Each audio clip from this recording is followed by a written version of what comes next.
เป็นพานบายสีเทพนะอันนี้เรียกว่าพานบายสีเทพบายสีพรหมถ้าพานบายสี9ชั้นพานบายสีที่เป็นรูปรักษ์อย่างอื่นก็อีกจะนามหนึ่งถ้าพานบายสีที่ใส่ในถ้วยชามหรืออุปกรณ์คล้ายชามแล้วปักด้านข้างมีพุ่มกรวยดอกไม้ขึ้น1พุ่มเรียกว่าพานบายสีปากชามอีกแล้วรู้ทำไมก็ต้องรู้นะครับเพราะว่าพิธีกรรมพิธีการก็จะใช้ความงดงามหรือลำดับชั้นของพานบายสีนั้นแตกต่างกันก็เป็นเกร็ดความรู้ที่เกริ่นนำเพื่ออนุโมทนาบุญกับคุณจันทิพย์วุฒิสริงคารท่านเจ้าภาพพานบายสีถ้าท่านไปสืบค้นความรู้เพิ่มเติมท่านก็จะได้รับองค์ความรู้เพิ่มเติมผู้พูดก็พูดเพื่อเกริ่นนำให้เรามีความใฝ่ใจที่อยากจะเรียนรู้ประการที่2บุปผามาลาดอกไม้ธูปเทียนนั้นดอกไม้ที่สักการะบูชาโดยแจกันสักการะบูชาโดยพานพุ่มสักการะบูชาโดยจัดประดับตกแต่งนั้นท่านเปรียบว่าดอกไม้หลากสีบุพชาติหลากหลายเป็นความงดงามดุจดังสังฆรัตนะเพราะว่าพระสงฆ์องค์เนรเกิดมาจากหลากหลายตระกูลหลากหลายเชื้อชาติไทยลาวเมียนมายุโรปอเมริกาบ้างเกิดในทวีปต่างๆในโบราณเกิดมาในวรรณกษัตริย์พราหมณ์แพทย์สูตรยาจกขอทานเข็นใจแต่เมื่อเข้าสู่พระธรรมวินัยโดยการบวชท่ามกลางพระรัตนตรัยถึงพระพุทธพุทธังธัมมังสังฆังสรณังคัจฉามิยกขึ้นอุลุมปตุมังพันเตสังโฆปัปพาเชถัมมังพันเตเป็นต้นนั่นคือการเปล่งวาจาเข้าสู่บวรพุทธศาสนาดุจเดียวกันจึงเป็นความงดงามว่าดอกไม้หลากเผ่าพันธุ์หลากพืชพันธุ์หลากหลายสายพันธุ์หลากหลายการเกิดขึ้นไม่ว่าจะเป็นดอกบัวเกิดในพื้นน้ำธรณีใต้ดินโคลนตมพุ่งขึ้นมาสู่ยอดเหมือนที่เปรียบเป็นบัวสี่เหล่าดอกไม้กล้วยไม้เอื้องแซะอันงดงามดอกมะลิอันงดงามดอกหลากหลายดาวเรืองกุหลาบต่างประเทศเอามาร้อยเรียงก็เหมือนคณะสงฆ์ว่าท่านเกิดเป็นกุลบุตรมีอายุครบบวชได้บวชมารวมกันในศีลธรรมจรรยาในพระไตรปิฎกพระธรรมวินัย227ข้อก็เป็นความงดงามของสังฆรัตนะนั่นคือท่านได้บูชาพระสงฆ์ได้บูชาพระพุทธได้บูชาพระธรรมตามลำดับแห่งองค์พระศาสดาก็ขออนุโมทนากับท่านเจ้าภาพคุณจันทิพย์วุฒิสริงคารคุณอรินทร์อินทรประเสริฐร้อยพวงมาลัยก่อนน้อมถวายและการจุดธูปเทียนนั้นขาดไม่ได้เทียนทั้งคู่บูชาพระธรรมพระวินัยเปลวเทียนอันเปล่งแสงย่อมแสดงถึงความงดงามโบราณในอินเดียโบราณจะมีการบูชาอยู่3อย่าง3สิ่งสักการะนั้น1น้ำมันชโรม2ประทีปโคมไฟ3บุปผาดอกไม้และส่วนอื่นๆนั้นไม่ว่าจะเป็นแป้งเจิมถวายควันไฟก็เกิดมาจากดวงประทีปหรือเครื่องหอมพุทธศาสนาของเราได้นำเอาวัฒนธรรมการบูชานั้นแต่ปรับเปลี่ยนและมีปริศนาธรรมและมีความหมายว่าการจุดธูป3ดอกหมายถึงพระพุทธพระธรรมพระสงฆ์การจุดเทียน2เล่มหมายถึงพระธรรมและพระวินัยโยโขภคโยโขอานันทโบอันโดยการล่วงไปแห่งเรานั้นไม่มีใครเป็นศาสดาเหลือไว้แต่พระธรรมวินัยจะเป็นศาสดาของพวกเธอทั้งหลายนี่คือพระพุทธพจน์ที่ตรัสแด่พระอานนท์เมื่อทูลถามว่า องค์สมเด็จพระสัมมาสัมพุทธเจ้าเมื่อดับขันธปรินิพพานไปแล้วจะโปรดมอบให้พระสงฆ์อรหันตสาวกรูปใดเป็นประมุขสงฆ์เป็นศาสดาแทนพระองค์เพื่อได้ดูแลปกครองสังฆบริษัทพระองค์ตรัสว่าพระธรรมวินัยเท่านั้นที่จะเป็นศาสดาของพวกเธอตั้งแต่เราล่วงไปเพราะฉะนั้นเจ้าภาพที่เป็นเจ้าภาพธูปเทียนก็ขออนุโมทนากับคุณธนัททองโสมแก้วคุณวัฒนาจันเสนาคุณสวิทย์ฝันสิริโดยเฉพาะอย่างยิ่งคุณพี่จันทิพย์บุตรสริงคารก็เคยเอ่ยชื่อท่านนานและจำหน้าไม่ค่อยได้วันนี้ถ้าเดินผ่านมาก็อนุโมทนาบุญด้วยเพราะ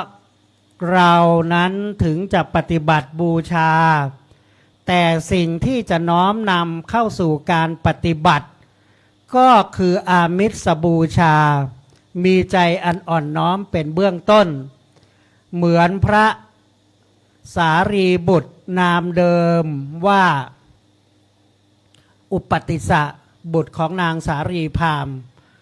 มีใจอ่อนน้อมเห็นพระอัสสชิหนึ่งใน5ปัญจวัคคีย์เดินบิณฑบาตด้วยความเรียบร้อยไปนั่งฉันใต้ร่มไม้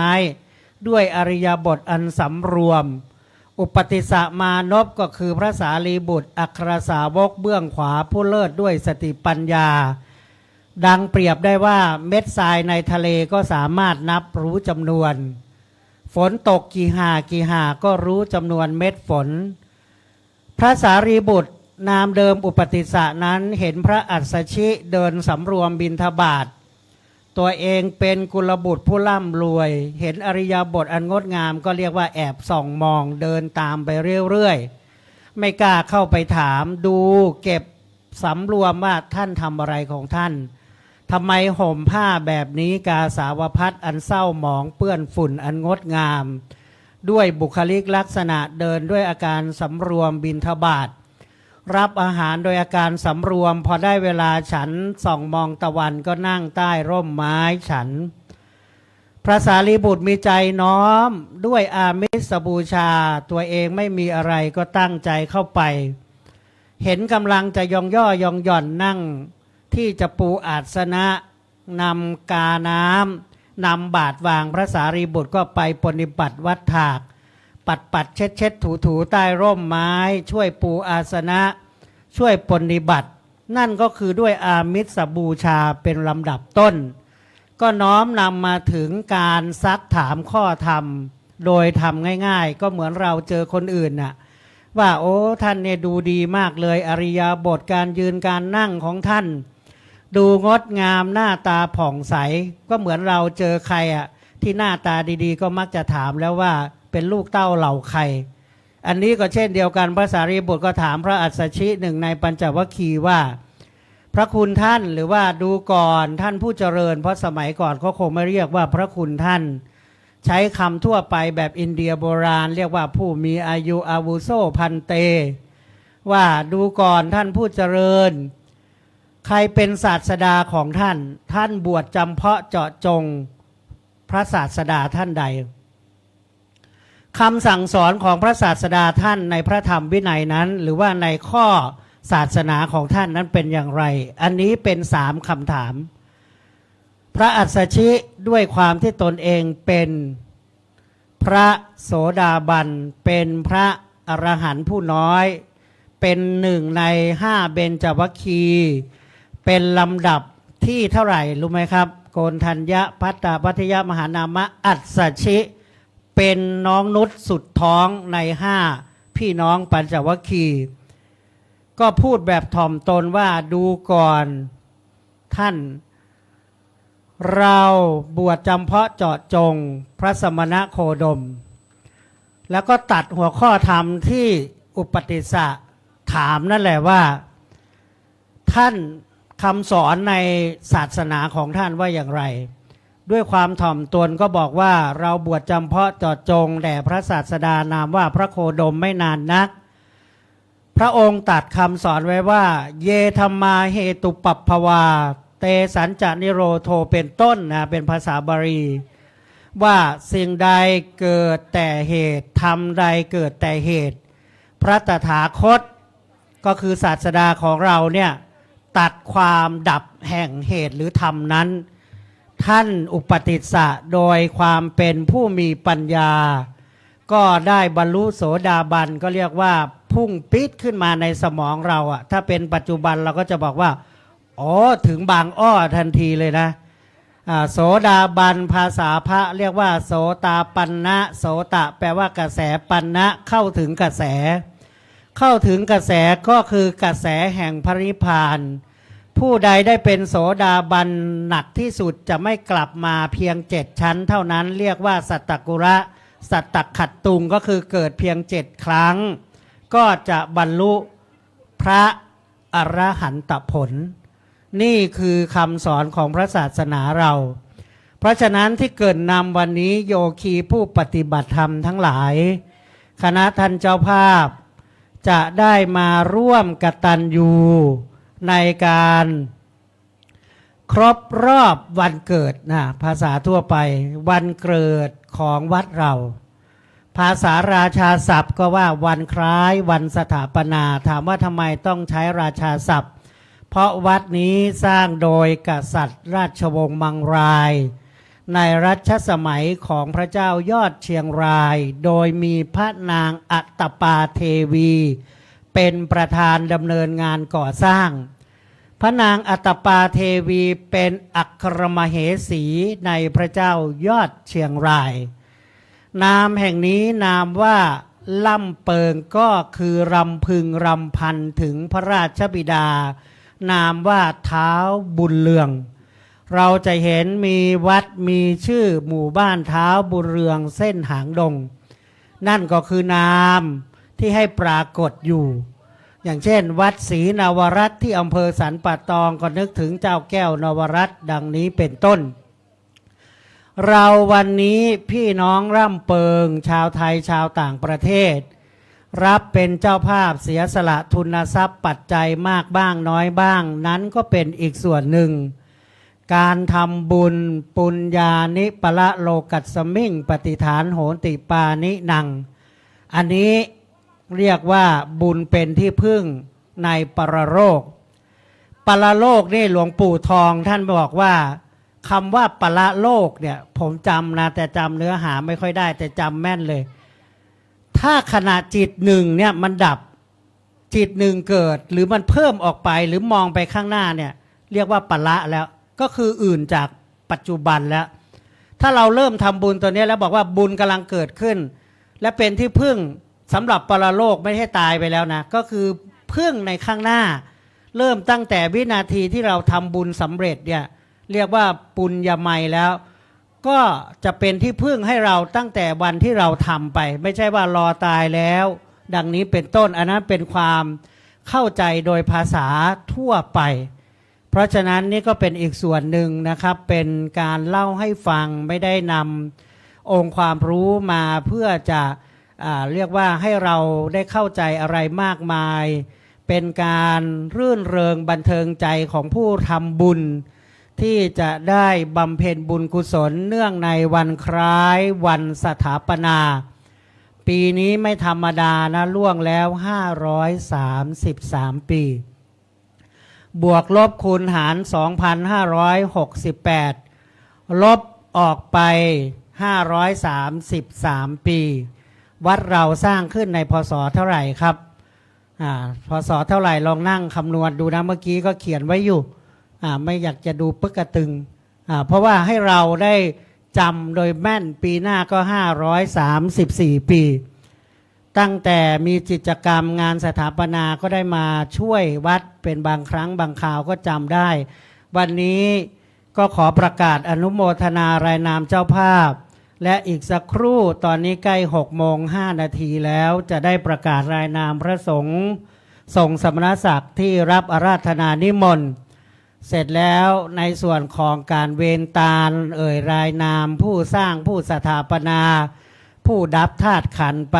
แห่งบรรพบุรุษบรรพชนนั้นก็จะขอป้ออาจารย์วัด ป้อนานใจหรือจะเป็นอาจารย์มหารุ่งของเราเป็นผู้นำพาในอีกส่วนหนึ่งนะครับกับผมก็จะขออนุญาตเป็นศาสนพิธีกรนำแจ้งนำเรียนไว้รายนามเจ้าภาพร่วมทำบุญวันสถาปนาวัดร่ำเปิงครบ533 ปี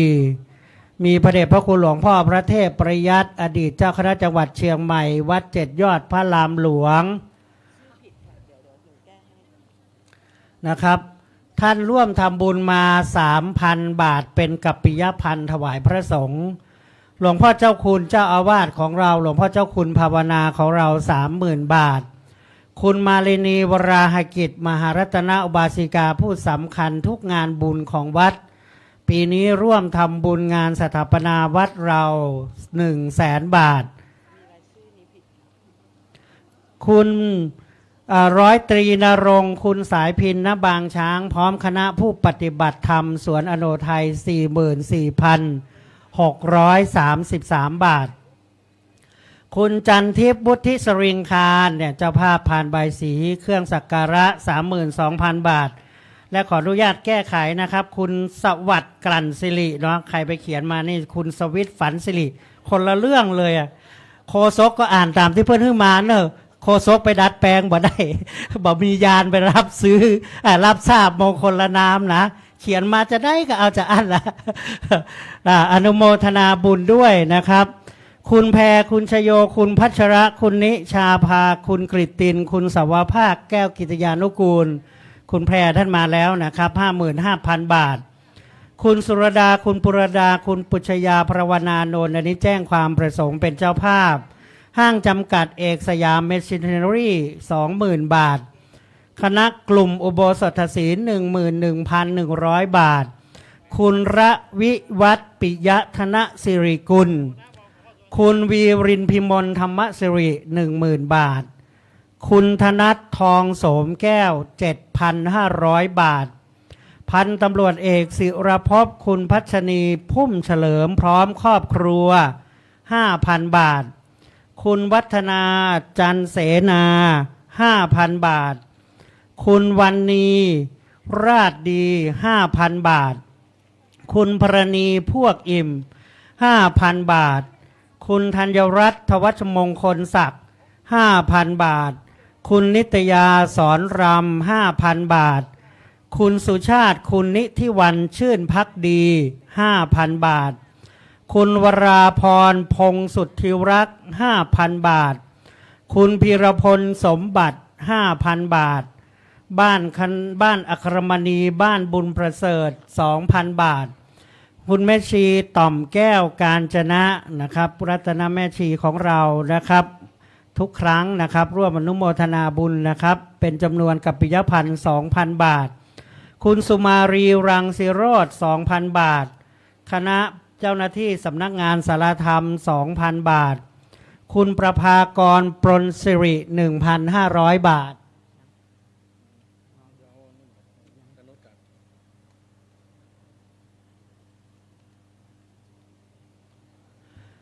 คุณแม่ชีปาริชาติบุญประเสริฐ 1,000 บาทคุณพัชราพรปินตา 1,000 บาทคุณพยุงศรีเชื้อเมืองพาน 1,000 บาทคุณแม่ถนอมศรีนวลอิน 1,000 บาทคุณสิริพรจงสิริ 1,000 บาทคณะศรัทธาทั่วไปที่ร่วมอนุโมทนาไม่แจ้งรายชื่อเป็นจำนวนเงิน 3,650 บาทยอดรวมณปัจจุบันนะครับ 383,383 บาทใครจะต่อยอดร่วมทำบุญเรียนเชิญนะครับเพราะว่าจะเป็นการบำรุงเสนาสนารามแห่งนี้นะครับก็คืออารามเสนาสนะของวัดเราถวายพระมหาเถระพ่อแม่ครูอาจารย์ของเราที่เป็นบุญญาเขตมาร่วมในวันนี้อีกนะครับก็ขอเชิญได้นะครับ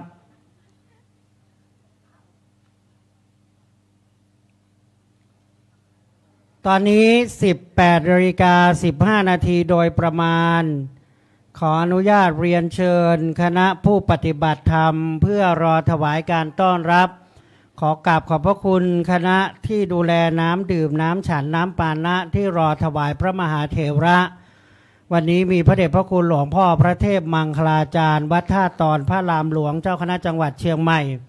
จะเมตตาเป็นประธานสงฆ์จุดเทียนชัยมงคลในพิธี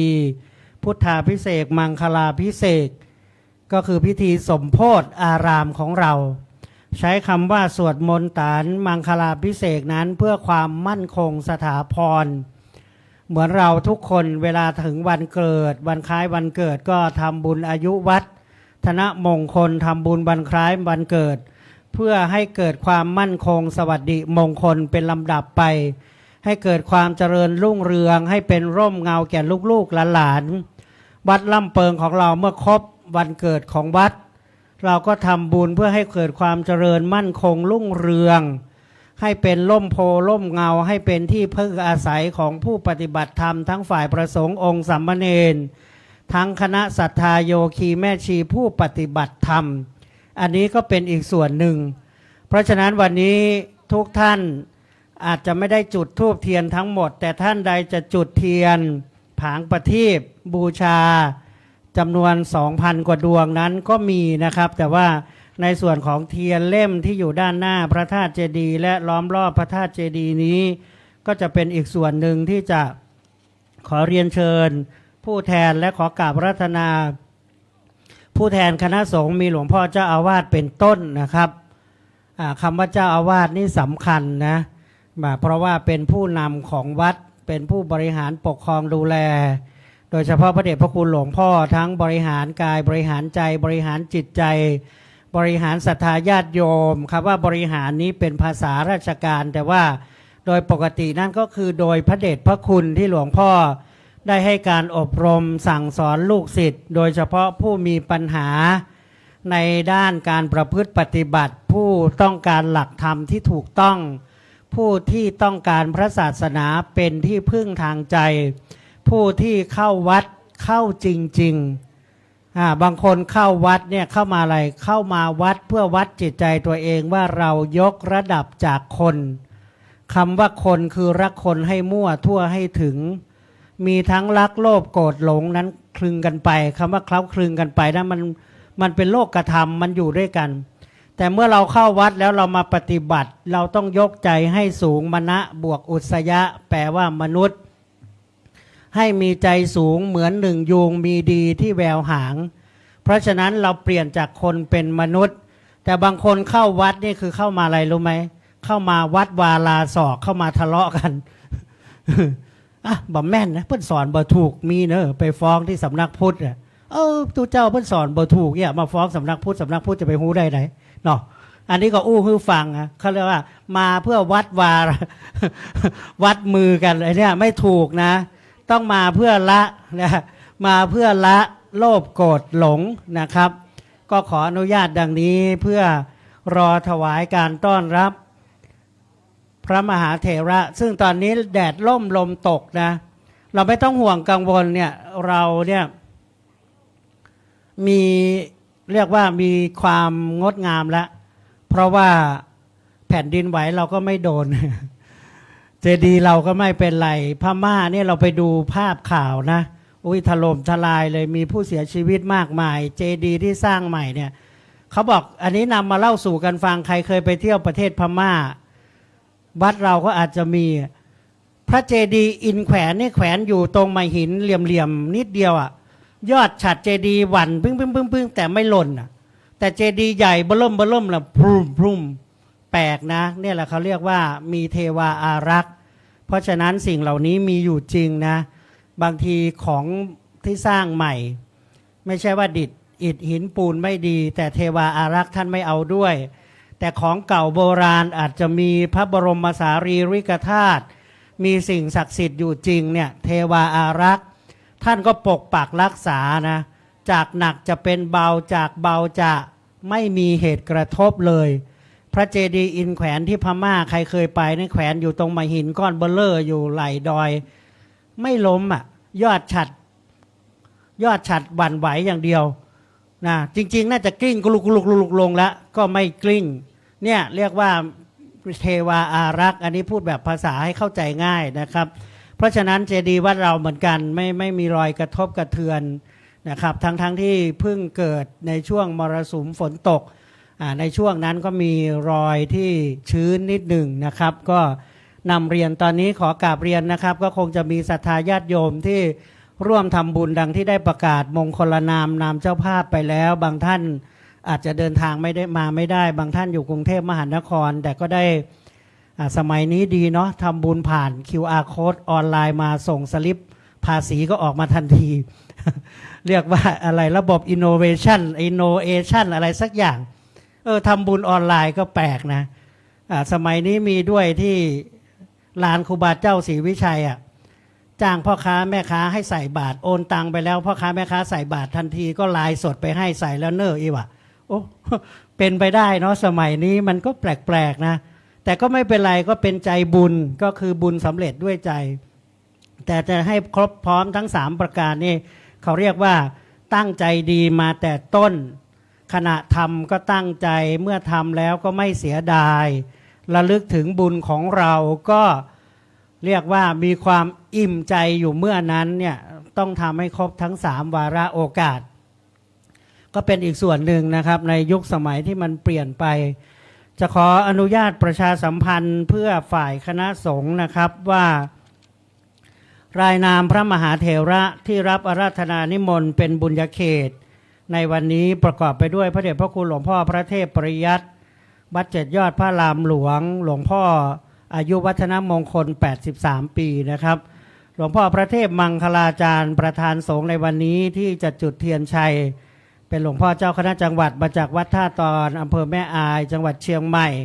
นั่งปรกอธิษฐานจิตหลวงพ่อพระเทพสิงหวราจารย์วัดพระสิงห์หลวงพ่อพระราชรัชมุนีรองเจ้าคณะจังหวัดวัดสวนดอกพระรามหลวงเจ้าคุณพระวิมลมุนีวัดศรีโสดาพระรามหลวงเจ้าคุณวัดดอนจันทร์หลวงพ่อเจ้าคุณประชานาถมุนีวิปัสสนาธุระเจ้าคุณพระสิทธิวชิรานุกูลวัดพระธาตุดอยสุเทพราชวรวิหารพระครูวิทิตศาสนาธรวัดพระสิงห์วรมหาวิหารพระครูวิสิทธิศรีลาภรณ์วัดบางสิงห์คำพระครูโคสิทธิประยัตยาภรณ์วัดป่าแดงมหาวิหารพระครูธีราสุตตพจน์วัดผาลาดพระมหาดุลพานยานสัมปันโน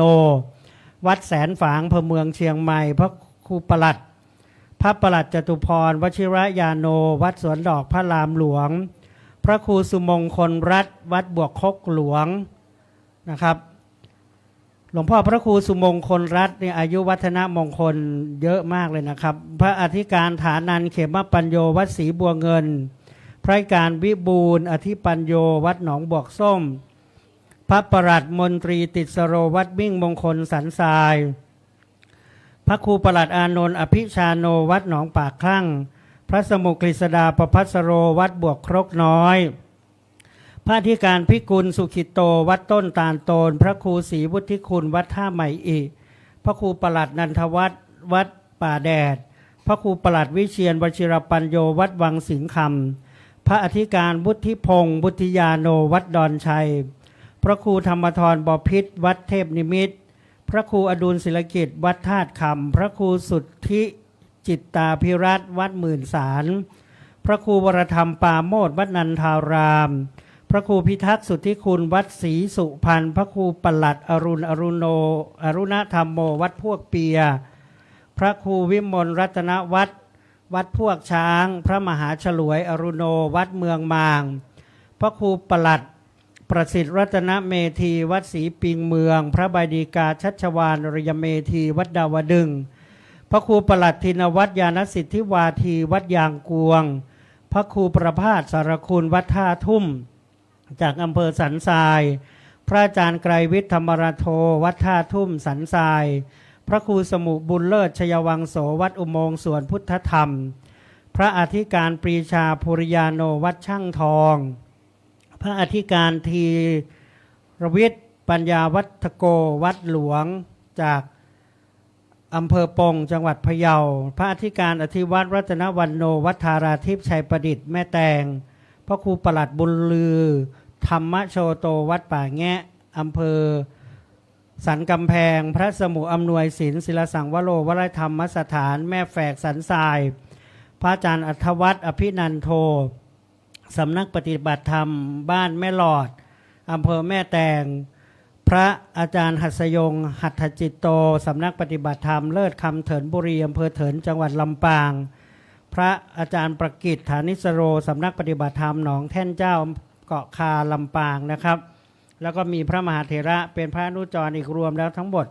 เกือบ59รูปนะครับที่จะรับอาราธนาเป็นบุญญาเขตในการประกอบพิธีเจริญพระพุทธมนต์สมโภชนะครับเนื่องในวันครบรอบการสถาปนาหรือว่าสร้างวัดร่ำเปิงตะโปธารามของเรา533ปีในวันอาทิตย์ที่30มีนาคม2568นี้ซึ่งอีกสักครู่นะครับเมื่อพระคุณท่านเดินทางมาถึงและหลวงพ่อเจ้าคุณจะลงมายังบริเวณด้านหน้ามณฑลพิธีซึ่งหลวงพ่อกลับมาจากการปฏิบัติศาสนกิจในงานพิธีของผู้วายชนนะครับเมื่อตอนหัวค่ำแล้วนะครับอีกสักครู่นะครับหลวงพ่อจะเมตตาลงมาพบกับญาติโยมและรอคณะสงฆ์นะครับ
ที่พระเจ้ายอดเชียงรายและพระมเหสีทรงสร้างขึ้นพร้อมกับวัดต่อมา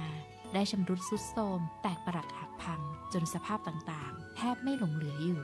ปีพุทธศักราช 2514 ได้อารัธนาพระภิกษุชาวบ้านร่ำเปิงชื่อหลวงปู่จันสมหรือครูบาสมมาปกครองดูแลวัดได้ระยะหนึ่งต่อมาท่านถึงแก่มรณภาพวัดก็ขาดพระจำพรรษาไปจนถึงปลายปีพุทธศักราช 2517 ต่อมาพระครูพิพัฒน์คณาภิบาลหลวงปู่ทองสิริมังคโลเจ้าอาวาสวัดเมืองมางและเป็นอาจารย์ใหญ่ฝ่ายวิปัสสนาธุระประจำสำนักวัดเมืองมางได้ธุดงควัตรมาถึงวัดร่ำเปิงพิจารณาเห็นว่าเป็นที่ที่สัปปายะเหมาะแก่การเจริญวิปัสสนากรรมฐานจึงวางโครงการที่จะขยายงานวิปัสสนากรรมฐานขึ้นอีกแห่งหนึ่งจึงได้มาจำพรรษาอยู่ที่วัดร่ำเปิงตะโปธารามแห่งนี้แล้วชักชวนชาวบ้านในท้องถิ่นตลอดจนผู้ใจบุญทั้งหลายช่วยกันบูรณะปฏิสังขรณ์ฟื้นฟูขึ้นเป็นสำนักวิปัสสนากรรมฐานวัดร่ำเปิงตะโปธารามเมื่อวันที่ 15 มีนาคมปีพุทธศักราช 2518 ตรงกับวันเสาร์ขึ้น 11 ค่ำต่อมาท่านได้รับการแต่งตั้งให้ดำรงตำแหน่งเจ้าอาวาสในปีพุทธศักราช 2531 และได้พัฒนาศาสนวัตถุตลอดจนซ่อมแซมบูรณะถาวรวัตถุภายในวัดให้เจริญรุ่งเรืองในปีพุทธศักราช 2534 พระเดชพระคุณพระพรหมยานเถระหลวงปู่ทองสิริมังคโลได้รับพระบัญชาจากสมเด็จพระสังฆราชสกลมหาสังฆปรินายกสมเด็จพระญาณสังวรสมเด็จพระสังฆราชในขณะนั้นให้ไปดำรงตำแหน่งเจ้าอาวาสพระอารามหลวงณวัดพระธาตุสีจอมทองวรวิหารอำเภอจอมทองจังหวัดเชียงใหม่พระเดชพระคุณพระสุพรหมยานเถระจึงได้เสนอเจ้าคณะอำเภอเมืองเชียงใหม่แต่งตั้งให้พระสมุสุพรรณอาจินนสีโลรักษาการแทนเจ้าอาวาสในปีพุทธศักราช 2537 ในปีพุทธศักราช 2539 เจ้าคณะอำเภอเมืองเชียงใหม่ได้เสนอให้เจ้าคณะจังหวัดแต่งตั้งให้พระปลัดสุพรรณอาจินนสีโลเป็นเจ้าอาวาสซึ่งเป็นลูกศิษย์ที่สืบทอดเจตนารมณ์ของพระสุพรหมยานเถระหรือพระพรหมมงคลหลวงปู่ทองสิริมังคโลทุกประการพระภาวนาธรรมาภิรัตน์พระวิปัสสนาจารย์ในปัจจุบันได้ส่งเสริมทั้งด้านปริยัติและปฏิบัติด้วยการสร้างอาคารโรงเรียนพระปริยัติธรรมสูง3ชั้นจำนวน1หลังเพื่อการเรียนนักธรรมภาษาบาลีและพระอภิธรรมและสร้างอาคารศูนย์พัฒนาจิตเฉลิมพระเกียรติสูง4ชั้นจำนวน1หลังเพื่อการปฏิบัติธรรมกลุ่มใหญ่ของคณะนักเรียนนิสิตนักศึกษาข้าราชการประชาชนต่อมาได้สร้างอุโบสถศาลาบาทกุฏิกรรมฐาน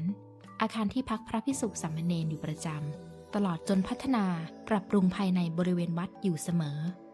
วัดร่ำเปิงตะโปธารามมีอาคารทางศาสนาที่เป็นสาธารณประโยชน์ของวัฒนธรรมชาวพุทธภาคเหนือตอนบนและมีปูชนียวัตถุสำคัญมากมายเช่นพระบรมธาตุเจดีย์อุโบสถไม้สักทองหอพระไตรปิฎกศาลาชวนภาวนาหอพระธรรมมังคลาจารย์ศาลาแก้วมงคลอาคาร80ปีศูนย์พัฒนาจิตเฉลิมพระเกียรติและศาลาธรรมภาวนาภิรัตน์วิหารลายคำเป็นวิหารที่มีความงดงามที่เป็นเอกลักษณ์ล้านนาและมีพระประธานพระพุทธอัตตปะมหามุนีปฏิมากรประดิษฐานอยู่ด้านในวิหารลายคำภายหลังพระภาวนาธรรมาภิรัตน์พระวิปัสสนาจารย์เจ้าอาวาสองค์ปัจจุบันทำการบูรณะปฏิสังขรณ์ฟื้นฟูปรับเปลี่ยนโครงสร้างวัสดุหลังคาช่อฟ้าใบระกาพื้นช่องประตูหน้าต่างและยกฐานพระประธานด้านข้างวิหารหลวงพ่อเจ้าคุณพระประชานาถมุนีวิปัสสนาธุระครูบาอาจารย์ของเราทุกคนทุกท่านนะครับวัดดอนจันทร์เจ้าคณะอำเภอกัลยาณิวัฒนาที่ให้การอุปถัมภ์เยาวชนนักเรียนเยาวชนผู้กำพร้ามากกว่า700ชีวิตพระเดชพระคุณหลวงพ่อพระครูบัณฑิตวชิราภรณ์หรือหลวงพ่อดร.จตุพรวชิรยานโนผู้ช่วยเจ้าวาดวัดสวนดอกพระรามหลวงเลขานุการเจ้าคณะจังหวัดเชียงใหม่พระอาจารย์มหาดุลภาลวัดแสนฝางซึ่งปีนี้ท่านอาจารย์มหาดุลภาลได้รับพระราชทานสมณศักดิ์เป็นพระครูสัญญาบัตรก็รอเวลานะครับที่จะโปรดเกล้าในการรับพระราชทานป ระเดชพระคุณหลวงพ่อพระครูโคสิทธิ์ปริยัตยาภรณ์วัดป่าแดงมหาวิหารหลวงพ่อเจ้าคณะตำบลสุเทพซึ่งวัดป่าแดงวัดร่ำเปิงวัดโป่งน้อยวัดอุโมงค์และวัดร้างอีก4วัดในเขตบริเวณหลังมหาวิทยาลัยเชียงใหม่เรียกว่าเป็นวัดพี่วัดน้องวัดสถาปนาขึ้นในราชวงศ์มังรายใกล้เคียงกันที่วัดป่าแดงมหาวิหารมีธาตุเจดีย์องค์หนึ่งที่สถิตของพระเจ้าติโรกราชมหาราชแล้วก็มีอุโบสถหลังเล็กๆนมัสการต้อนรับพระเดชพระคุณหลวงพ่อพระอธิการ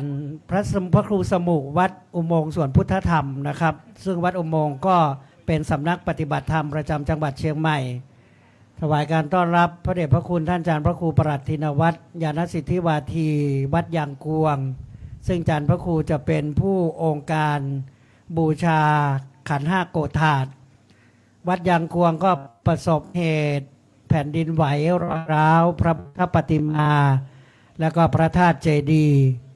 ซึ่งกำลังจะฟื้นฟูบูรณะดังที่ได้เกริ่นนำกับศรัทธาสาธุชนนะครับว่าวัดเรายังโชคดีพระเจดีย์ไม่ร้าวพระพุทธปฏิมาไม่แตกปิฐานชุกชีมั่นคงก็ด้วยความดำรงมั่นด้วยศรัทธาญาติโยม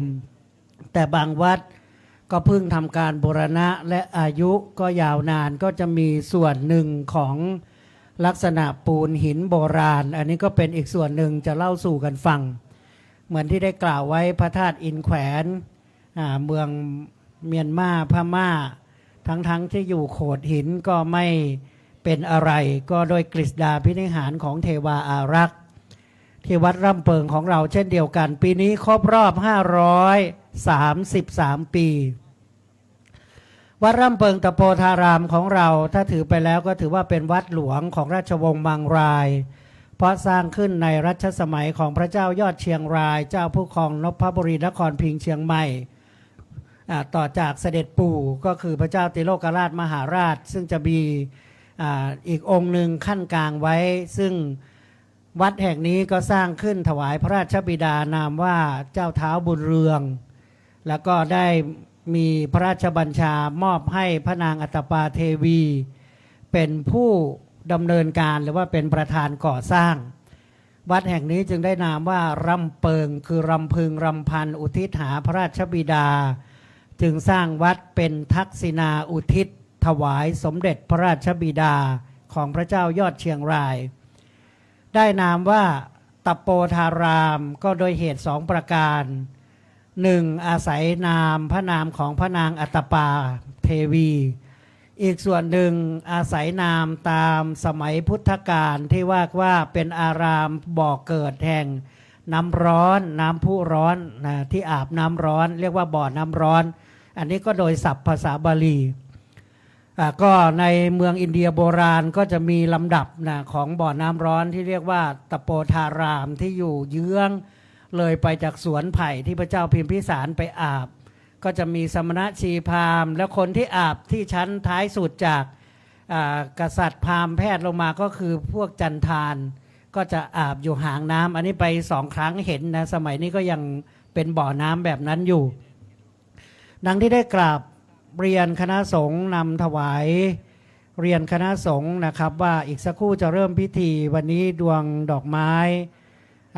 พานใบสีต่างๆก็ได้รับความอนุเคราะห์จากท่านเจ้าภาพที่ได้ตกแต่งงดงามก็ขอประชาสัมพันธ์อีกครั้งหนึ่งนะครับมีคุณจันทิพย์วุฒิสริงคาร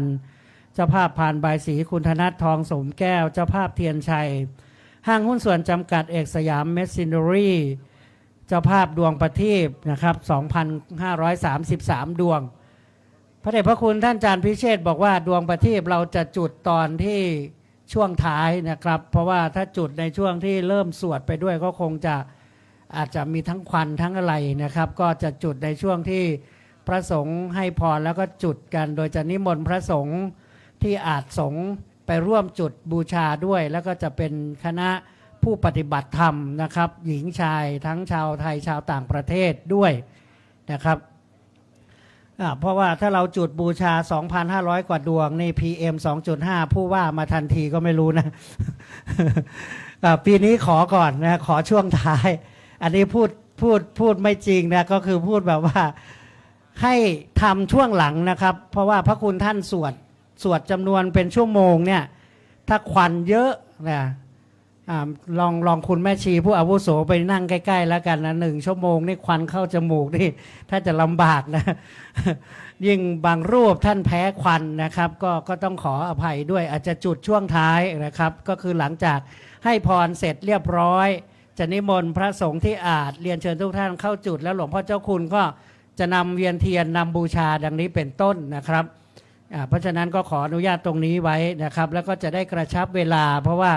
เมื่อเราเริ่มจุดเนี่ยพระคุณท่านสวดไปด้วยก็จะไม่งดงามก็เราจะได้สำรวมฟังพระพุทธพจน์บทเจริญพระพุทธมนต์สวดมนต์ตันตอนนี้พระมหาเถระพ่อแม่ครูอาจารย์ในจำนวน50 กว่ารูปกำลังทยอยเดินทางมาก็อีกสักครู่นะครับประมาณ1 ทุ่มพระเดชพระคุณหลวงพ่อเจ้าคุณนะครับกำลังลงมาแล้วก็จะได้เรียนเชิญทุกท่านนะครับกำหนดการเราอาจจะปรับเปลี่ยนนิดนึงเพราะว่าด้วยสภาพอากาศการสถาปนาวัดใดวัดหนึ่งนี่เป็นเรื่องสำคัญนะครับในสมัยโบราณถ้าการก่อสร้างวัดก็ต้องเป็นเจ้าพญามหากษัตริย์ที่มีพื้นที่พื้นดินแล้วก็มีกำลังแรงมีช่างฝีมือที่เป็นศิลปะยอดเยี่ยมไม่ว่าจะเป็นยุคสุโขทัยยุคอยุธยารัตนโกสินทร์อย่างเช่นยุคอยุธยาวัดพระศรีสันเพชรหรือวัดหลวงพ่อโต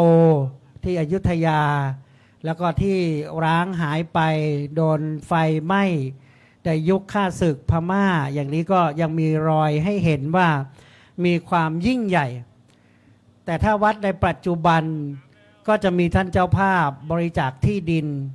ก็จะขออนุญาตสร้างวัดตั้งวัดผ่านตามลำดับขั้นตอนแล้วก็หลังจากนั้นวัดก็มีตัวตนขึ้นเรียกว่าเป็นนิติบุคคลก็จะกราบอาราธนาพระคุณท่านมาดำรงตำแหน่งเจ้าอาวาสสร้างให้เป็นที่ปฏิบัติธรรมสัปปายสถานหรือบางวัดก็ใช้เป็นสถานศึกษาทั้งนักเรียนเยาวชนนักเรียนพระเนนดังนี้เป็นต้น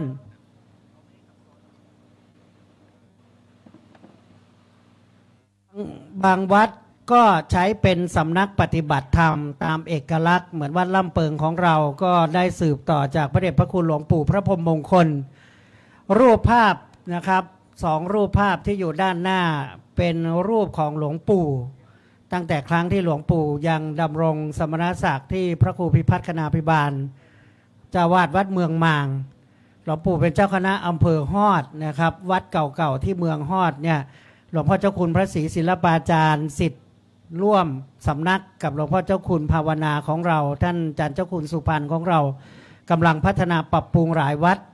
เพื่อบูชาคุณขององค์หลวงปู่ก็นำรูปภาพมาเพราะว่าหลวงปู่เป็นผู้ฟื้นฟูวัดเราองค์สำคัญแล้วก็ตั้งเป็นสำนักปฏิบัติธรรมซึ่งการตั้งเป็นสำนักปฏิบัติธรรมนั้นต้องเป็นที่ประจักษ์และก็ได้รับประกาศจากมหาเถรสมาคมก็คือองค์กรปกครองสูงสุดแห่งคณะสงฆ์ไทย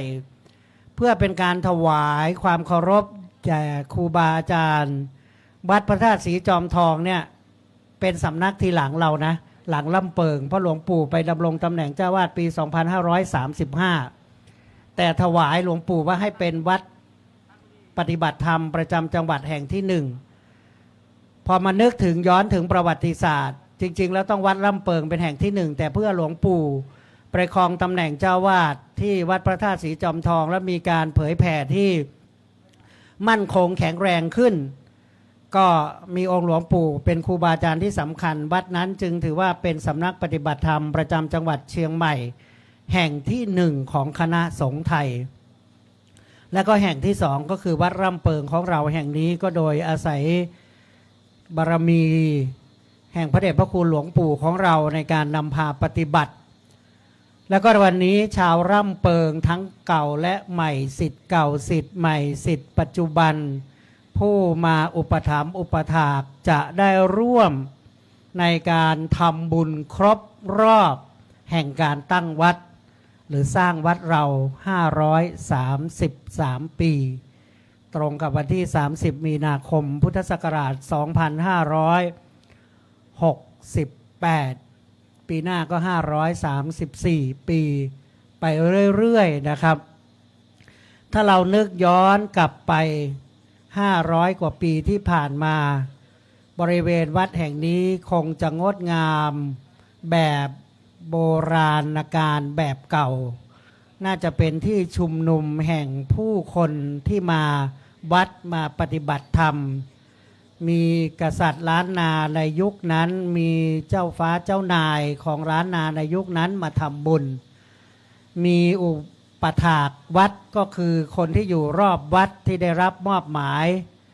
ที่เรียกว่าเป็นเบี้ยเป็นหัวเป็นจ่าบ้านเนี่ยให้มาอุปถัมภ์อุปถากดูแลวัดเราให้มาดายหญ้าปรับพื้นที่ดูแลคลองน้ำดูแลโรงอุโบสถพระธาตุเจดีย์ก็ต่อเนื่องมาจนปัจจุบันวิวัฒนาการระยะเวลามันก็ผ่านมาถ้าผ่านไปจากเราลองนึกถึงนะครับว่าเราสร้างไว้วันนี้ท่านเจ้าภาพแต่ละท่านก็สร้างไว้ถัดไปเรื่อยๆถ้าบอกว่าอายุพระพุทธศาสนาถึง 5,000 ปีบัดนี้ล่วงแล้ว 2,568 ก็จะเหลืออยู่ 2,400 กว่าปีเศษ2,400 กว่าปีถ้านับอายุคน1ชั่วอายุมีอายุ80เหมือนพระพุทธเจ้าถ้านับตัวเลขง่ายๆมีอายุ100ปีไม่ต่ำไม่หย่อนเหมือนพระอานนท์มีอายุ120ปีก็จะอยู่ที่24ชั่วคน24ชั่วคนนะครับเพราะฉะนั้นความงดงามของวัดเราความมั่นคงของการปฏิบัติความเป็นอารามอันงดงามเป็นรมณียสถานก็เกิดจากเราทุกคนทุกท่านได้ร่วมกันทนุบำรุงบวรพุทธศาสนาทำนุบำรุงโดยการนำของพระเดชพระคุณหลวงพ่อเจ้าอาวาสหลวงพ่อเจ้าคุณภาวนาของเราตอนนี้พระเดชพระคุณท่านเจ้าคุณอาจารย์ลงมาแล้วนะมีญาติโยมหลายท่านมาถามก็จะได้ร่วมทำบุญก็เรียนเชิญนะครับอาจจะนำปัจจัยมาวางเบื้องหน้าในพานแด่พระเดชพระคุณคณะสงฆ์ที่มาวันนี้ก็มีส่วนหนึ่งเรียกว่าปฏิสันถานธรรมอามิสบูชาเป็นการบูชาอารามก็นำผ้าไตรดอกไม้กับปิยพันธ์มาร่วมอนุโมทนาบุญอันนี้เป็นวัฒนธรรมประเพณีพี่น้องของคณะสงฆ์ความงดงามคำว่าพี่น้องหมายความว่าวัดพี่วัดน้องวัดใกล้วัดเคียงวัดถึงจะมากจะน้อยแค่ประนมมือกราบไหว้ซึ่งกันและกันก็เป็นความงดงามเป็นสังฆโสภณะในการนี้นะครับก็มีพระเดชพระคุณหลวงพ่อเจ้าคุณพระประชานาถมุนีหลวงพ่อพระครูวิสิทธิ์ศรีลาภรณ์วัดป่าวัดบางศีลคำตำบลป่าแดดรองเจ้าคณะอำเภอเมืองลูกศิษย์ตามหลวงพ่อด้วยนะลูกศิษย์วัดล่ำเปิงนะจะได้น้อมรับวัตถุไทยธรรมจากพ่อแม่ครูอาจารย์กับปิยพันธ์นำใส่สลุงไว้เลยนะครับเบื้องหน้าหลวงพ่อเราจะได้รวบรวมปัจจัยจากจำนวน300,000 กว่าบาทที่มีเจ้าภาพร่วมทำบุญมีหลวงพ่อตั้งต้นไว้ 30,000 บาทหลวงพ่อพระเทพประยัดอีก 3,000 บาทก็จะนำมาซึ่งการถวายกับปิยพันธ์จตุปัจจัยไทยธรรมต่างๆในการนี้นะครับขอเราทุกคนทุกท่านนะถ้าจะปรับเปลี่ยนเรื่องการจุดธูปเทียนในการสวดมนต์จุดในกลางพิธีก็จะทำได้นะแต่ว่าเราจะต้องด้วยอาการอันสำรวมนะหลวงพ่อว่าเราก็เปลี่ยนแปลงได้ถ้าจะจุดก็จะงดงามก็รออาจารย์พิเศษอีกครั้งหนึ่งแต่ว่าเวลาที่เราจุดผางประทีปขอให้เราจุดด้วยอาการสำรวมไม่ใช่จุดลอยกระทงนะเป็นจุดบูชาบางคนจุดไปด้วยร้องไปด้วยนะร้อนก็ไม่เอานะครับเพราะฉะนั้นถ้าจุดในช่วงที่พระสวดมนต์เราก็โดยอาการอันสำรวมไม่ใช่เราแย่งกันจุดทยอยจุดใช้เทียนชนวนสูง เราไม่ต้องไต่ขึ้นไปบนเจดีย์นะอันนี้สำคัญ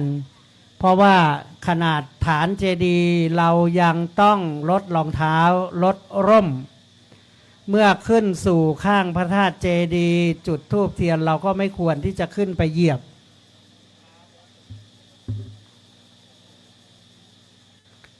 นะครับอันนี้ก็เป็นอีกส่วนหนึ่งที่จะนำเรียนทุกคนทุกท่าน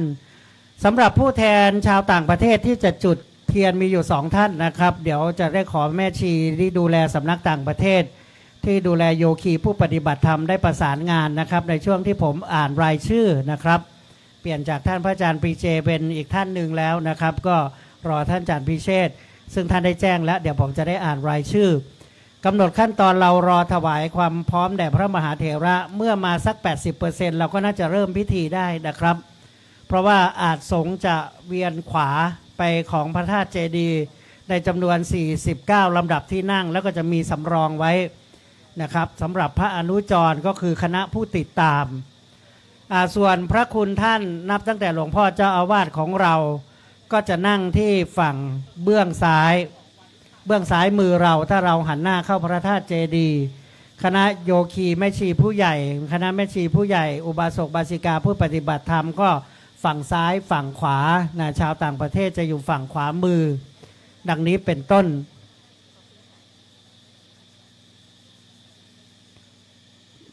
แม่ชีนิชาพัฒน์อินถาร่วมทำบุญอีก 1,000 บาทนะครับอนุโมทนา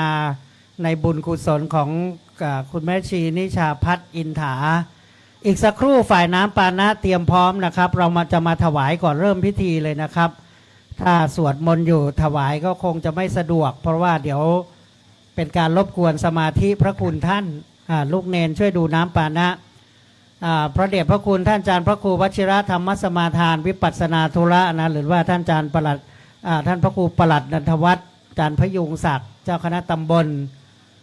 ป่าแดดนะครับวัดป่าแดดเมตตามาแล้วตอนนี้ญาติโยมที่จะมาร่วมทำบุญกับหลวงพ่อก็ขอเรียนเชิญนะครับเป็นช่วงที่รอเวลาก่อนเข้าสู่กำหนดการหลังจากนั้นเราจะได้เข้าสู่กำหนดการตามลำดับจะใช้เวลามากน้อยแล้วแต่เหตุและผลคำว่าเหตุและผลนั่นก็คือเป็นไปตามกาลยะเวลาความเหมาะสมในการประกอบพิธีเจริญพระพุทธมนต์สมโภช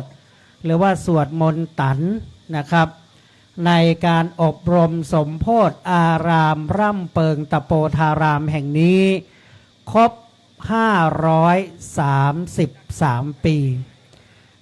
533 ปีแห่งความงดงาม533 ปีแห่งความยิ่งใหญ่533 ปีแห่งใต้ร่มบรรพกษัตริย์ไทยล้านนาจนถึงรัชสมัยปัจจุบันกรุงรัตนโกสินทร์533 ปีใต้ร่มครูบาอาจารย์ผู้เป็นอดีตเจ้าอาวาสสมภารวัดใต้ร่มเงาของครูบาอาจารย์แม่ชีโยคีผู้ปฏิบัติธรรมสั่งสอนมาและจะสืบต่อให้อยู่ถึง 5,000 พวัตรษาตราบเท่าอายุแห่งศาสนาพระโคตมะเจ้าเพราะฉะนั้นวันนี้เวียนมาอีก1 วาระหนึ่ง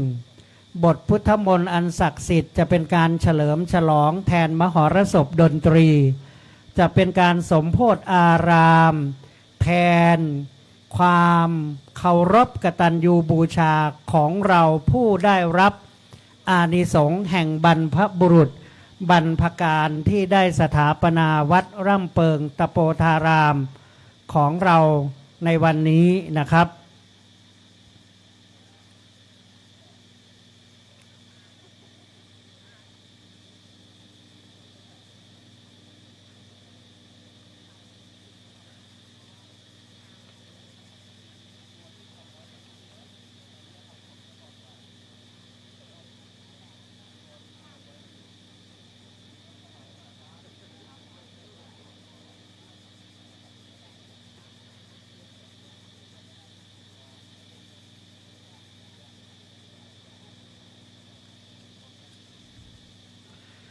ขอแจ้งประชาสัมพันธ์นะครับทางโฮมเพจ Facebook วัดร่ำเปิงตะโปธารามและ ที่ส่งไลน์ผ่านไปยังไลน์แอปพลิเคชันของทุกท่าน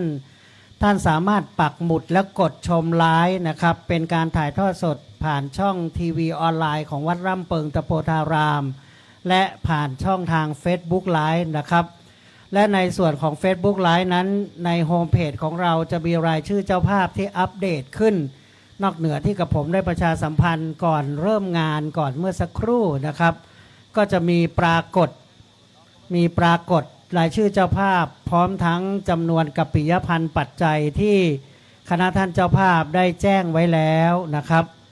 ได้แสดงความจำนงรับเป็นเจ้าภาพในวันนี้ไว้แล้วก็ได้เช็คได้ตรวจดูได้เลยนะครับและอาจจะขอใบอนุโมทนาบัตรจากทางวัดโดยหลักฐานการโอนปัจจัยต่างๆหรือ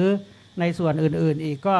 ก็ขอเรียนเชิญได้ตามลำดับหรือในโอกาสอันเหมาะสมนะครับในโอกาสอันควร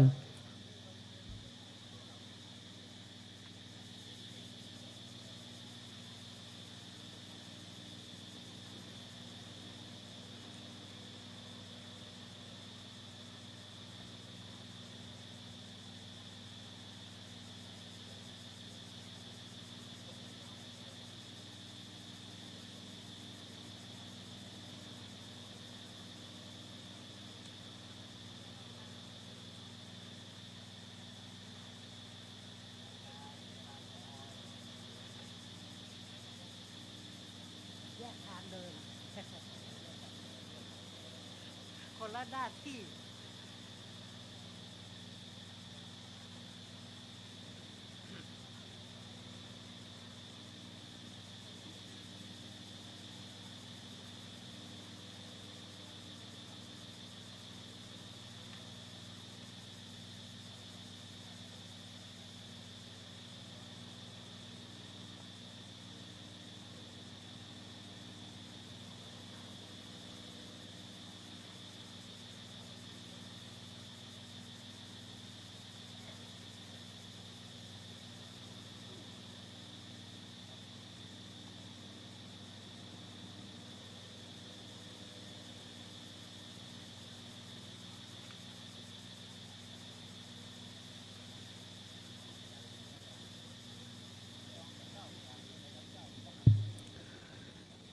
ครับสำหรับในการจุดประทีป 2,558 ดวงนะครับบวก1 59 ดวงท่านที่มีไฟแช็กนะครับหรือว่าไม้ขีดหรือว่าเทียนชนวนก็เตรียมไว้นะครับเราจะได้ไม่เรียกว่าไม่วุ่นวายในช่วงนั้นจะได้ค่อยๆจุด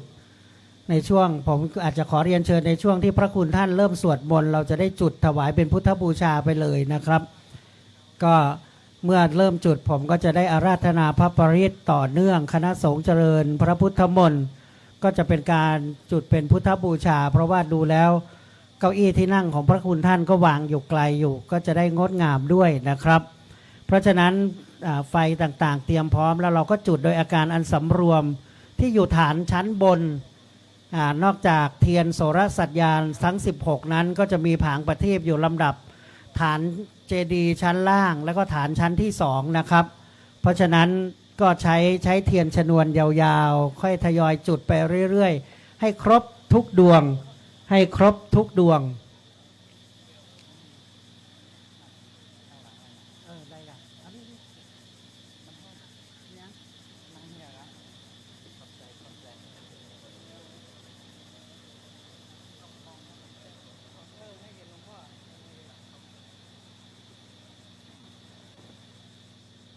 ครับกราบถวายการต้อนรับพระเดชพระคุณหลวงพ่อเจ้าวาดวัดศรีสุพรรณอุโบสถเงินบัวรายนะครับหลวงพ่อพระครูพิทักษ์เดินทางมาแล้วหลวงพ่อรองเจ้าหน้าตำบลถวายการต้อนรับพระมหาเถระพ่อแม่ครูอาจารย์นะครับซึ่งจะมีพระอาจารย์ของวัดเราได้ลำดับที่นั่งนะครับทำผ้าพระเดชพระคุณหลวงพ่อพระเทพมังคลาจารย์เดินทางมาถึงก็จะเข้าสู่พิธีเลยนะครับโดยปกติของพระเดชพระคุณหลวงพ่อจะเมตตามาถึงพิธีแล้วก็จะดำเนินการเลยนะครับเหมือนเรารอประธานในพิธีถ้าประธานมาถึงเราก็จะเข้าสู่กำหนดการ ในการนี้อีกสักครู่ขอรับฝ่ายประสานงานจะได้ทยอยถามพระมหาเถระนะครับก็ขออนุโมทนาบุญและประกาศรายนามท่านเจ้าภาพอีกครั้งหนึ่งนะครับ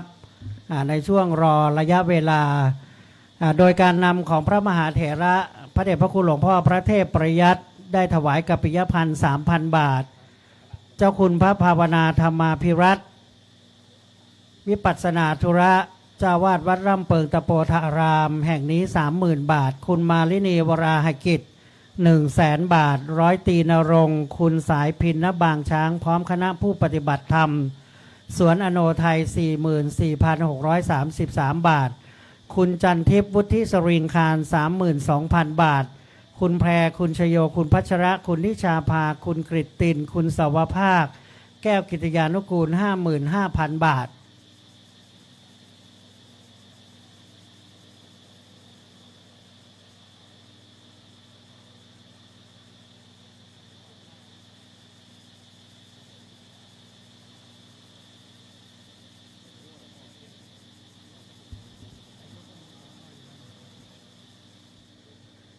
ห้างจำกัดเอกสยามเรสซินเดอรี่ 20,000 บาทกลุ่มคณะอุโบสถศีลของวัดร่ำเปิงเรา 11,100 บาทคุณรวิวัฒน์ปิยธนสิริกุลคุณเวรินทร์พิมลธรรมสิริ 10,000 บาทคุณธนัททองโสมแก้ว 7,500 บาทคุณบรินทร์อินทรประเสริฐ 7,000 บาทพันตำรวจเอกศิรภพคุณพัชนีพุ่มเฉลิมพร้อมครอบครัว5,000 บาทคุณวัฒนาจันเสนา 5,000 บาทคุณวันนีราชดี 5,000 บาทคุณพรณีพวกอิ่ม 5,000 บาทคุณธัญรัตน์ทวัฒน์มงคลศักดิ์ 5,000 บาทคุณนิตยาสอนรำ 5,000 บาทคุณสุชาติคุณนิธิวันชื่นพักดี 5,000 บาทคุณวราพรพงสุทธิรักษ์ 5,000 บาทคุณพีรพลสมบัติ 5,000 บาทบ้านอัครมณีบ้านบุญประเสริฐ 2,000 บาทแม่ชีต่อมแก้วกาญจนะ 2,000 บาทคุณสุมารีรังสิโรธ 2,000 บาทคณะเจ้าหน้าที่สำนักศาลาธรรม 2,000 บาทคุณประภากรประมศิริ 1,500 บาทแม่ชีปริชาติบุญประเสริฐ 1,000 บาทคุณพัชราพรปินตา 1,000 บาทคุณประยุงศรีเชื้อเมืองพาน 1,000 บาทคุณแม่ถนอมศรีนวลอิน 1,000 บาทคุณสิริพรจงสิริ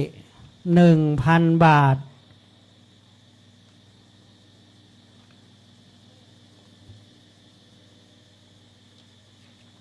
แม่ชีนิชาพัฒน์อินถา 1,000 บาทและท่านที่รับเป็นเจ้าภาพผ่านใบสีนะครับคุณจันทิพย์บุฒิสริงคารเจ้าภาพเทียนชัยซึ่งเป็นเทียนเล่มมหามงคลยิ่งนะครับเป็นเทียนขนาดใหญ่อยู่ในแท่นแก้วนะครับก็คือคุณธนัททองโสมแก้วห้างหุ้นส่วนจำกัดเอกสยามเรสซินเดอรี่เป็นเจ้าภาพดวงประทีปที่รายล้อมพระธาตุเจดีย์ล่ำเปิงคุณอรินทร์อินทรประเสริฐเป็นเจ้าภาพมาลัยกรคุณจันทิพย์บุฒิสริงคารเจ้าภาพดอกไม้ประดับนะครับทั้งโต๊ะหมู่บูชาและพานต่างๆคุณวัฒนาจันเสนาและคุณสวัสดิ์กลั่นสิริก็ร่วมทำบุญในการจัดเตรียมสถานที่อันงดงามนี้นะครับก็ขอเรียนต้อนรับนะครับสำหรับผู้บริหารหน่วยงานท้องที่ท้องถิ่นมีกำนันผู้ใหญ่บ้านสมาชิกสภาเทศบาลตำบลสุเทพเป็นต้นนะครับซึ่งช่วงนี้ก็อยู่ในช่วงเลือกตั้งนะก็อาจจะไม่ได้ประกาศรายชื่อมากมายนะครับเดี๋ยวท่านกกต.ท่านจะถามหานะก็จะเฉพาะในส่วนที่ท่านมาเป็นบางท่านนะครับเป็นการเรียนเชิญให้ท่านได้ทำบุญร่วมกันนะครับในการทำบุญวันนี้ก็จะเริ่มตั้งแต่การจุดธูปเทียนบูชาพระรัตนตรัยนะครับไล่ไปตามลำดับนะครับแล้วก็ไหว้พระรับศีลและหลังจากนั้นก็จะจุดเทียนนวหรคุณเทียนวิปัสสีเรียนมงคลซ้ายขวา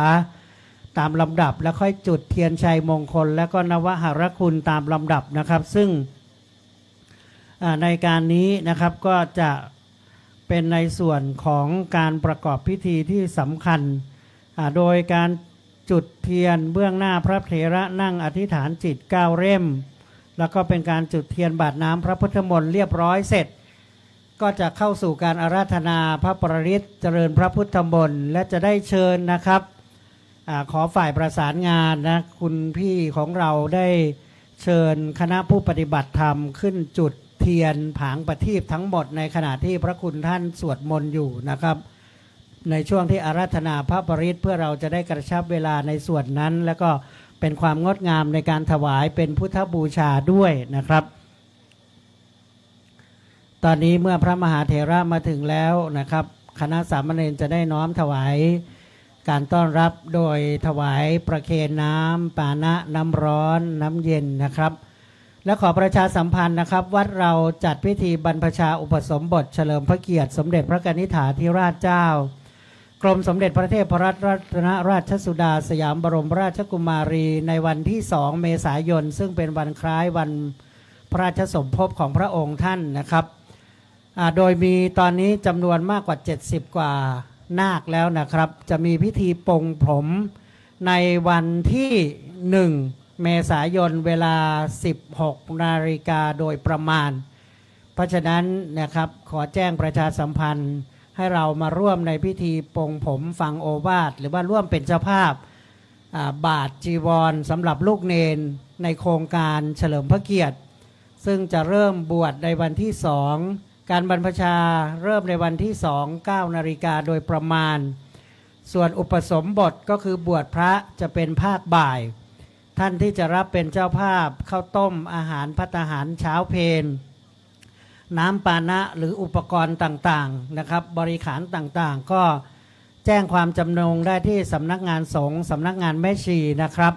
หรือจะร่วมทำบุญซึ่งระยะเวลาสิ้นสุดโครงการก็เริ่มตั้งแต่วันที่1จนถึงวันที่18เมษายนสำหรับลูกเนนที่จะอยู่ต่อก็ไม่ลาสิกขานะครับก็อาจจะเลยระยะเวลานั้นเพราะฉะนั้นนะครับตอนนี้ลูกเนนที่จะเป็นนาคก็ทยอยมาแล้วเรียกว่าเข้าอบรมก่อน3วันล่วงหน้าเพื่อฝึกซ้อมขานนาคฝึกซ้อมสมาทานฝึกซ้อมการอยู่วัดน้อยๆก็คือฝึกซ้อมอดข้าวเย็นไป1มื้อก่อน 3-4 วันนี้เพื่อให้คุ้นชินคุ้นเคยนะครับสำหรับคณะพระอนุจรที่ติดตามครูบาอาจารย์มาขอทาง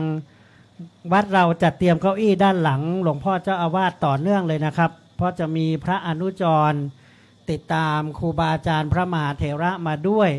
บางครั้งท่านไม่ทราบว่าท่านจะนั่งตรงไหนนะครับก็ขอเมตตาด้วยนะครับเพราะว่าพระมหาเถระบางรูปก็มีลูกศิษย์ที่เป็นพระสามเณรตามมาดังนี้เป็นต้นท่านเราจะได้ถวายการต้อนรับถวายน้ำดื่มน้ำฉันนะครับ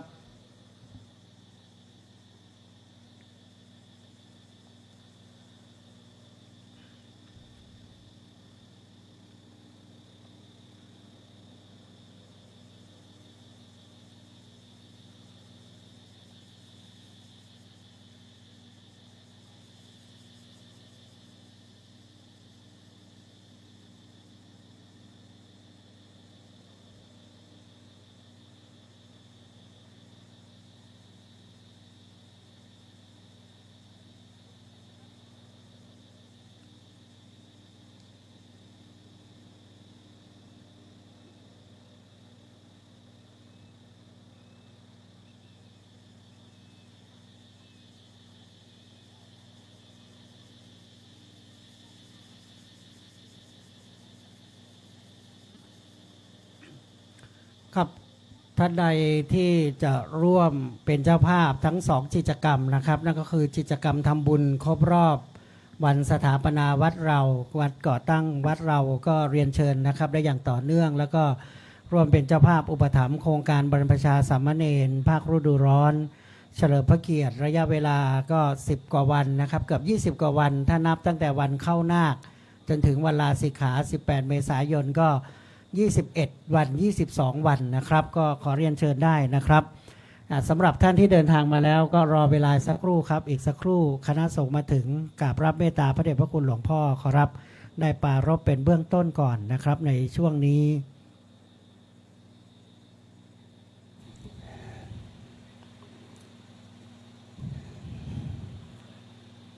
ขอกราบขอบพระคุณครูบาอาจารย์พระมหาเถระพระเถรานุเถระทุกรูปที่ได้มาเป็นตุนเมตตาตามคำได้รัตนามาเจริญพุทธมนต์สวดมนต์ตันในโอกาสที่วัดระเบิงได้ครบรอบ533 ปีมาณโอกาสนี้และขอเจริญพรบรรดาบาสุบาสิกาทั้งหลายที่ได้มีกุศลศรัทธาที่ได้มาร่วมบุญอนุโมทนาความดีมันอันได้แก่คุณโยมมารินีวรหากิจเป็นต้นที่ได้อุปถัมภ์การทำบุญในคราวครั้งนี้ ถึงเราทำบุญในคราวครั้งนี้ก็เพื่อน้อมนึกถึงบรรพบุรุษมีเจ้าแม่อัตตปาเทวีหรือพระเจ้ายอดเชียงรายในพระปัจจุรญาติและก็อดีตพระสงฆ์พระมหาเถระที่ได้มาร่วมสมมุติพื้นที่นี้เป็นพุทธาวาสนะมาด้วยเมื่อนับถึงปีนี้ก็ได้533 ปีเนี่ยพวกเราเนี่ยมันไม่ได้ลืมบุญคุณของบรรพบุรุษนะบรรพบุรุษท่านก็ได้ทำประโยชน์ให้แก่เราแล้วหลังจากนี้เราจะได้สนองกตัญญูกตเวทีทำความดีให้เกิดขึ้นใน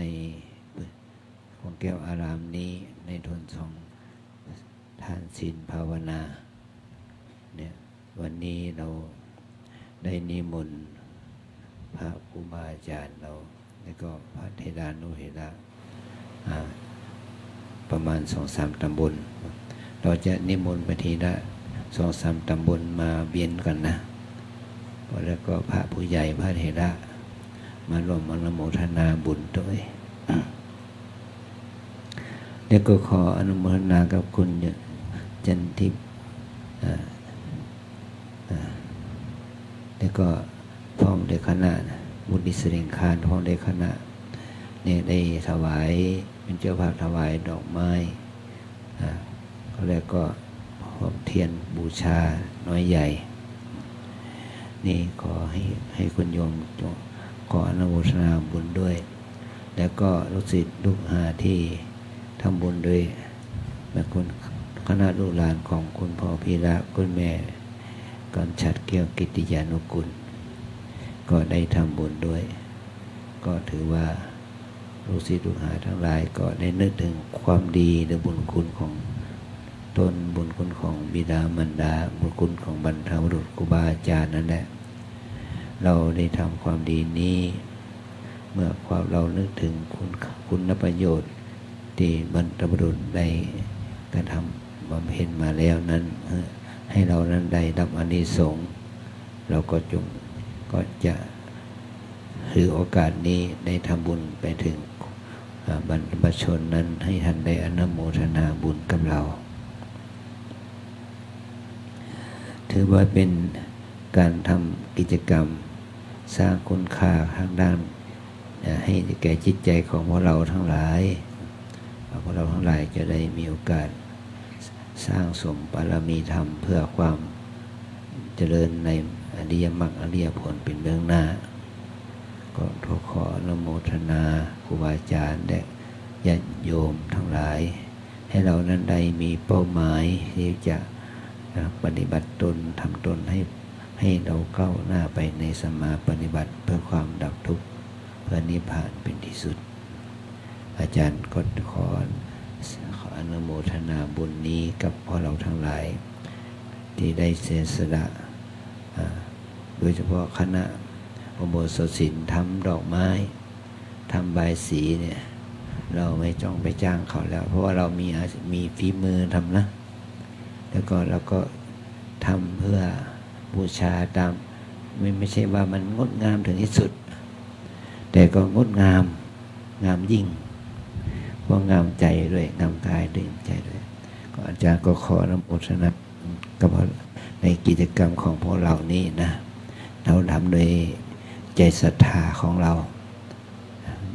ก็เพราะว่าเราจะได้ทำความดีเพื่อประโยชน์เกื้อกูลในพระศาสนานี้ไม่ใช่ว่าจะทำเพียงแค่ปีเดียวเราจะทำตลอดไปตราบใดที่เรายังมีชีวิตอยู่นะอาจารย์ก็ขออนุโมทนาบุญกับพวกเราทั้งหลายในเวลานี้ก็เป็นเวลาที่สมควรแก่เวลาแล้วที่เราจะได้ทำพิธี 19.19 เอาแค่นั้นเราจะทำพิธีเรื่องพิธีกรรมนะขอพิธีกรให้ดำเนินการขออนุโมทนาบุญไป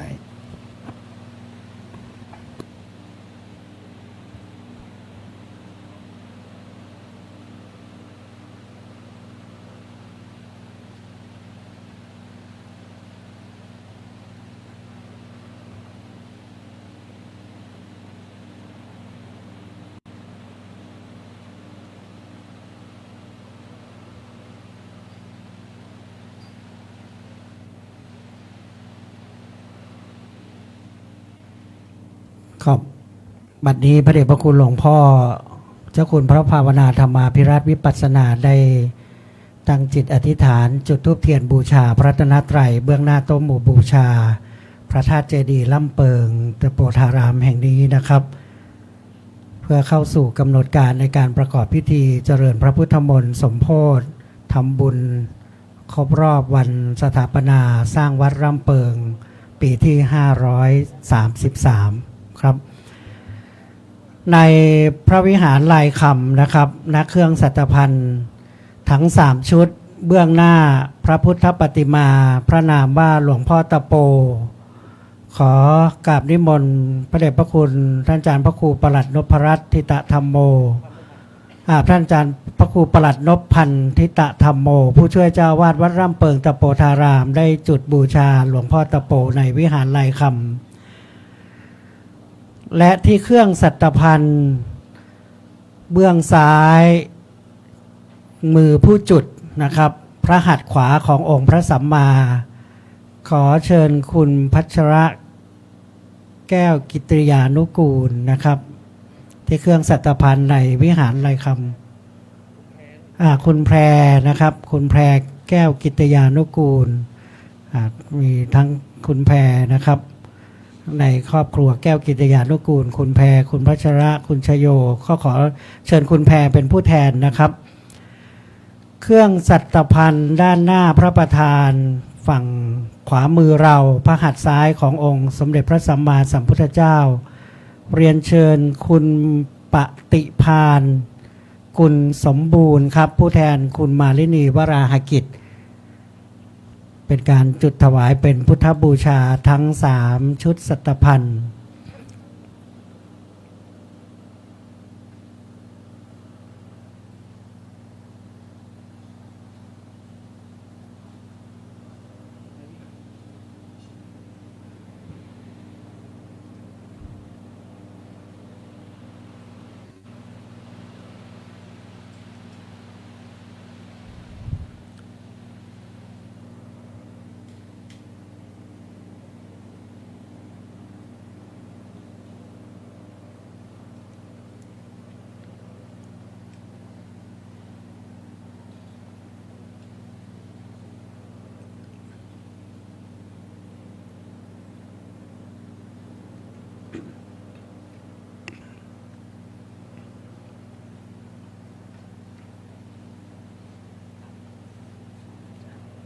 ขึ้นขันห้าก่อนนะวัดยังวังจะพอนะสมมาปัตตาก็เป็นตา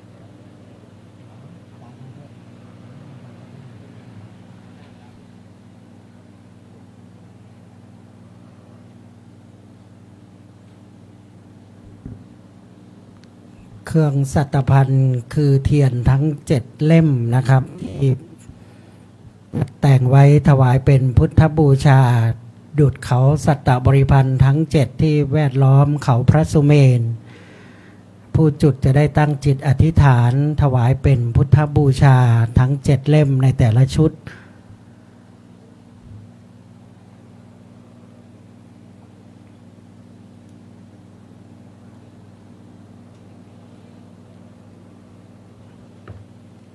ครับลำดับนี้เรียนเชิญทุกท่านกราบพระและอาราธนาเบียญจศีลพร้อมกันนะครับ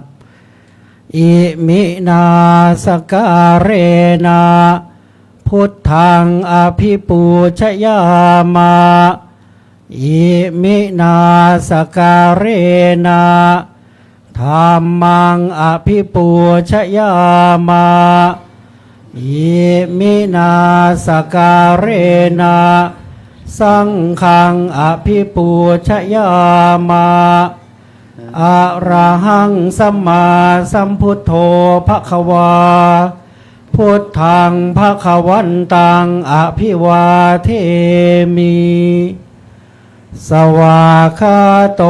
ภควตาธัมโมธัมมังนะมัสสามิสุปฏิปันโนภควโตสาวกสังโฆสังฆังนะมามิมะยังพันเตวิสุงวิสุงรักขณทายาติสรเนนะสหปัญจศีลานิยาจามะทุติยมปิมายังพันเตวิสุงวิสุงรักขณทายาติสรเนนะสหปัญจศีลานิยาจามะตติยมปิมายังพันเตวิสุงวิสุงรักขณทายาติสรเนนะสหปัญจศีลานิยาจามะนะโมตัสสะภะคะวะโตอะระหะโตสัมมาสัมพุทธัสสะนะโมตัสสะภะคะวะโตอะระหะโตสัมมาสัมพุทธัสสะนะโมตัสสะภะคะวะโต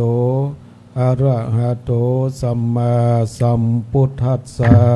นะโมตัสสะภะคะวะโตอะระหะโตสัมมาสัมพุทธัสสะนะโมตัสสะภะคะวะโตอะระหะโตสัมมาสัมพุทธัสสะนะโมตัสสะภะคะวะโตอะระหะโตสัมมาสัมพุทธัสสะ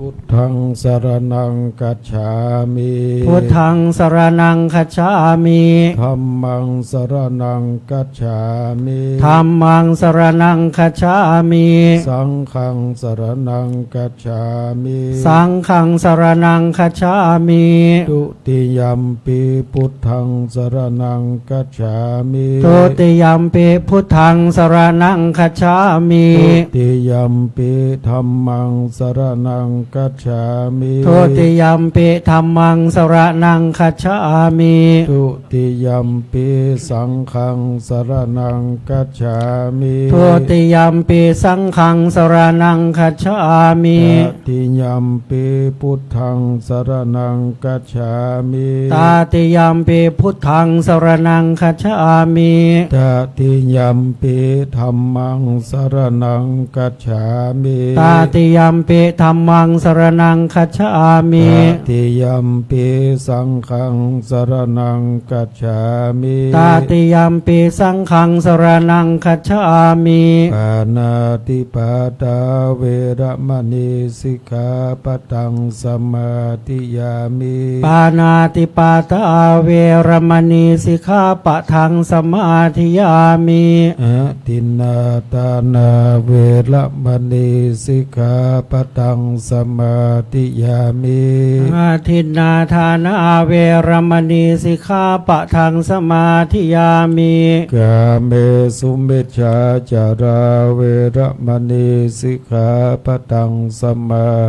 ธิยามิ กาเมสุมิชาจาราเวรมณีสิกขาปะทังสมาธิยามิ มุสาวาตาเวระมณีสิกขาปะทังสมาธิยามิ โมสาวาทาเวรมณีสิกขาปะทังสมาธิยามิ สุราเมรยะมัจจปมาตฐานา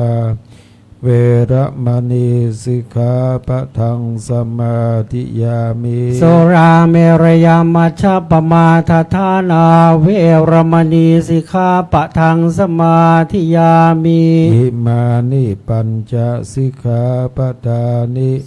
สีเลนะสุขติงยันติสีเลนะโภคสัมปทาสีเลนะนิพุติงยันติตัสมาสีลังวิโสทะเย สาธุกับลำดับนี้จะเป็นการจุดเทียนพุทธวิปัสสีเทียนมงคลซ้ายมงคลขวากับอาราธนาพระครูวิทรอินจันทร์กันโตภาโสผู้ช่วยเจ้าวาดวัดร่ำเปิงตะโปธารามครับได้ตั้งจิตอธิษฐานจุดเทียนพุทธวิปัสสีเล่มตรงกลางนะครับเบื้องหน้าป้ายจารึกพระธาตุนะครับขอกราบนิมนต์ครับ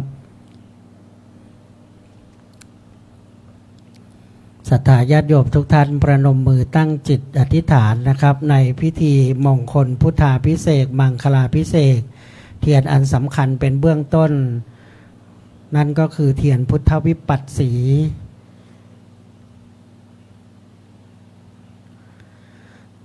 เทียนมงคลซ้ายมงคลขวาเล่มซ้ายมือของผู้จุดนะครับกับนิมนต์ท่านอาจารย์ประหลัดพระอาจารย์ปรัชญ์พิเชษฐ์ญาณวโรครับท่านผู้ช่วยเจ้าวาดวัดร่ำเปิงตะโปธารามเลขานุการเจ้าคณะอำเภอเมืองเชียงใหม่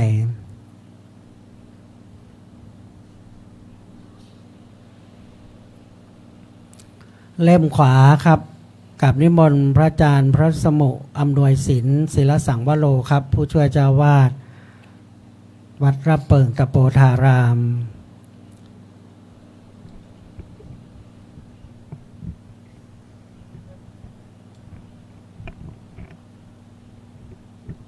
ซึ่งพระเดชพระคุณทุกรูปนะครับเป็นพระวิปัสสนาจารย์เป็นพระอาจารย์ผู้สอนปฏิบัติวิปัสสนากรรมฐานและ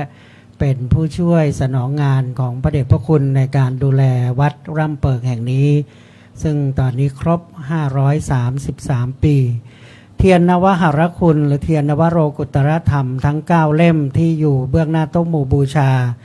เล่มแรกขอกราบนิมนต์พระอาจารย์ใบดีกาศักดิ์ชัยสติสัมปันโนครับผู้ช่วยเลขานุการเจ้าคณะอำเภอเมืองเชียงใหม่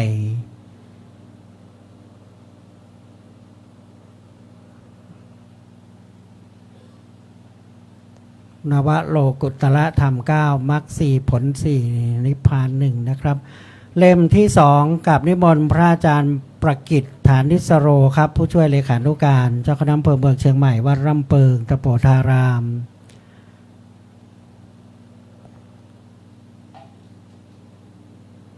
เล่มที่3กับอาราธนาพระเดชพระคุณท่านอาจารย์พระนพมณฑลนรินโทครับผู้ช่วยเลขานุการเจ้าคณะอำเภอเมืองเชียงใหม่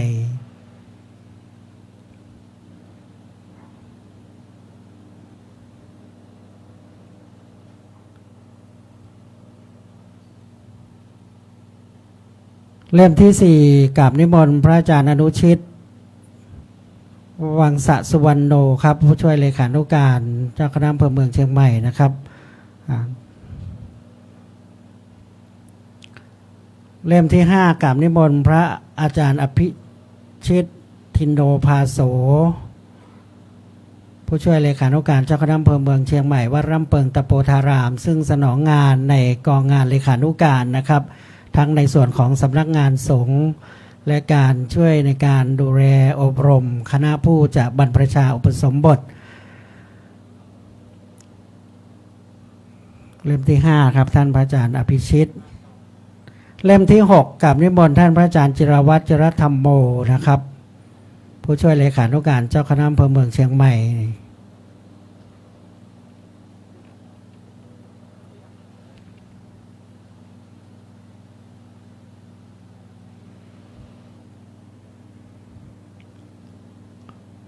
เล่มที่7กราบนิมนต์พระอาจารย์ศิราพัฒน์ปะสาโทครับกองงานเลขาวัดร่ำเปิงตะโปธาราม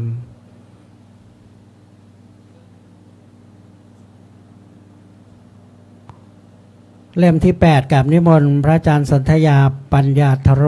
กองงานเลขานุการของวัดร่ำเปิงตะโปธาราม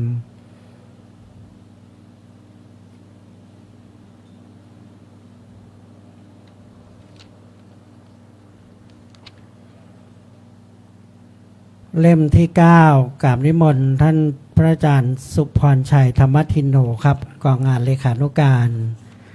ในนามคณะกองงานเลขานุการของทั้งวัดและกองงานของเจ้าคณะอำเภอเมืองนะครับที่สนองงานคณะสงฆ์และช่วยพระเดชพระคุณหลวงพ่อเจ้าวาดในการดูแลวัดร่ำเปิงตะโปธารามแห่งนี้ณที่ฐานพระเจดีย์ทั้ง4ทิศ4มุมนะครับเป็นเทียนสติปัฏฐาน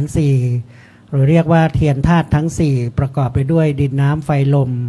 หรือสติปัฏฐาน4กายเวทนาจิตธรรม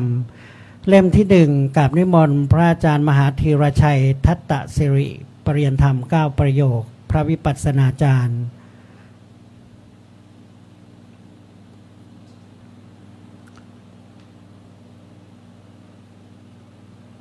เล่มที่2กับนิมนต์พระอาจารย์ประสิทธิ์ปรกโมพระวิปัสสนาจารย์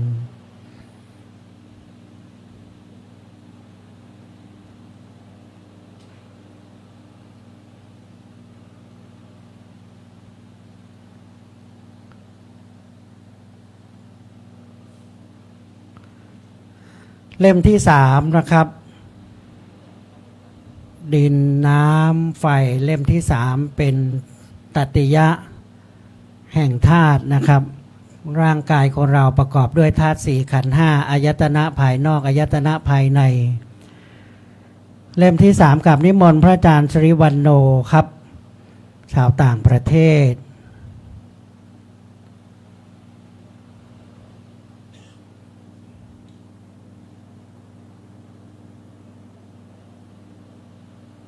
ซึ่งเป็นพระภิกษุที่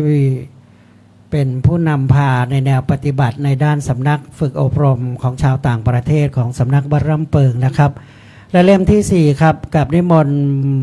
พระภิกษุณีอัคคยานีวิปัสสนาจารย์ครับ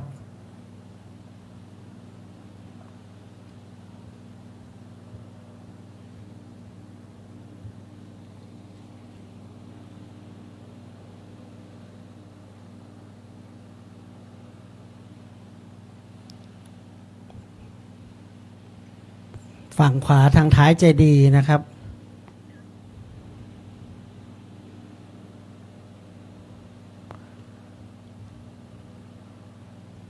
เมื่อพระอาจารย์ภิกษุณีวิปัสสนาจารย์ได้จุดเทียนธาตุทั้ง4เล่มสุดท้ายหน้าฐานทิศที่4ของเจดีย์แล้วจะเป็นการจุดเทียนโสรสยาน16ทั้ง16เล่มที่แวดล้อมณฐานเจดีย์ชั้น3นะครับซึ่งจะเป็นเทียนชนวนเล่มยาวนะครับขอเรียนเชิญดังนี้เป็นลำดับต้นตามลำดับเลยนะครับ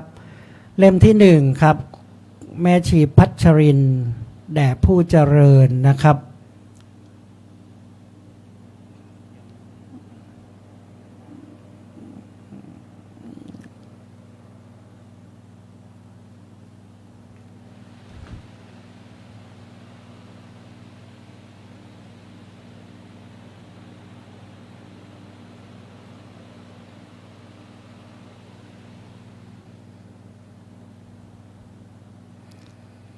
โสรสยานทั้ง16เป็นลำดับยานแห่งผู้ปฏิบัติวิปัสสนากรรมฐานท่านได้ตั้งจิตอธิษฐานนะครับเพื่อความเป็นมหามงคล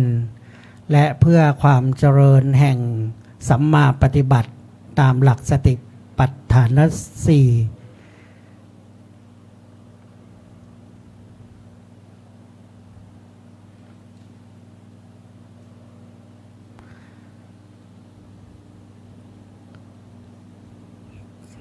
ส ซึ่งมีการเทศนาลำดับญาณเล่มที่สองนะครับแม่ชีปริชาติบุญประเสริฐเรียน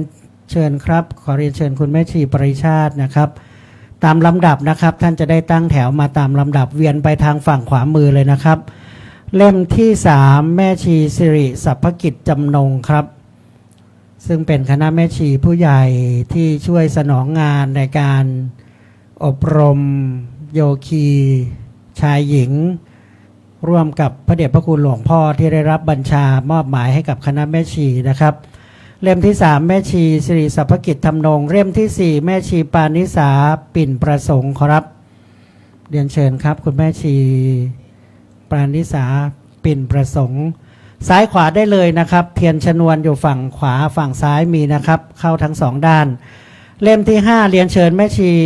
อัญชลีธรรมจักรครับฝั่งซ้ายนะครับแม่นะซ้ายนี้ก็มีเทียนชนวนนะเข้าทั้งสองข้างเลยนะครับเล่มที่6ครับไปในฝั่งขวาของพระธาตุเจดีย์ครับคุณแม่ชีต่อมแก้วกาญจนะครับ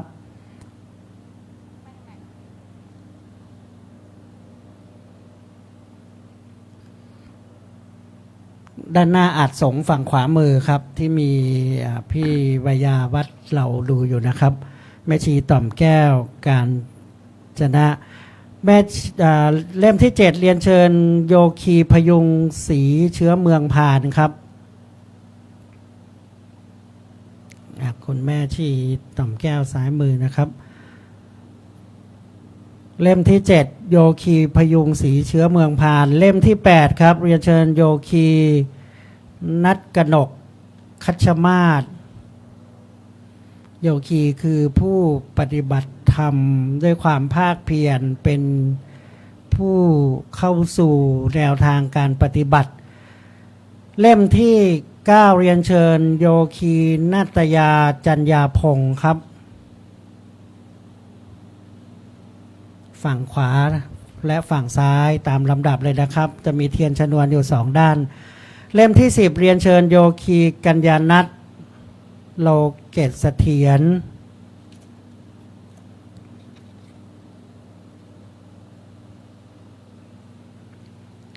เล่มที่10นะครับโยคีกัญญาณัฐโลเกตเสถียรเล่มที่11เรียนเชิญคุณจันทิพย์วุฒิสรินคารครับซึ่งคุณพี่จันทิพย์รับเป็นเจ้าภาพพานใบสีดอกไม้ประดับตกแต่งอันงดงามทั้งโต๊ะหมู่บูชาและพานใบสี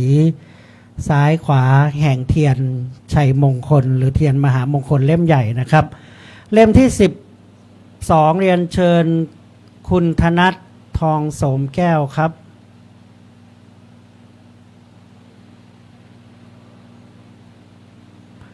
เล่มที่13เรียนเชิญคุณอรินทร์อินทรประเสริฐ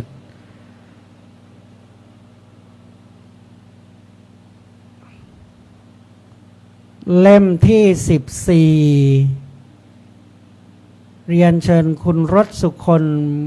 บุญยประภาวยาวัจกรวัดร่ำเปิงครับ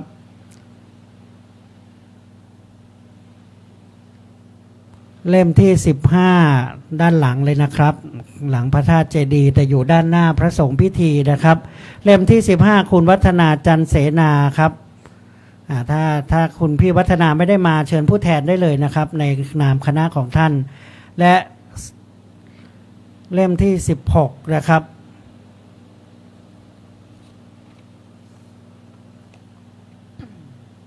คุณธนวัฒน์กตัญญูวยาวัจกรวัดร่ำเปิงนะครับหรือผู้แทนนะครับครบทั้ง16เล่มเป็นโสรสยานตามลำดับแห่งยานของการปฏิบัติวิปัสสนากรรมฐาน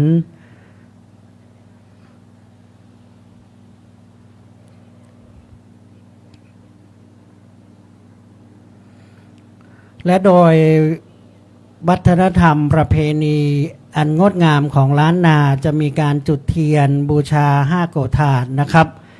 กับนิมนต์พระวิปัสสนาจารย์ฝ่ายต่างประเทศครับพระอาจารย์ฉีสุขิโตได้จุดเทียนขัน5โกฐาสเบื้องหน้าองค์หลวงพ่อเจ้าคุณเจ้าอาวาสนะครับและหลังจากนั้นจะได้น้อมถวายและร่วมกับหลวงพ่อนะครับในการตั้งจิตอธิษฐานบูชาขัน5โกฐาส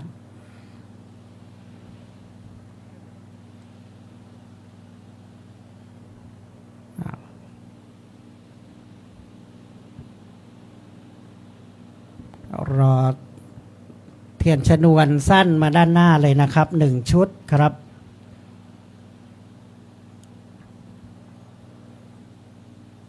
เมื่อจุดแล้วจะได้กราบอาราธนานิมนต์พระเดชพระคุณท่านอาจารย์พระครูประหลัดธินวัตรญาณสิทธิวาทีเจ้าวาดวัดยางกวงได้โยงขันหลวงแก้ว5เขาถาดตามลำดับกราบนิมนต์ครับ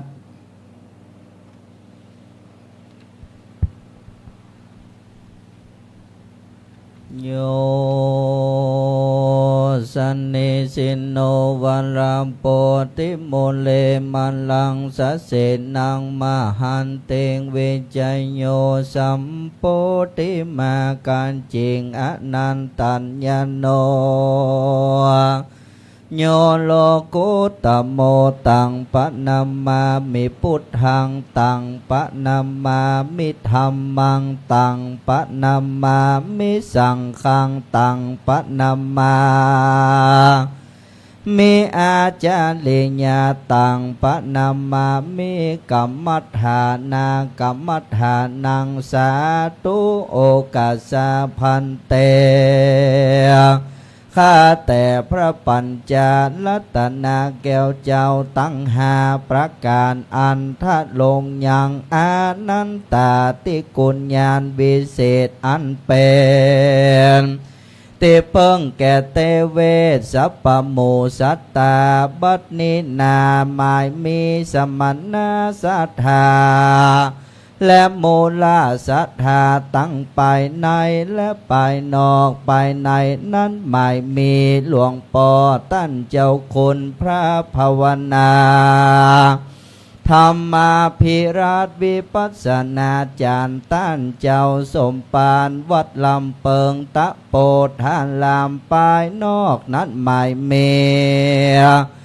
มหามูลาศรัทธาตั้นเจ้าตั้งหลายคุลุอุปัฏฐาก็ได้ปากันสะละนงคงควายตกแต่งแปลงพร้อมน้อมนำมายังมาตุปุภาลาจาดวงดอกเขาตอกดอกไม้และลำเตียนมาจำเนียนวางตั้งไว้เหนือขันปั่นเป็น5 โกฏถากส่วนปัทมวิภาคเบื้องต้นหัวตีผู้ขาตั้งลายขอถวายปูจายังพระมุนีตนสักสวัสดกับตังพระบาทและสรีระธาตุเจ้าเจดีย์ตังไม้สลีมหาโพธิ์อันมีหลายโกฏมากนาส่วนตุติญาภากาอันทวนสองงามบ่อเศร้าขอถวายปูจายังพระนวโลกุตตรธรรมเจ้าเก่าประการ10กับตังพระปริญญาติธรรมอันอุลานเลิศแล้วอันเป็นปฏิบแก้ว2 มกาตังส่วนตาติญาวานอันทวน3 งามบ่อเศร้าขอถวายปูจายังพระอริยสังฆเจ้าตั้งหลายหมายมีพระมหาอัญญาโกฏัญญาเทนเจ้าเป็นเก้าทลาบต่อเต้าเถิงสมมุติสังฆาบัดนี้เป็นปริโยสารจตุทวารอ่านทวน4 งามล้นตี้บ่อาจจักสังขญาขอถวายปูจายังพระสมถกรรมฐานและวิปัสสนากรรมฐานดวงวิเศษอันเป็นเหตุให้ปณสัตตั้งหลายได้ลอดจอดเถิงเวียงแก้วยอดมหาเนลปานนั้นแต่ดีลีส่วนปัญจมโกฏากอันทวนหาผู้ขาตางหลายจะขอปูจายังครูบาอาจารย์เจ้าผู้สั่งสอนยังกรรมฐานตั้งหลายหมายมีพระมหากัสสปะเทระเจ้าเป็นเก้าลำดับลำดา มาลอดเถิงครูบาเจ้าใจญาลังกาครูบาเจ้าศรีวิจัยญาจะนะครูบาเจ้าอาภิชัยข่าวปีครูบาเจ้าพรหมจักสังวรครูบาเจ้าใจญาวงศาพัฒนาและพระเดชพระคุณหลวงปู่พระพรหมมงคลอันเป็นครูบาอาจารย์แห่งผู้ค้าตังหลายบัดนี้ไซผู้ค้าตังหลายขอนบน้อมไหวและขอสุมาหากหลอนว่าศรัทธาและมูลศรัทธาผู้ค้าตั้งหลายได้ประมาทตั้งแต่อเนกชาติหากหลอนเมียด้วยกายาวาจีมโนกรรมอินทรีย์ตั้งหกอริยบทตั้งสี่รู้แจ้งที่ใดกระทำก็ดีบ่โลแจ้งที่ได้กระทำดังอันก็ดีผู้ค้าตั้งหลายก็กลัวเป็นโทษขอพระปัญจรัตนาแก้วเจ้าโปรดกรุณาจงมีธรรมเมตตาอนุติยาวายนาปฏิกหารับเอายังปรมิสะปูจาสุมมาแห่งผู้ค้าตั้งหลายแล้วจงอัจฉเยเตสนาขมาลาโลดโอดเสียยังโตสนาโตดโปรดเฮือหายกายเป็นนาทีวิปาโกอาโหสิกรรมขออย่าได้เป็นนิวรณธรรมกรรมอันแก่กาอันจักห้ามตับเสียยังโมฆะหนต่างอันจะขึ้นสู่เวียงแก้วมหาเนรปานเสียแก่สมณศรัทธาและโมลาศรัทธาผู้ค้าต่างหลายจุตนจุองค์จุผู้จุคนตั้งใหญ่น้อยใจหญิงนั่นจงจักมีเตียงแต่ดิลีพุทธปูจาธรรมปูจาสังฆปูจาพุทธปูจามหาเตจาธรรมปูจามหาปัญญาสังฆปูจามหาลาภาปูจาละเหปูจาญาโตพุทเทญติจาสาวะเกปะปัญจสมติกันเต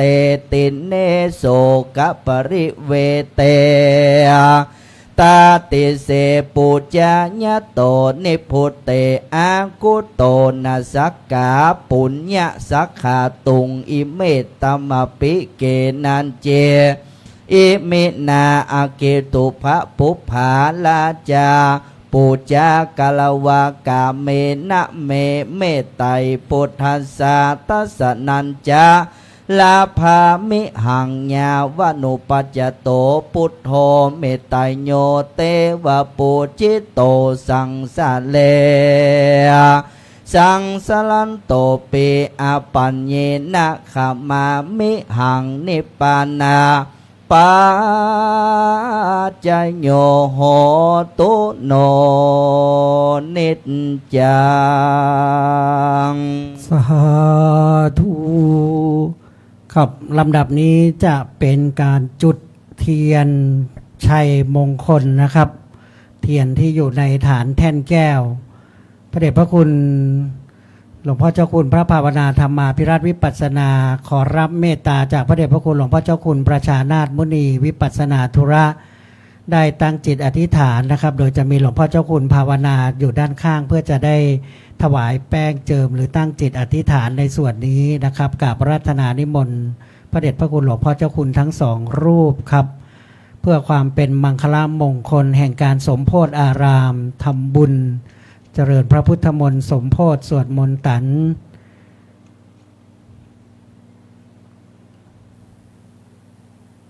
ศรัทธาญาติโยมเราได้ตั้งจิตอธิษฐานนะครับเพื่อความเป็นชยมงคลมหามงคลอย่างยิ่ง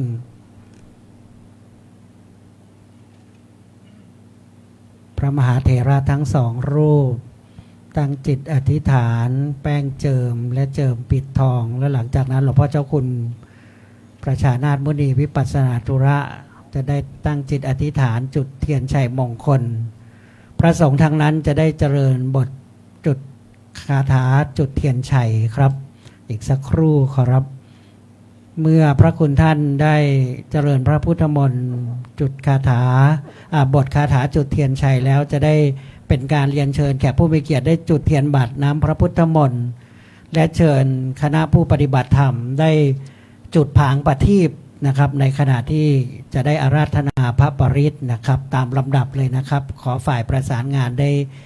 เตรียมในส่วนนี้นะครับ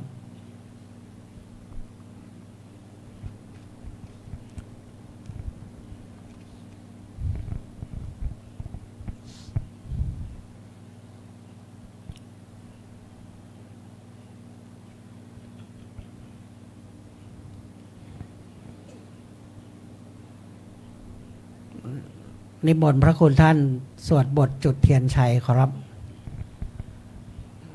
พุทโธสัมปัญโยธัญญาโนธัมโมโลกุตโรวโรสังโฆมัคคาภาลัตโธจาเอเจตังรัตนัตตยังเอตัสสะอนุภาเวนะสัพพทุกขาอุปัฏฐวาอันตรายาจานัสสันตุสัพพโสถิภวันตุเตครับลำดับนี้จะเป็นการจุดเทียนบาทน้ำพระพุทธมนต์ทั้ง9บาทนะครับที่อาจสงฆ์นะครับถือว่าพระมหาเถระไม่ได้เดินทางมาก็ได้จุดนะครับที่อาจสงฆ์แรกนะครับเรียนเชิญคุณรวิวัฒน์ปิยธนสิริกุลครับเชิญครับตั้งจิตอธิษฐานนะครับเบื้องหน้าบาทแรกเลยนะครับถือว่าเป็นอาจทิพย์นะครับที่จะได้พุทธาพิเศษมังคลาพิเศษให้เราตั้งจิตอธิษฐานเพราะว่าบาทน้ำมนต์และสายได้สายศีลได้โยงรอบเป็นมงคลทุกบาทนะครับท่านเล่มที่2เรียนเชิญคุณวีรินทร์พิมลธรรมสิริครับ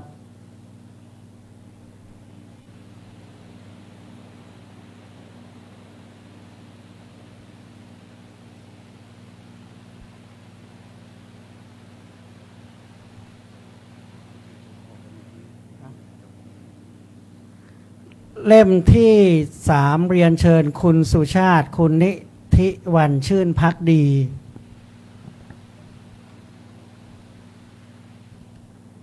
ขอตั้งจิตอธิษฐานให้เป็นมงคลสำหรับเราด้วยนะครับและเพื่อความมั่นคงสถาพรแห่งวัดรำเปิงตะโปธารามเล่มที่4เรียนเชิญคุณธัญรัตน์ทวัฒน์มงคลศักดิ์ครับ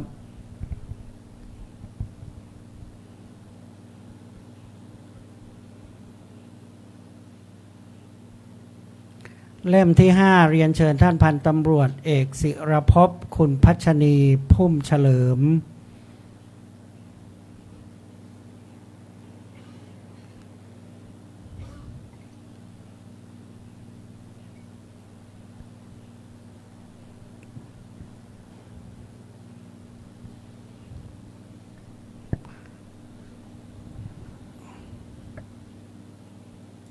เล่มที่6เรียนเชิญคุณวรรณณีราชดีครับคุณวรรณีราชดีครับ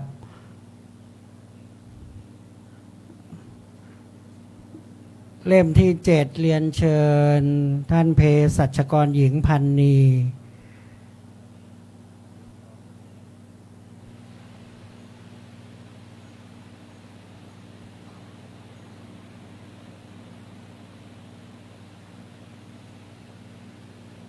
เชิญด้านบนเลยนะครับท่านเภสัชกรหญิงพันนีครอพุทธิวัฒน์นะครับ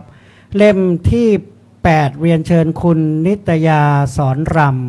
ำและนว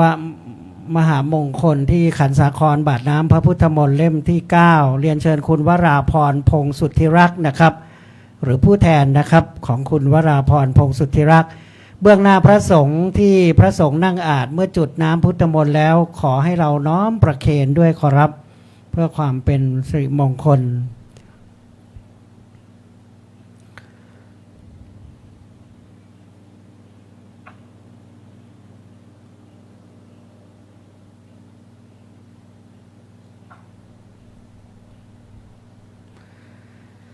ที่พระเดชพระคุณหลวงพ่อวัดธาตุคำนะครับ บาทน้ำพระพุทธมนต์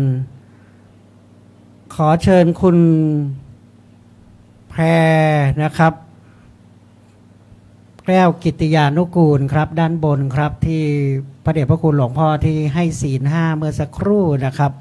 บาทแรกที่อาจสงฆ์ใน9บาทนั้นจะเป็นพระมหาเถระนั่งปรกอธิษฐานจิตนะครับ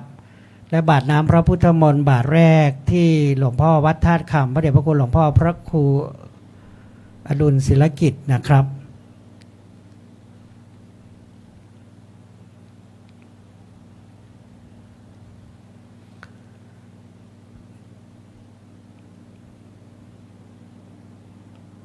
การบูชา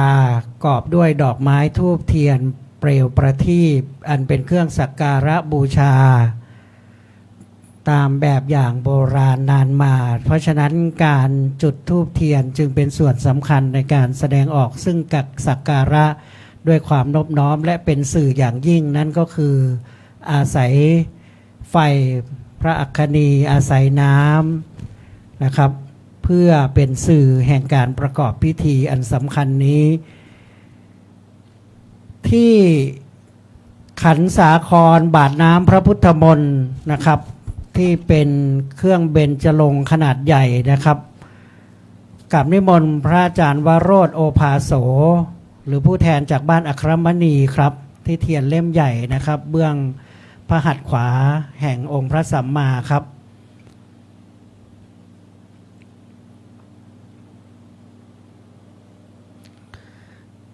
เรียนเชิญคณะผู้ปฏิบัติธรรมรออีกสักครู่นะครับเตรียมพร้อมนะครับเทียนมงคล9เล่มด้านหน้ามณฑป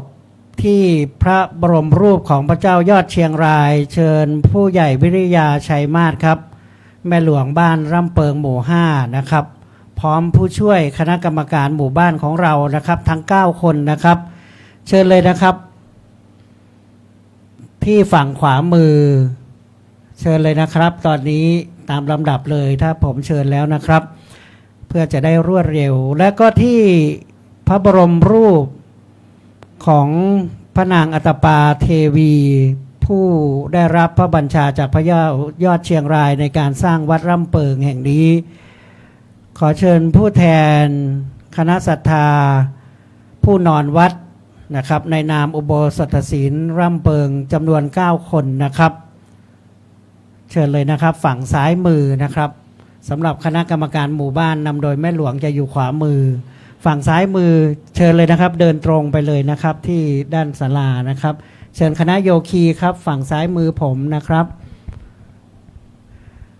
เชิญคณะผู้ปฏิบัติธรรมทั้งหมดที่อยู่ด้านข้างทั้งหมดจุดผางประทีปเลยนะครับตามลำดับวิปติปฏิภาหายาสัพพสัมปติสิทธิยา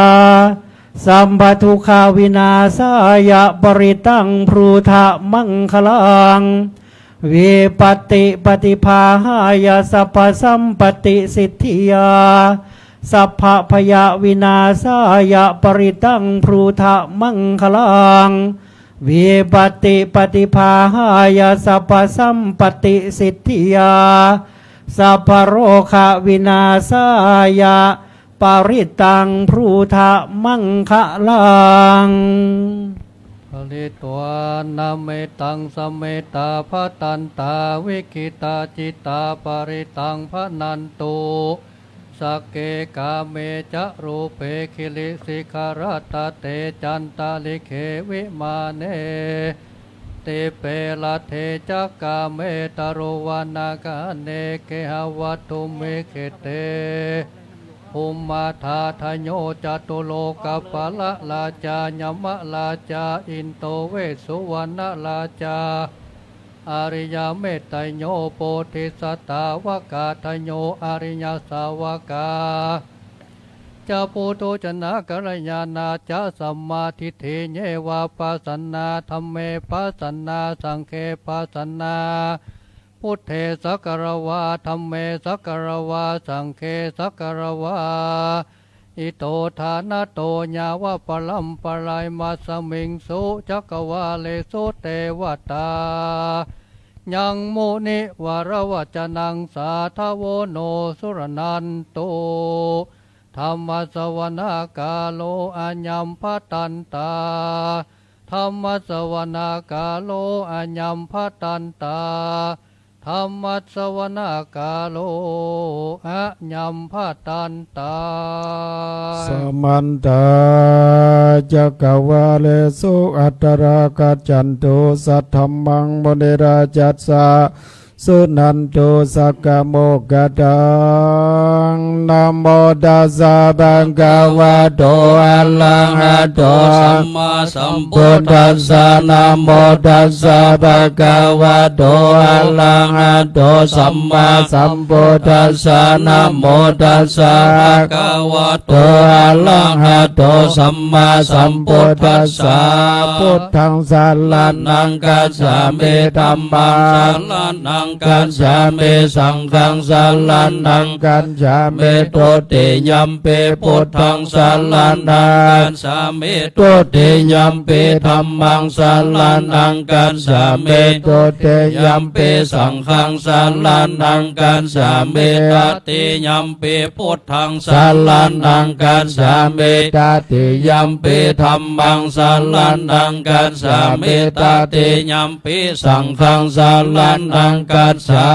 มินะโมเมสัมปะพุทธานาตวัสสะวะลาละคโนตันหังกาโลมหาวิโลเมทังกาโลมหายาโสสัลลันนังกาโลโลกาหิโตทิปังกาโลจุตินตาโลโกตัญโยจานาปะโมโคมังกาโลโพลิสาสะโพสุมาโนสุมาโนทิโลเลวัตโตลาติวัฏานโนโสเปโตปุณณสัมปันโนอโนมัตถสิจานุตตมโมปัตตุโมโลกาปัจโจโตนาลาโตวัลลาสาลาติปัตตุมุตตะโลสัตตาสาโลสุเมโทอาคาปุงคาโลสุจาโตสัพพะโลกาโคปิญญาทัสสินาลาสัพโพ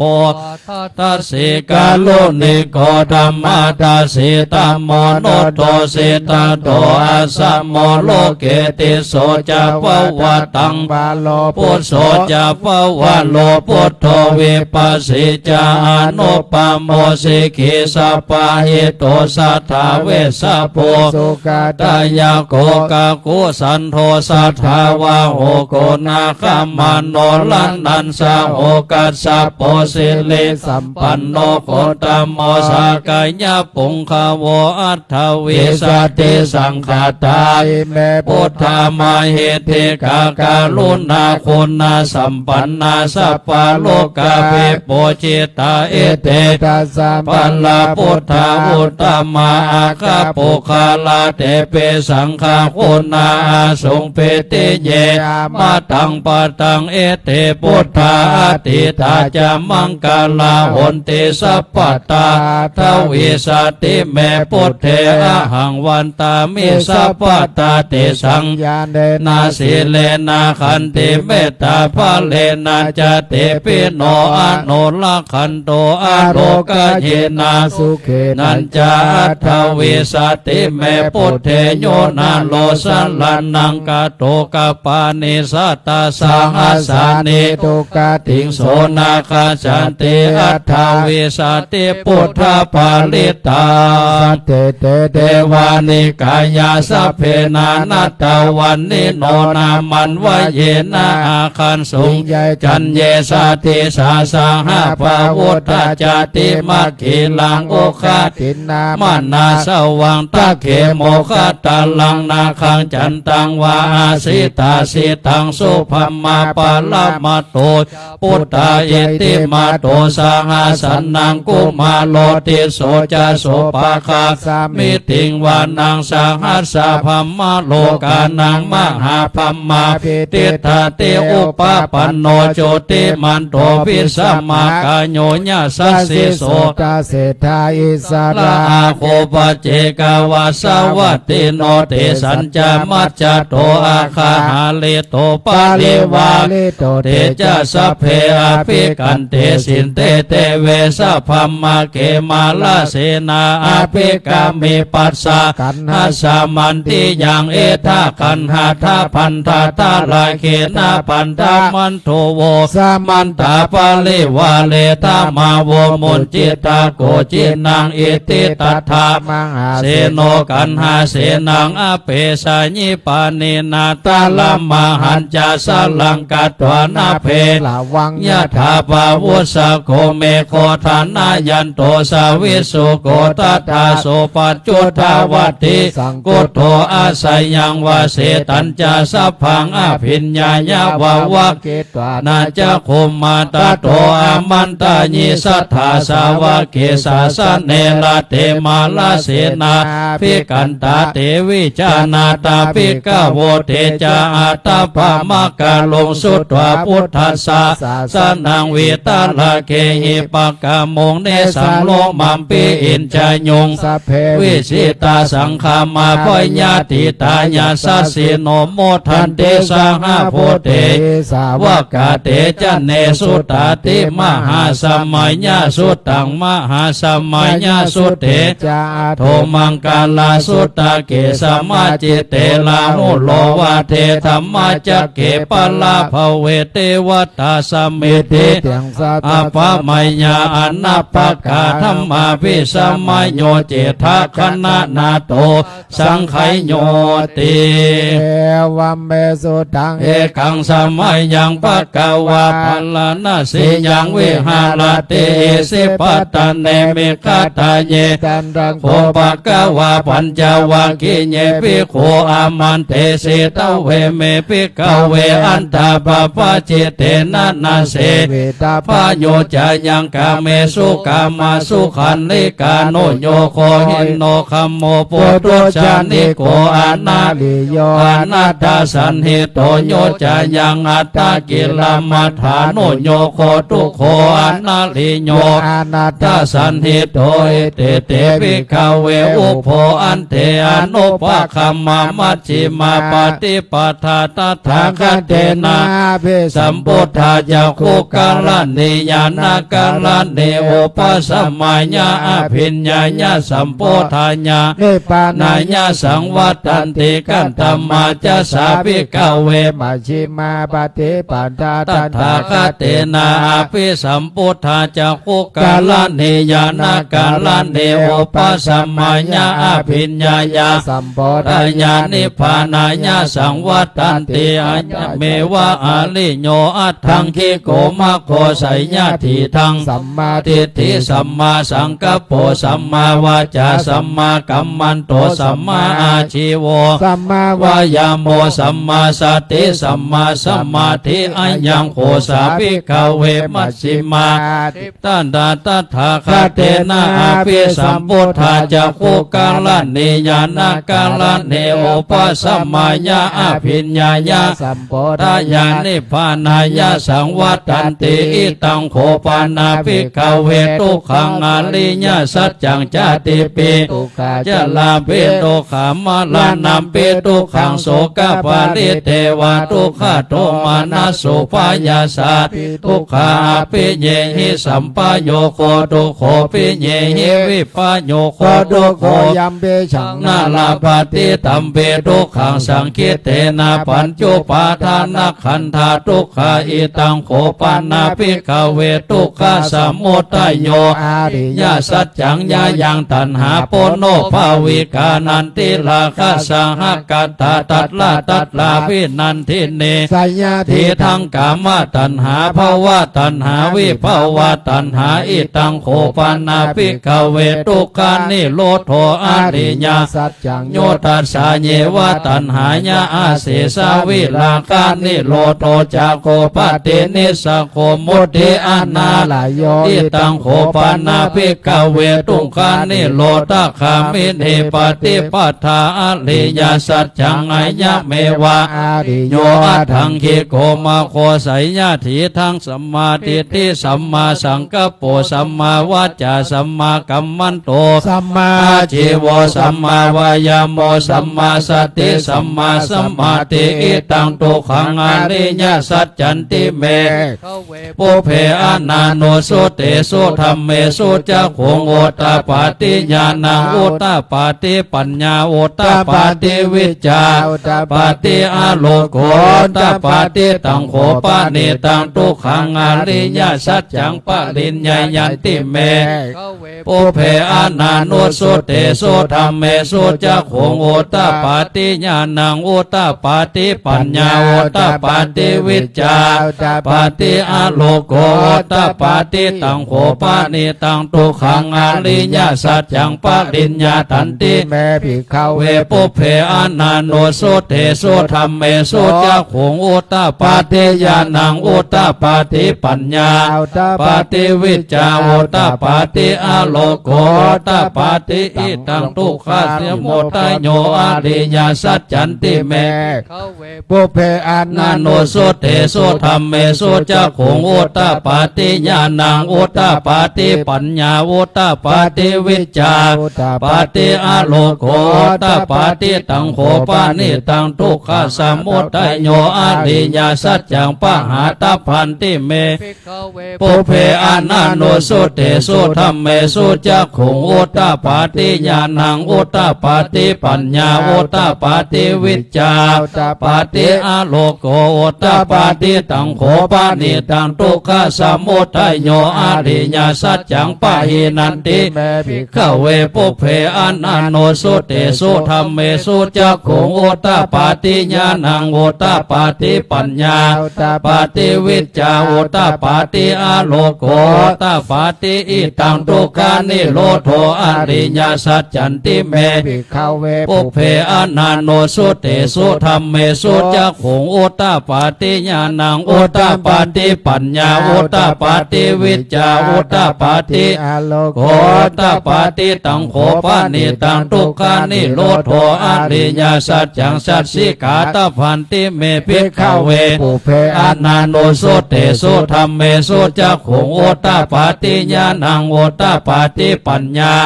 ปาติวิจจาโอตาปาติอาโลโกตาปาติตังโขปานิตังทุกขานิโรโธอริยสัจจังสัจสิกาทันติเมภิกขเวปุเพอานาโนสุเตสุธรรมเมสุจักขุงโอตาปาติญาณัง อุตตา ปาติปัญญาโอตาปาติวิจจาโอตาปาติอาโลโกโอตาปาติอิตังตุกานิโรธาคามินี ปฏิ ปาทาอริยสัจจันติเมภิกขเวปุเพอานาโนสุเตสุธรรมเมสุจักขุงโอตาปาติ ญาณัง โอตาปาติปัญญาโอตาปาติวิจจาโอตาปาติอาโลโกโอตาปาติตังโขปานิตังทุกขานิโรธาคามินี ปฏิ ปาทาอริยสัจจังภาเวตาพันติเมภิกขเวปุเพอานาโนสุเตสุธรรมเมสุ จักขุง โอตาปาติญาณังโอตาปาติปัญญาโอตาปาติวิจจาโอตาปาติอาโลโกโอตาปาติตังโข ปานิ ตังตุกานิโรธาคามินีปฏิปทาอริยสัจจังภาเวทันติเมภิกขเวปุเพอานาโนสุเตสุ ธรรมเม สุจักขุงโอตาปาติญาณังโอตาปาติปัญญาโอตาปาติวิจจาโอตาปาติอาโลโกโอตาปาติยาวะกีวันจะเม ภิกขเวอิเมโส จตุสุอาริยสัจเจสุเอวันติปริวัตตังตวาทัสสะกาลังยะถาพุทธังญาณทัสสนันนาสุ วิสุท ตังอโหสิเนวัตตาวะหังภิกขเวสัทเทวะเกโลเกสัมมาลาเกสัพพมะเกสัสสะ มานา พมนิยาปัจจายะสัทเทวะมนุสสายาอนุตตังลังสัมมาสัมโพธิงาภิ สัมพุทโธ โตปัญจัญญาสิงญาโตจะโขเมภิกขเวอิเมสุจตุสุอาริยสัจเจสุเอวันติปริวัตตัง ตวา ทัสสะกาลังยะถาพุทธังญาณทัสสนังสุวิสุทธังอโหสิอัฏฐาหังภิกขเว สเทว วะเกโลเกสัมมาลาเกสัพพมะเกสัสสะม นาภามณิยาปัจจายาสัทเทวามนุสายาอนุตตัลังสัมมาสัมโพธิงาเพสัมโพโธปัญญัญญาสิงญาณัญญาปัฏฐเม ตัสสะนัง อุทาปาติอากุปาเมวิมุตติอายามันติมาสตินัตถิธานิปุณณภโวติเอตมะโวจะภควาตมนาปัญจวัคคียาภิกขุภควาโตภาสิตังอภินันทุงอิมัสสมินจปนาวยากัลลานัสสมิงพัญญามาเนอายสสมมัตโตโกทันวิลาจังวิตามาลังธรรมาจะคงอุตปาติยังกินจิสมุทัยะธรรมังสัพพันตังนิโรธาธรรมันติปวัตติเตจะภควตาธรรมาจะเกปุมมาเทวาสัตตมนุสสาเวสุเอตัมภควตาภาลายังเอสิปัตตเนมิคาตาเยอนุตตาลังธรรมาจักขังปวัตติตังอปติวัตติยังสัมมเนนวามาเนนวาเตเวนวามาเลนวาภมุนาวาเขนะจิวาโลกัสสมินเท มานังเทวานัง สันตังสุตวาจตุมหาราจิกาเทวาสัตตมนุสาเวสุจตุมหาราจิกานังเทวานังสุตวาตาวติงสาเทวาสัตตมนุสาเวสุตาวติงสานังเทวานังสัตตังสุตวายามาสัตตมนุสาเวสุยามานังเทวานังสัตตังสุตวาตุสิตาเทวาสัตตมนุสาตุสิตานังเทวานังสัตตังสุตวานาลติเทวาสัตตมนุสาเวสุนิมมานาลตินังเทวานังสัตตังสุตวาปาลนิมิตาวาสาวัตติสันตมนุสาเวสุปาลนิมิตาวาสาวัตตินังเทวานังสัตตังสุตวา พระมาปา นิสัจจเทวาสันตมนุสาเวสุภมะปาริสัจจานังเทวานังสัตตังสุตวาภมะปะโลหิตาเทวามนุสาเวสุภมะปะโลหิตานังเทวานังสัตตังสุตวามหาภมะเทวาสัตตมนุสาเวสุมหาภมะนังเทวานังสุตวาปริตาภาเทวาสัตตมนุสาเวสุปริตาภานังเทวานัง สัตตัง สุตวาอัปปมานาภาเทวาสัตตมนุสาเวสุงอัปปมานาภานัง เทวา นังสัตตังสุตวาปัสสลาเทวาสัตตมนุสาเวสุงอาปัสสลานังวานังสัตตังสุตวาปาลิตาสุภาเทวาสัตตมนุสาปาลิตาสุภานังเทวานังสัตตังสุตวาอัปปมานาสุภาเทวาสัตตมนุสา เวสุ อัปปมานาสุภานังเทวานังสัตตังสุตวา สุภากิน นากาเทวาสันตมนุสาเวสุสุภากินหากานังเทวานังสัตตังสุต ตัวอาสัญเยสัตตาเทวาสัตตามนุสาเวสุงอาสัญเย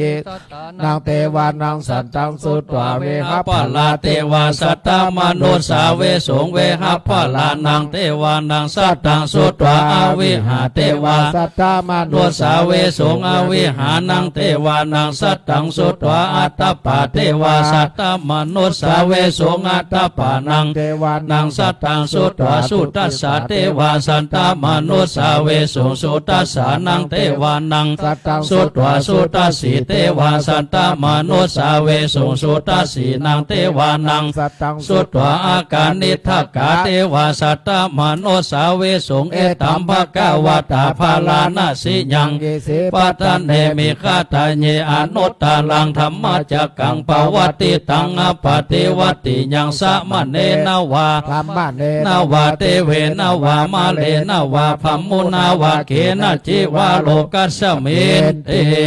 ติหาเต นะคะเนนะเทนะโมโหเตนะยาวาพัมมาโลกาสัตโตอภุคันเสอายัญจตาสะ สังอา สีโลกาธาตุสังกัมปิสัมปะกัมปิสัมปะเวทีอาปะมาโนจะโอลาโลโอภาโส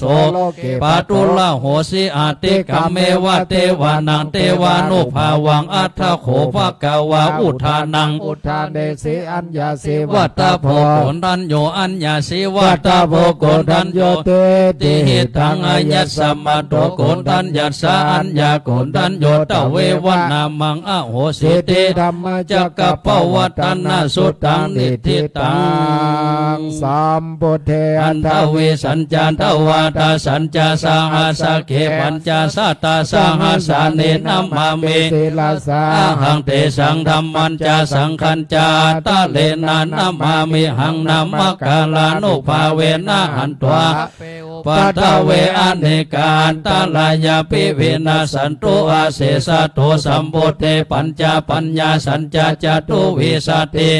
สะเกตาสะสัตตาสังหาสานินัมมามิศิลาสาอาหังเตสังธรรมันจา สังคัญ จาตะเลนะนัมมามิหังนัมมะกาลานุภาเวนะหันตัวสัพเพโอปัทเว อเนกา อันตาลายาปิเวนะสันตุอาเสสะโตสัมพุทเทนะวุตตาลาสัตเทอัตตจัตตาริสัสสังหัสสะเก วิสติ สันตาสังหัสสาเนนัมมามิศิลาสาหังเตสังธรรมันจาสังคัญจาตะเลนะมิหังนัมมะกาลานุภาเวนะหันตัวสัพเพโอปัทเวอเนกา ตาลาย าเภเวนัสสันตุอาเสสะโต โมอะ ละ ระ หะโตสัมมาสัมพุทธัสสะมะเหสิโนนะโมอุตตมะธัมมัสสะ ระวะ กตาเสวะเตเนตานะโมมหาสังฆสสะเปวิสุทธาสีลาทิฏฐิโนนะโมตยาลัทธาสาลัตตนาตยาสาสาโรกังนะโมมากาติตัสสะวันโรตยาสะเปนะโมกาลปะภาเวนะวิคัจฉันโตปัทวานะโมกาลา นุภาเวนะ สุวัฏเทโหนโตสัพพทานะโมกาลสะเตเจนะวิธิมิโหมิเตเจ้าวา สันตา สันตาจิตตาติสลันนาสลันนาเอตาโลกันตาเลวาภุมมาภุมมา จะเทวา อุณาคนาคาหานาพยาวัตถาสปะกาลังเอเตอายันตุเทวาวาลกานากามเยราเจวะสันโตสันโตสันโตสะเหตุโมเนวาลาวัจจานังโสตุมะขัง สามากัง สุจักกวาเลสุญญขาเทวาจะพัมโมโนยังอัมเหหิกะตังปุญญังสัพพสัมปติสัตตาสัพเพตังอนุโมทิตวาสัมมาคาสาสเนลตาปมาทลาโอนโตอาลาคาสุวิเศษโตสาสนาสัจจโลกัสสาวุธิภวะปัตตาสาสนัมเปจโลกันจเทวาลาขันตุสัพพตตาสัตถิงโหนตุสุขี สัพเพปา เลวาเลหิอัตโนอันนิคาสุมานาโหนตุสังหาสเปหิยาติปิลาจโตวาโจลาโตวาสัตโตวาอัมมานุสัตโตวาอาคิโตวาอุทากาโตวาปิสาจโตวา อนุกา โตวาคันดากาโตวานาคาตาโตวาจันนาปัทธาโลคาโตวาอาสัทธมมาโตวาอาสันติติโตวา สัพโพ นิ ริ สาโตวาจันดาหัตถิอาสาเมฆาโคนาคุคุลาหิ เท เว เว ชิ ชิ กาก า มั มัน น เน เนสัพพะเต เป เป อาจัตตาลาสาสุกาลามาหิสัญญากาลตาสาเตหินานาปยาโตวานานา โลกา โตวานานาอุปทาวะโตวาลาขังคันหันตุปานิธานาโตปัฏฐายา ดันทาง อัตตาสะตัสสะปาลามิโยตัสสะอุปปาลามิโยตัสสะปาลามัทธา ปาลา มิโยปัญจมหาปาลิจาเกติโสจาริยาปัสสิมาภาเวคภาวะกันติง จะติง อาเพเนกัมมานังปะทานาจาริยังโพธิปันลังเกมาลาวิจายังสัพพัญยุตยา นาปา ติ ติ เวทังนาวะโลกุตลาธรรมเมติสพเพปิเมปุตตะกุเนอวัสสิตวเวสาลิญา ติสุปะ กาก า ลันตาเลสุติยามาลติปาลิตังกาลนโตอัญญสมานันตเถโลวิญญากาลุญญาอุปัฏฐเปตวกุติสัตตสังหเสสุจักกวาเลสุเทวตายัสสานัม ปาติ ขันหันเตยัญจาเวสาลิยัมปุเลโลกามนุสาตุปิฆาสัมโพธันติ ธรร มพยังกิปามันตลาทาเปเสปาลิตันตัมพนามะเห วะเม สุตังเอกังสมัยยังภกวาสาวัติยังวิหารติเจตวันเนอนาตาปินเดกัสสะ อาราเม อัฏฐโขอัญญตาลาเทวตาเปกันตญาลติญาเปกันตวันนาเกวาลกปังเจตวันนัง โอปา เสตวาเยนะภกวาเทโนปัสสังกามเมอุปัสสังกามเมตวาภกวันตังอภิวา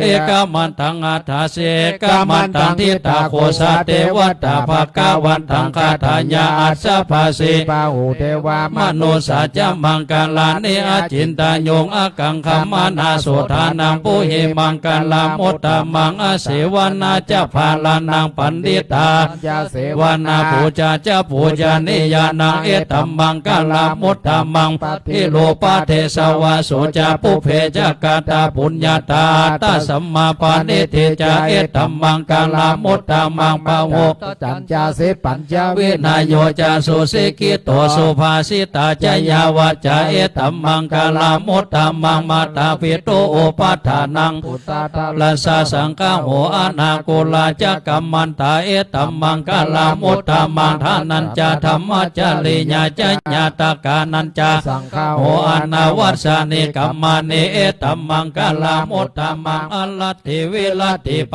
ปามัจจปนา จะสัญ ยะโมอะปะมาโทจะธัมเมสุเอตัมมังกาลามุตตะมังคาลาโวจานิวาโต จะสันโตเท จักการทันโยตากาเลนะธรรมัสสวรนังเอตัมมังกาลามุตตะมังขันติจะโสวาจะสัตตาสัมมานา นัญญา ทัสสานังกาเลนะธรรมัสสกาสาเอตัมมังกาลามุตตะมัง ตาโป จะพมาจาริยัญจาเลญาสัจจานาทัสสานังนิพพานาสัสสิกิเลญาจาเอตัมมังกาลามุตตะมัง ปุถัสสะ โล โล กาก า ดัมเมหิเจตังยัสสานากัมปันเตอาโศกังวิลาจังเขมังเอตัมมังกาลามุตตะมังเอตาติสานิ การตวานา สัพพธรรมปาลาจิตตาสัพพตาโสถิงกัจฉันติตันเตสังมังกาลามุตตะมันติมหามังกาลาสุตตา ยันเดดาโบตา ตาเนสัมมาคาตาเนภุมมานิวายาเนวาอันตาเลเขสัพเพวะพุทธาสุมานาภ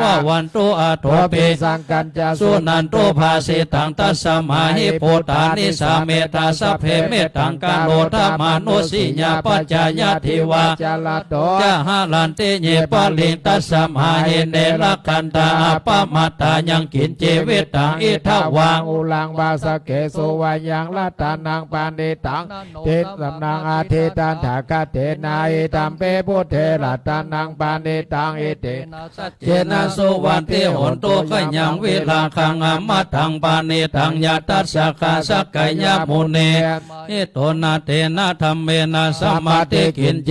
ธัมเปธัมเมรัตานังปานิตัง เอเตนะ สัจเจนะสุวัติโหนโตยัมพุทธะเสโทปาลิวันนายิสุจิงสัมมาทิมานันตาลิกัญญา มาโอ สัมมาทินาเตนะสัมโมนาวิสสเตธัมเปธัมเมรัตตานังปานิตังเอเตนะสัจเจนะ สุวั ติ ติ โห โห น น โต โต เย เย ปุ ปุ ก กา ลา ลา ตัสสะทังปัสสัทธาจัตตาเลเอตานิโยคานิโหนเตเตทักขินายาสุขาตัสสะสาวกา เตสุ ตินาเนมหาปาลานิเอตัมปิสังเขลัตตานาปานิตังเอเตนะสัจเจนะสุวัติโหนโตเยสุปัญโยตา มานาสา ทันลาเหนานิกามิโนโคตามาสาสนามหิเตปฏิปัตตาอามาตังวิไขหัลัตถามุทา เตโปเตง อุญจามานาเอธัมปิสังเขลัตตานังปานิตังเอเตนะสัจเจนะสุวัติโหนโตญะถินตากิโล บาทาวิง สิโตสิญาจตุพิวาเตปิอาสัมปะกัมปิโยตัโถปะมังสะโพเลสังวัฏเมโยอาลิญา สัจจา นิอาเวจาปัสสติธัมปิสังเขลัตตานังปานิตังนาสัจเจนะสุวัติโหนโตญิอาลิญาสัจจานิวิภาวายันติคัมภีลาปัญเยนาสิตานิกิจจาปิเตโหนติโพสัพพมัตตานาเตภวังอัตตมะมาติยันติ ดัมเป สังเขลัตตานังปานิตังเอเตนะสัจเจนะสุวัติโหนตุสหาวัสสะทัสสนาสัมปทายา ตัสสะปะตัมมาจายตา ปวันติสกายติติเวเจเกสิตัญจศีลปะทังวาปิญญาทัตติกินจิ หิจตุหะปะเยหิจาวิปมุตโตสัจจวิธานานิอัปปะโปกะตุงอิธัมปิสังเคลตานังปานิตังเอเตนะสัจเจนะติหนตุกินจาปิโสกัมมังกะโลติปาปะกังกายเยนาวาจายุตาเจตสาวาอัปปะโปโสตัสสะปัจจตายาอัปปะปะทาทิทาปัสสะวุตาอิธัมปิสังเคลตานังปานิตังเอเตนะสัจเจนะสุวัติหนตุวันนาปะคุมเบญตาโพสิตาเคกิมหานามาเสปะธรรมัสสมิงตัตุปะมังธรรมวาลังอัเทสัญญิอิธัมปิปุมิงปารมังหิตายะอิธัมปิปุเถระตานังปานิตังเอเตนะสัจเจนะสุวัติหนตุวะโลวะลัญโยวะลาโตวะลาหะโลอนุตตโลธรรมวาลังอัเทสัญญิอิธัมปิปุเถระตานังปานิตังเอเตนะสัจเจนะสุวัติหนตุขีนังปุลานังนวังนาเตสัมภวังวิลตาจิตายาติเกวัตสมิงเตขีนาพิชาวิรุณลหิฉันทานิพันติธีรายถายปฏิโพเอธัมเมสังเคลตานังปานิตังเอเตนะสัจเจนะสุวัติโหนโตญาณิตาโพธานิสัมมาคาตานิภูมานิวายานิวะอันตาลิเขภาคตังเทวมนุสโพจิตังพุทธังนามัสสามาสุวัติโหนโตญาณิตาโพธานิสัมมาคาตานิภูมานิวายานิวะอันตาลิเขตถาคตังเทวมนุสโพจิตังธัมมังนามัสสามาสุวัติโหนโตญาณิตาโพธานิสัมมาคาตานิภูมานิวายานิวะอันตาลิเขตถาคตังเทวมนุสโพจิตังสังฆังนามัสสามาสุวัติโหนโตรัตนะสุตตังยัสสานุภาวะโตยะขาเนวัตเสนติภิสานังยัมหิเจวานุยุนสันโตลัตตินเทวมาตันเตโตสุขังสุปฏิสุโตจะปะปังกินจินาปัสสติเอวะมาเตปุโนเปตังปลิตันตัมพนามะเอกาลาเนยามาดากุสาเลนายันตังสันตังปาดังอภิสัมเหจะสะโกโสจะสุโหโสจะสุวะโจจะสะโมโตอนัตติสันโตสะโกจะสุภาโลจะอาปะเกโจจะสันลังโมกาวุติสันตินตาเลโยจะนิปะโกจะปะกะโพกุเลสุอานาโนเกโตนาจะพุทธังสัมมาจะเลกินเจเยนาวินโยปะเลอุปาวะไทโยสุเกโนวะเขเมโนหันโตสัพเพสัตตาภวันโตสุเกตตาเยเกจิปานาภูตติตัสสาวะทาวะลาวะนาวะเสสาธิขาวะเยมหันตาวะลัสสกานุกะทุลาติทาวะเยจาติทาเยจตุเลวะสันเตเวโทเลพุทธวะสัมภเวสัพเพสัตตาภวันตุสุขิตตานะปะโลปะลังนิโกเพตานาติมันเยตากาตาเจนังกินเจพยาโรสนาปฏิฆาสัญญานัญญามัญญาสารุคามิสัยยามาตายาธานิยังพุทธังอายุสาเอกพุทธมโนละเขเอวัมเปสัพพะโพเตโสมานะสัมภาวะเยอปาลิมานาเมตัญจาสัพพะโลกัสสัมเอมานาภาวะเยอปาลิมานาวุธังอโรจติริยัญจาสัมปะตังอเวลังอสัมปะตังเทตัญจลังนิสิโนวาสยาโนวายวัตตสาวิคาตามิโทเอตังสติงอติตยาพระมาเมตังวิหาลังเอตมะโหติตินจาโนปะคัมมศีลวาตัสสะเนนะสัมปันโนวินัยเกตังนาหิจโตกะวะสยังปุณเลติติกาลนิยเมตตาสุตตังวิสาสตินังติปมันตาคตังวิญญาณนาเสติวิสังโฆลังเสสัญจเปสยังอานาเกตัมหิสัพพตาสัพพตาสัพพปานินังสัพพโสเปนิวาเรติตันตัมปนามะเหโนปังเขอิเมเมตังเมตังเอราปะเทอิเมสัพพยาปุเตอิเมเมตังเมตังกันหาโคตามะเกจาปัตตะเกหิเมเมตังเมตังทิปัตตะเกหิเมจตุปะเทหิเมเมตังเมตังปังโอปะเทหิเมอาปาทะโกหิสิมามังหิสิติปาทะโกมามังจตุปะโทหิสิมามัง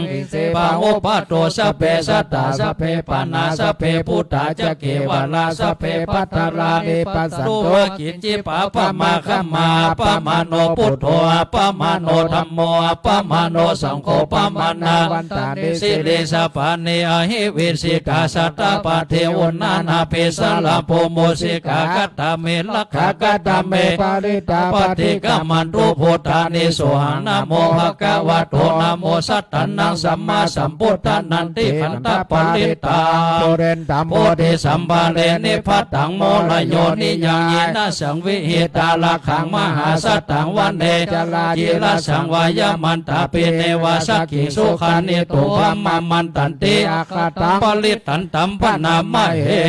เตดายัญญากุมาย เอกลาจาริสวรรณโนปัตตาวิปาปาโสตังตังนามาสามิอาริสวรรณังปัตตาวิปา ปาสันตายาสากุตาวิหารโมติ วาสังเยปามานาเวตาโคสัพพะธรรมเมเตเมนะโมเตจามังปาลายันโตนามาโตพุทธานัง นามาโต โพธิญาณโมวิมุตตานังนะโมวิมุตติญาอิมังโสภาริตังกัตโตโมโลจลติเอสนาอเปตายัญจักกุมายกาลาจาริสวรรณโนปัตตาวิปภาโสตังตังนามาสามิอาริสวรรณังปัตตาวิปภาสันตญาสากุตาวิหาเลโมลติงเยปามานาเวตาโคสัพพะธรรมเมเตเมนะโมเตจามังปาลายันโต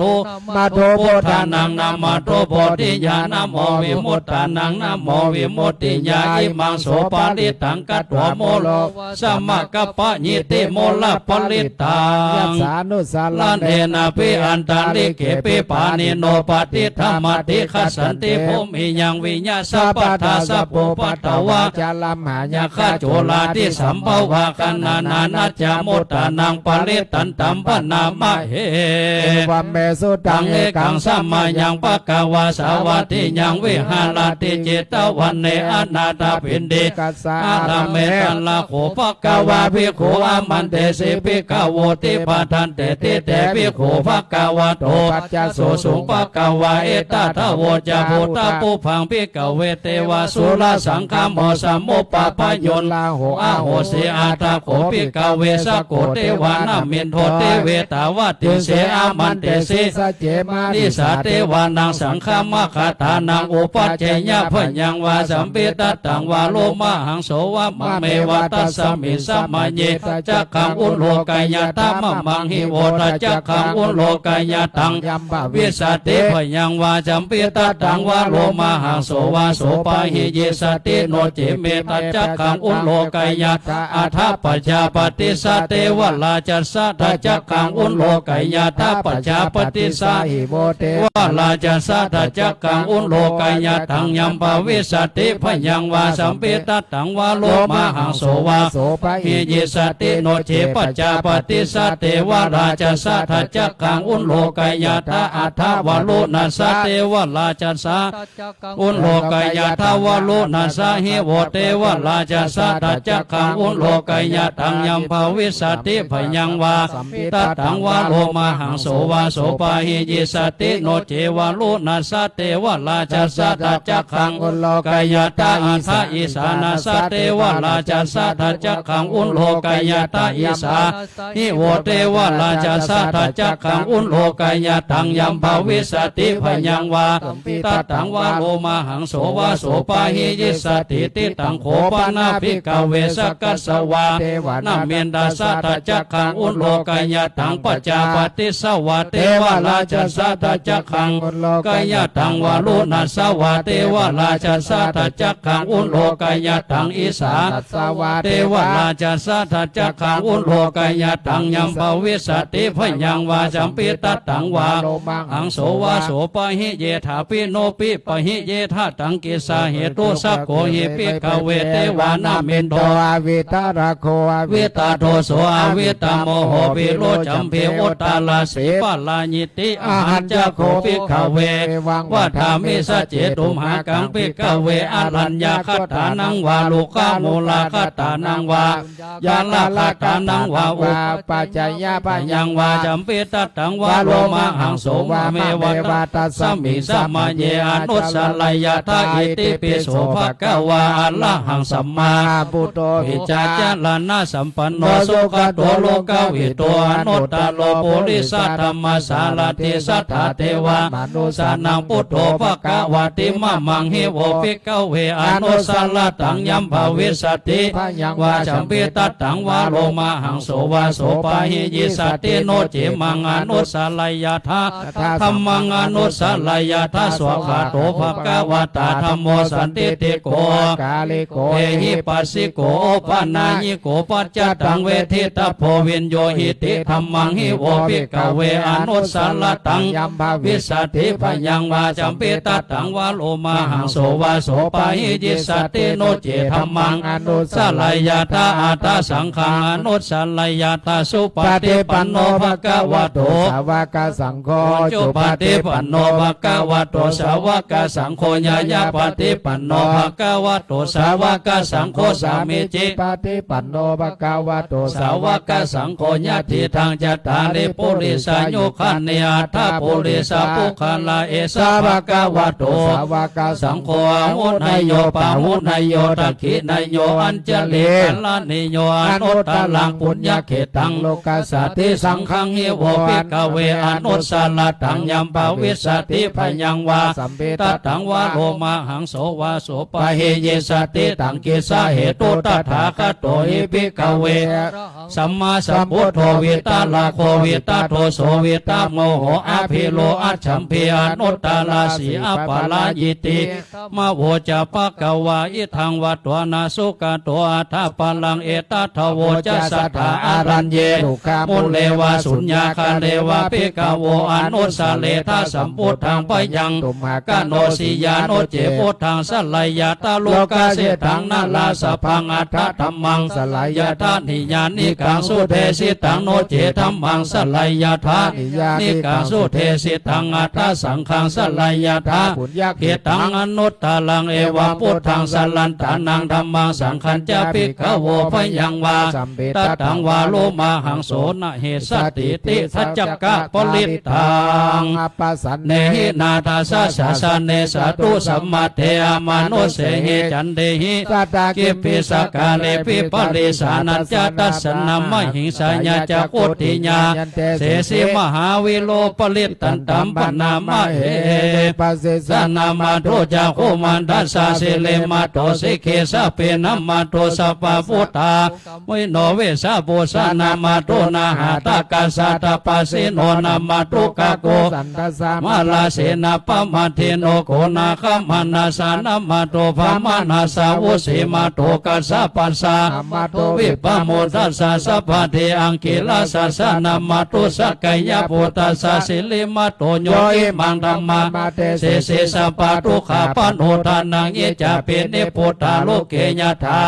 วิปัสสิสุเตจนาปิสุนามหันตเวตาสาลทายตัง เทวามนุสันนังยังนามาสั สั น นเดโคธรรมังวิจาจลานาสัมปันนังมหันตังเวตาสาลตังวิจาจลานาสัมปันนังวัฏธรรมโคตมันเตเตจันเยจะสัมพุทธาเทกาสัตตะโกตโยสเปพุทธาสัมมาสัมเปพุทธามหิติกาสเปตัสสะพะโลเปตาเวสาลเจอุปาคาตาสเปเตนันติอาสะพันธานามุตตามังสีหานาทังตาทันเตเตปาลิสาสุวิสาลตาจักกังปวะเตนเตโลกเกอปฏิวัติยังอุเปตาพุทธธรรมเมอัฏฐาลาสหิกาตวัตติสาลคาโนเปตาสิตยาโนพยัญชนะทลาพยามาปพยา สุปปา สัพเพเตโมนิกุญจนาพุทธาสัพพัญโยโนเอเตสัพเพขีนาสวาจินามหาปภาเตจามหาปัญญามหาปลามหาการุณิกาติลาสัพเพสานังวะหาเดปานาถาปฏิทาจตานาเลนะจะปานินาคเตปันตุมังอัสสะสาจะเหเตสิโนสะเทวกัสสะโลกัสสะสัพเพเตปลายันหาเตสาหังสิลาสาทาเมโบเลโสตเมวัจจะสมานาสาเจวาวันทาเมเตตัถาคเตสยันเนอาสันเนกามเนจะเปสัพพตาสัทธาสุเขนาละคันโตพุทธาสันติกาลาเตหิตวังละเขโตสันโตโมโตสัพพะวะเยนะจะสัพพะโลกาวินิมุตโต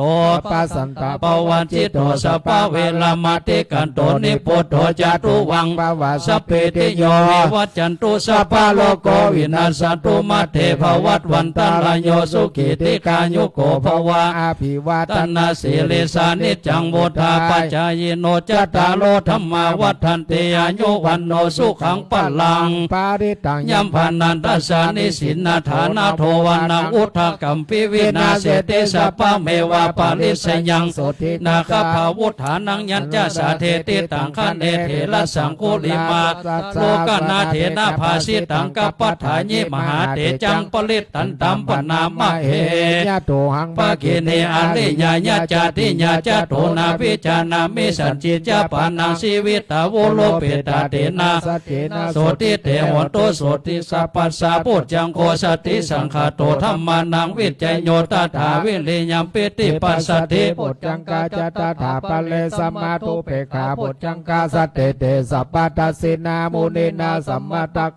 ภาวิตาภาอุลิกตาสังวัตันติอาภิญญายานิปานายาจโพธิญาเอเตนะสัจจวัจเจนะโสติเตหนโตสัพพตาเอกสัมหิงสัมมัญเยนะโถโมคัลลานันจกัสสะปังกิลาเนโตเกเตติสวะโพจังเคสัตตะเตสัญญิเตจตังอภินันติตวากาโมจิงสุตังคันเนเตนะสัจจวัจเจนะโสติเตหนโตสัพพตาเอกตาธรรมลาจาปิเคลันเยนะเปเปเลโตจุนดาเทเลนะตันเยวาปันนาเปตวานาสาตาลังสมโมติตวะจะอาปาทาพุทธาสิฐานะโสเตนะสัจจวัจเจนะโสติเตตุสัพพตาปหินาเตจะอาปาทาทินันนัมปิมเหสินังมักกาตะกิเลสปตานุปติธรรมทังเอเตนะสัจจวัจเจนะโสติเตหนโตสัพพตายันโตเนเมตังอาวามังคลัญจโยจามานาโพสังกุณาสัสสันโทปะปะกะโหโตโสเปนังอากันตังพุทธานุภาเวนาสเมนโตยันโตเนเมตังอาวามังคลัญจโยจามานาโพกุณาสัสสันโตปังกะโหโตโสเปนังอากันตังธรรมานุภาเวนาวินาสเมนโตยันโตเนเมตังอาวามังคลัญจโยจามานาโพสกุณาสัสสันโทปะปะกะโหโตโสเปนังอากันตังสังฆาเวนาวินาสเมนโตโลนิโกนาโถหิตายาสัพพปานินังปุเรตวะปาลเมสัพพปัตโตสัมโพตัมมังเอเตนะสัจจวัจเจนะโหตุเตจยามังกลังจยันโตโพธิญาสักกายานังนันทิวัฒโนเอวังสวงวิจโยโหหิจยาสุจยามังกะเลอปาลาจิตตาปันลังเกเสเสปตาเวโปคาเลอเปเสเกสัพพพุทธานังอากาปโตปโมดติสุนัขตังสุมังกลังสุปภาตังสุโหติตังสุขโนสุโมโตจะสุญิทังลัมมาจาริสุปาทาคีนังกายกัมมังวาจากัมมังปาทาคีนังปาทาคีนังมโนกัมมังปานิเตเตปทาคีนาปทาคีนานิกตวนาลาพันตเถปทาคีเนตัสโสสุขิโตวิรุลลาโหพุทธศาสเนอโลโกสุขิโตโหหิสหสเปยติปิสาทาลตาสุขิตาวิรุลลาหาพุทธศาสเนอโลกาสุขิตาโหหิสเปยติพิเตอัทาลตาสุขิตาวิรุลลาหาพุทธศาสเนอโลกาสุขิตาโหทัสสหสเปยติปิเมสลานังอัญญาปุโธเมสลานังวาลังเอเตนะสัจจวัจเจนะโหตุเตจยมังกลังนาทิเมสลานังอัญญังธัมโมเมสลานังวาลังเอเตนะสัจจวัจเจนะโหตุเตจยมังกลังนาทิเมสลานังอัญญังสังโฆเมสลานังวาลังเอเตนะสัจจวัจเจนะโหตุเตจยมังกลังกินเจรัตนังโลเกวิสัตติวิเวทังปุถุรัตนังพุทธสมังนาติตัสสมาภวันตุเตยังกินเจรัตนังโลเกวิสัตติวิเวทังปุถุรัตนังธัมมานาติตัสสมาสุติภวันตุเตยังกินเจรัตนังโลเกวิสัตติวิเวทังปุถุรัตนังสังฆสมังนาติตัสสมาสุติภวันตุเตโอตปะสัมปันนาสุขธรรมะสมาหิตาสันโตสัพพุริสาโลเกเทวธรรมติวุจจเลสันเดปะคาปัตนาสันติปตาวัญจนามาตาพิตาจานิกันตาจตเวตาปฏิกรรมาสนากตาพุทธเสตวามาลังสวาหานังจตุสัจจังมาตาลาสังเยปิเวสุนาลาสภาตันหังกาลาดโยพุทธาทวิสตินายกาสเพปฏิทิตามัตตเกเตโมนิสาลาสิเสปฏิทิโตไมหังพุทโธธรรมโมวิโรจันเนปฏิทิโตไมหังอุเทสัพพะกุณากาโลหัตเยเมอนุโลโทพุทโธจัตตะเกเนโกรัญโยปิติ ปะคะสมิโมคาลาโนเจาวามาเกตกินเน สวรรค์เน ไมหังอาสูงอนันตาลาโมลากาสะโปจามหานาโมอุปาสงวามาโสตเก เกสันเต เปวิธิปะคะสมิสุริโยวะปะพังกาโลนิสินโนสิลิสัมปันโนโสภิโตมุนิปุ ภู ค กโว โว กุมาลกัสสะโปเทโลมเห สิ สี จิตวาตโกโสไมหังวัฏานเนนิจังปฏิทาเสกุณากาโลปุโนอังคุลิมาโลจะอุปาตัสสิวะเลเมปัญจมหาเถลานาลาเตติลกามมาเสสามหาเถลาจิตวันตาสิโนลาสาเจลันตาศีลาเตเจนะอังกมังเกโส สันเดตา ลัตตานังปุระโตอาสิตาคินเนเมตตาสุตกังตะจักกังปัจจโตอาสิวะเม อังโกเล มาลังขังขันธโมลาปาลิตัญจาตานาติญาสุตกังอากาเสจานานังอาสิปะกาลสันติตาจินานาภาลสังยุตเตธรรมปะกาลลังกเตวะสัตโตเมสกเจนะ สัมมา สัมพุทธปัญจเลวตาเวตาดิสาสตาปะเฮลจตุปัทถวาเสสาเวนะยังยันโตคุณาเตจาสาจินาปัญจลามัจจเมวิหาลันตังมหิตาเลสัทธาปาเลนตุมังสเพ เตมังหา ปุริสาสภาเอเจวะเมกะโตละโขสุละโขพุทธานุภาเวนะจิตุปัตตโวธรรมานุภาเวนะจิตาลิสังโฆสังฆานุภาเวนะจิตันตาลาโยจัลลามิ ธรรมา นุภาวะปริโตเตจยะปัญจลาปันนาลาสัคาฐานิทิตา อาทิอุณ นัสวิจโยธรรมโมโลเกอนุตตาโลสัพพสัตตาหิตาทายาตังตวงคันหาหิเตปลิวัสเสราชาทันเดอามนุเสหิปาวะเกพยักเก นาเกวิเศปุเตอากาลา มาลาเดนาจะสัพพสมมามาลานาโมโตทาเปตวกาลามาลิตังทัสเสวะอนุภาโอนโตเตโวสุขิสัตตาสุตาสีลังสมาตายาธรรมาสุจาริตังจาเล ตัดเสวะ อนุภาเวนะโอนโตเตโวสุขิสัทธาลิขิตังจินติตังปูจังทาลันทังวัจจันนัง ก็ลง ปะเลสังเทสานังสุตตตัสสะอายุปวัฏฏติ สักกะตัว พุทธลัตตานังโวสัทธังอุตตมังวะลังหิตังเทวามนุสสานังพุทธเตเจนะสุ สว ติ ตินา นา นาสันตุ ปัตตวาสเปตุขาวุปัสสเมนตุเตสักกะตัวธรรมลัตตานังโวสัทธังอุตตมังวะลังปลิสัสสะมานังธรรมะเตเจนะโสตินานาสันตุปัตถวาสเพพยา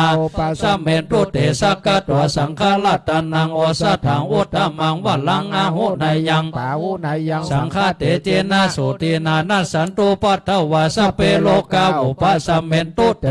เทสัจจัง เทวมนุสานังกตุกังเตติกังลาสังอัมปิลังละวานันจิวาสัพพพยาติวินัสสันตุ เอกา ทวิติจตุปัญจสัตตาทินันตถายาวัตุขาวินัสสันตุชีวิตานัง ตาทันตุเตชีวิตานัง ตานันตสาโยวันนังสุขังพลังชีวิตานานุภาเวนะโหตุเทโวสุขิสัทธาชีวิตานัง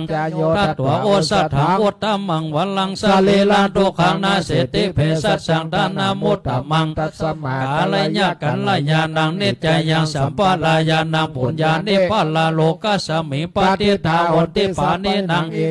ชีวิตาเนนาตุมหากังกิงภวิสัตติทิขายุกาสัทธาหนตุสุขิตาหนตุสัพพตาโยโสตตาติสักจัง ศีลาวัน เตสุตาดิสุนานาทานังวลังดัตตัวชีวิตานังมหาปาลังเอวังมหิทธิกายสาญาทิทัง ปุญญา สัมปตาตัสสมาธิลาภสังสันติปันติตากตาปุญญาตันเตอาทิอุนัสสวิจโยนิทิโต โย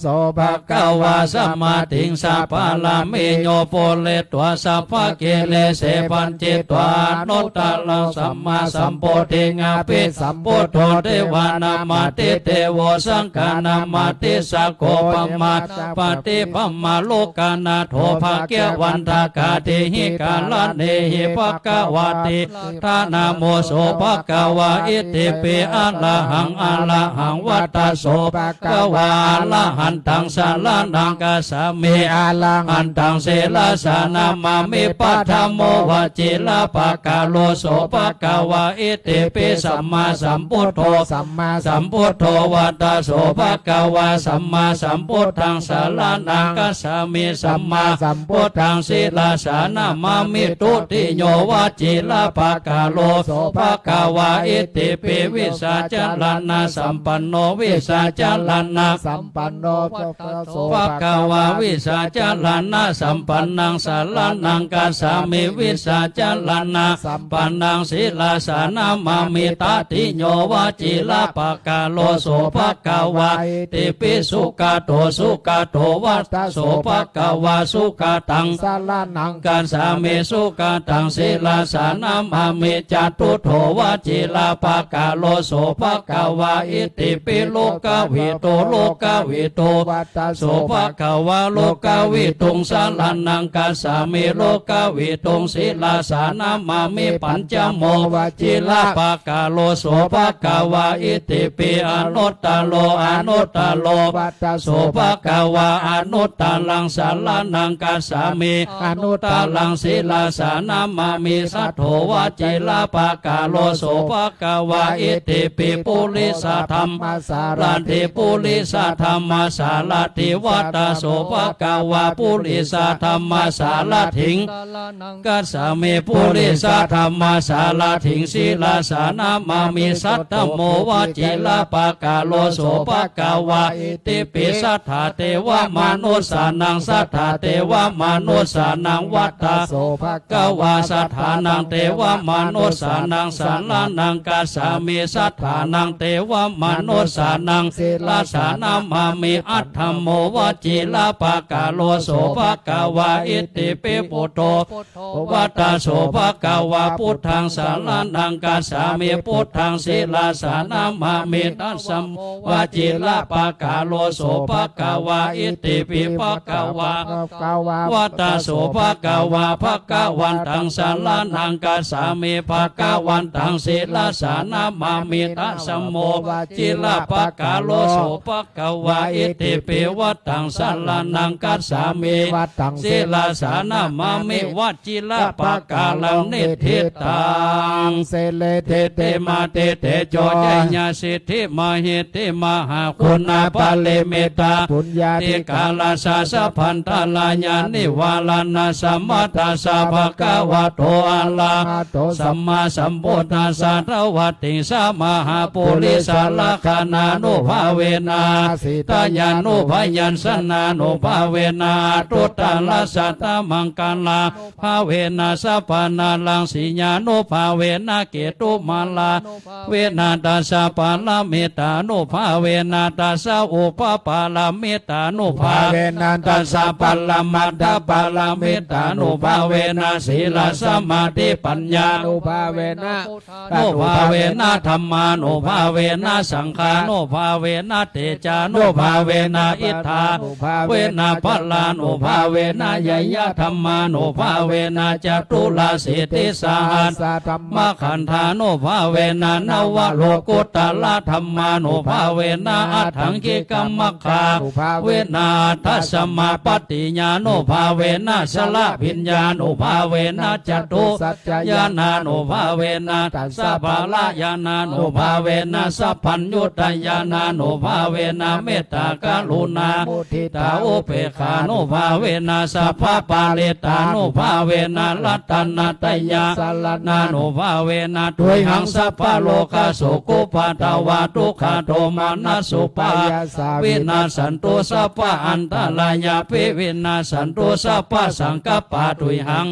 สันตุทีขายุกาตุยหังโหตุสัตตาวาสสิเวนะสัมมังคิโก โหตุสั สั พ พพตาอากาสัพพปัตตาวันนาภูมิขังคามหาสมุทธาอ อา ลั ลั ก ก ข ข กาก า เท เท ว ว ตา ตาส สัท ท ธา ธา ตุ ตุ ม ม เห เห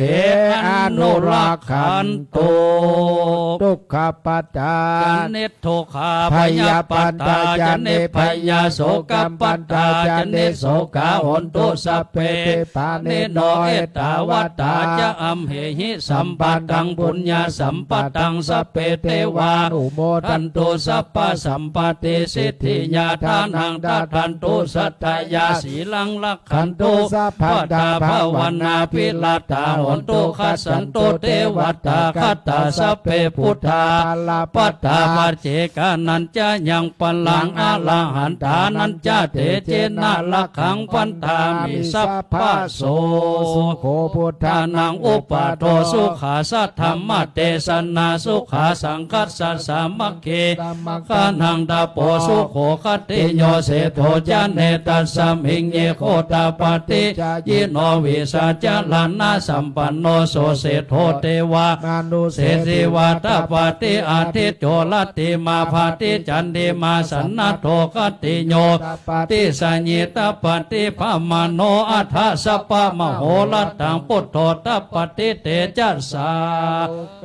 ปลมาลาภาสันตุถิปลมังทันังวิสาสาปลมายาติปานังปลมังสุขัง สาธุสาธุครับลำดับนี้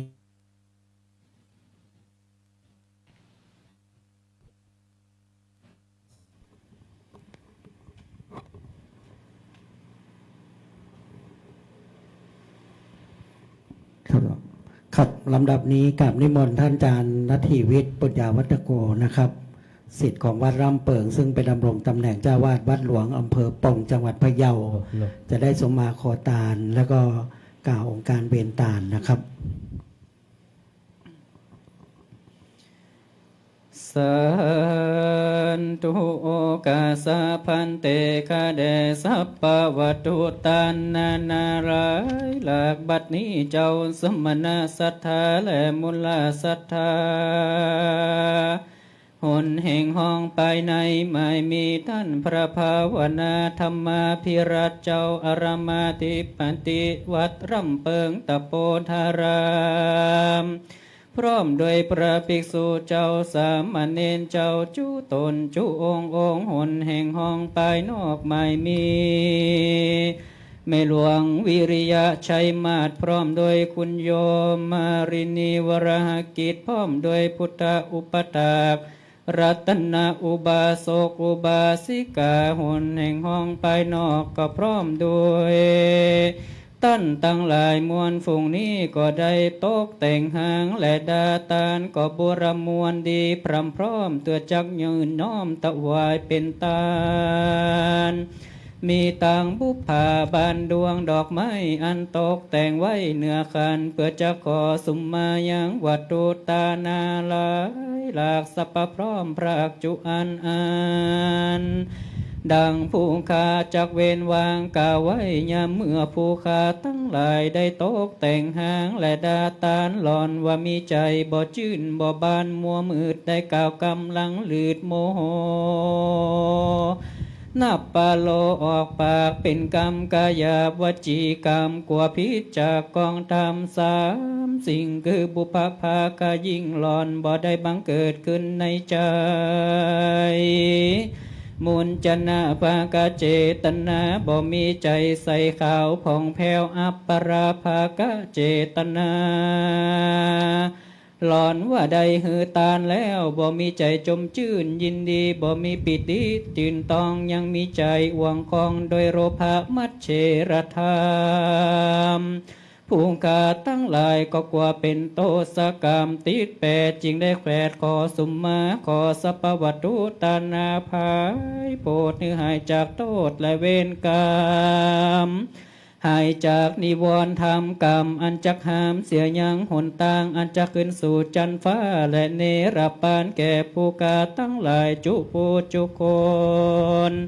จุใหญ่น้อยจะยิ่งนั้นจุงจักมีเตียงแต่ดีรีนะมามิมาตุบุภาราชตาเนธรรมามิกเตสนาตาเนโอตตนาปิกหารตาเนสปวัตุนานากิรณปัจจัยตาเนวรตกินเยกาญาตัวเรวจิตวเรมโนตวเรสันจิจปมาเตนวะอสันจิจปมาเตนวะกายกรรมเมนวะว วจีกัมเมนวามโนกัมเมนวาอติตาโตสังอนาคตาโตสังปัจจุปนโตสังสัพพังโตสังฆมันตุโน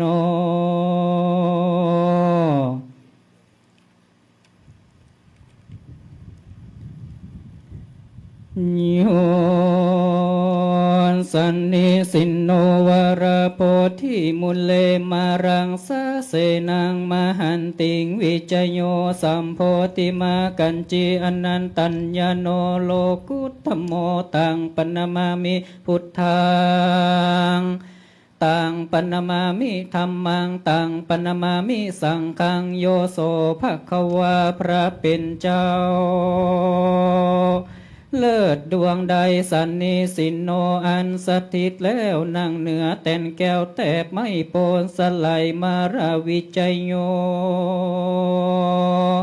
โมเจียนจากไปตุกดาวมากมวลมีสัมโพธิมากันจริงทรัสถึงแล้วปัญญาแก้วชื่อสัพปัญญูตนเป็นคู่แก่โลกยอดเย้ยยานตานกิเลสสันดานมุดม่อนเมียดสู่แสนเสียนจากราคีอนันตัญญาโนตนทะลงพญาปัญญาดียศยิ่งกว้าง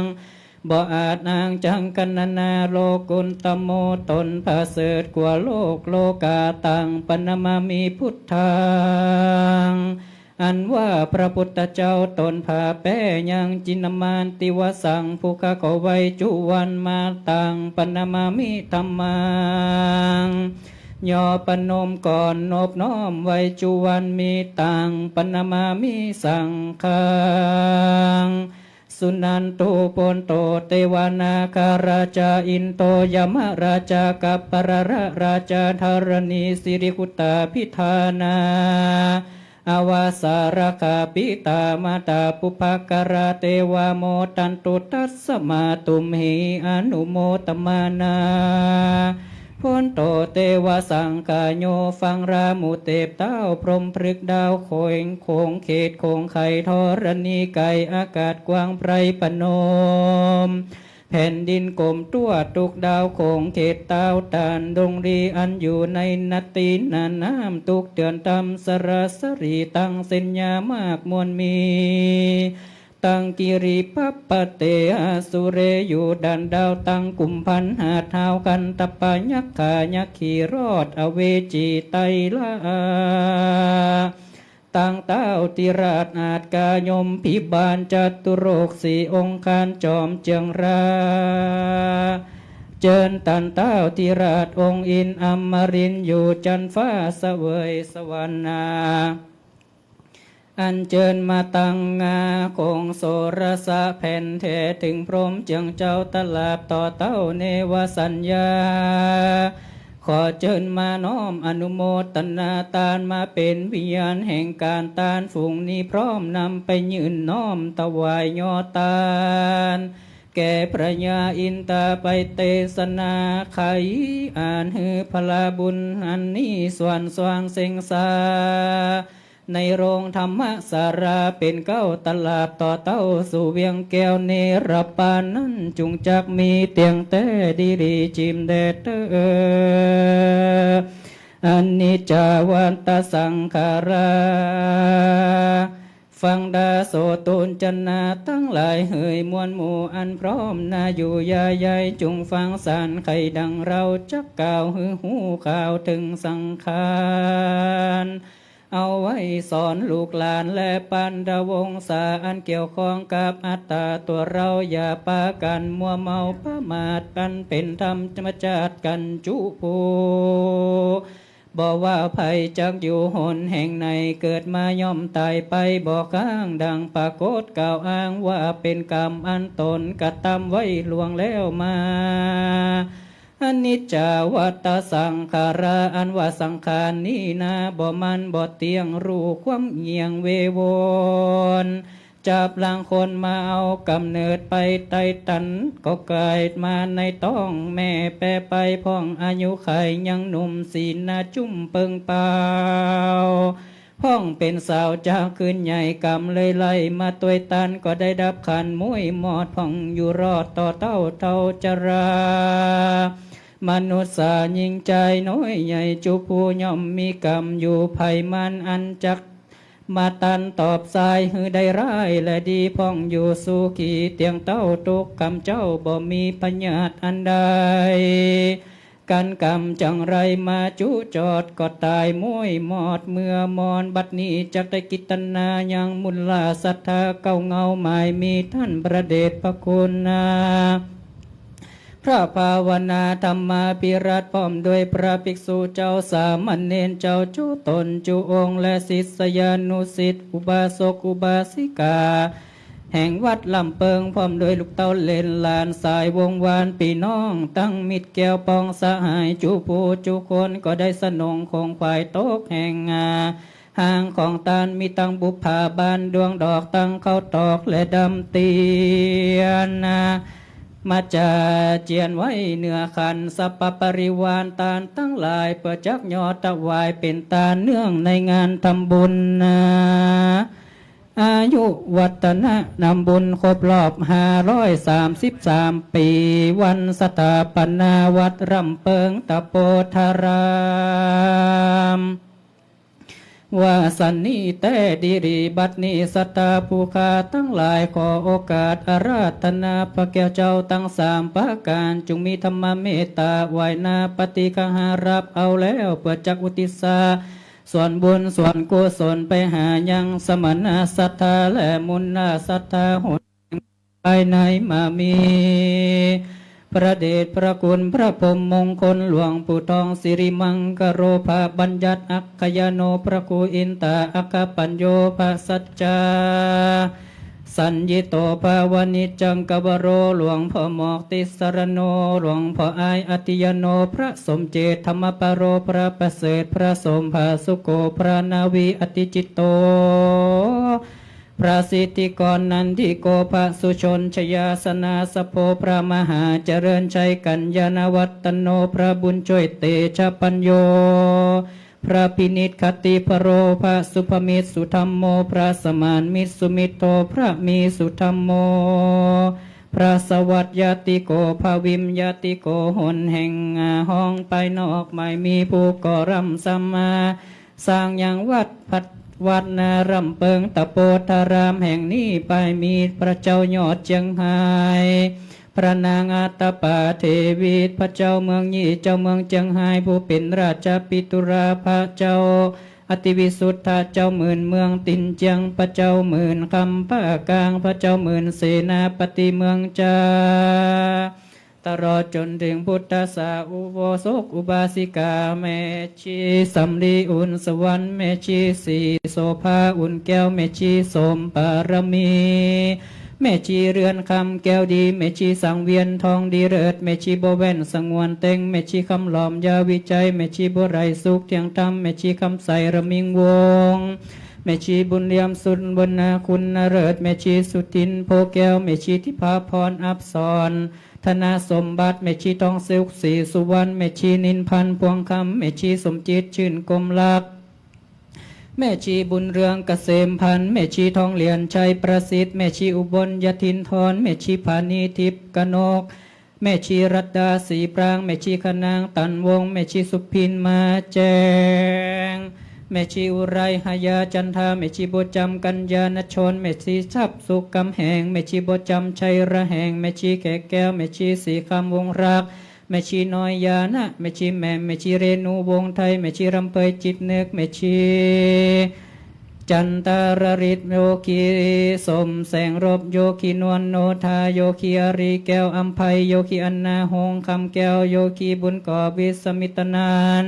โยคีจันฟองนุสางคุณพีระแก้วกิตยานุกูลคุณนากรรัชัดแก้วกิตยานุกูลคุณตนากรจิตรุ่งเรืองและคุณป่อวงคุณแม่เฮือนจินนาตะตลอดจนถึงคณะสัทธาตินจองห้องวัดอุปสกอุบาสิกาผู้จุติตายไปสู่ปรโลกไปนาแม่นวันยามดับจิตจากกว่าตายไปได้วางจิตใจไปบอดจ้างหลอนได้โตกแห่งงองวางจตุราบาย ก็ขอบุญตั้งหลายนี้ไปค่ายปรากได้ปนเสียต่างจากจางจากต่างที่ผ่านไปเกิดในวิมานฝากฟ้าอยู่ในโครงเขตลาเสวยสวรรค์นั้นจุงจักมีเตียงแต่ที่ดี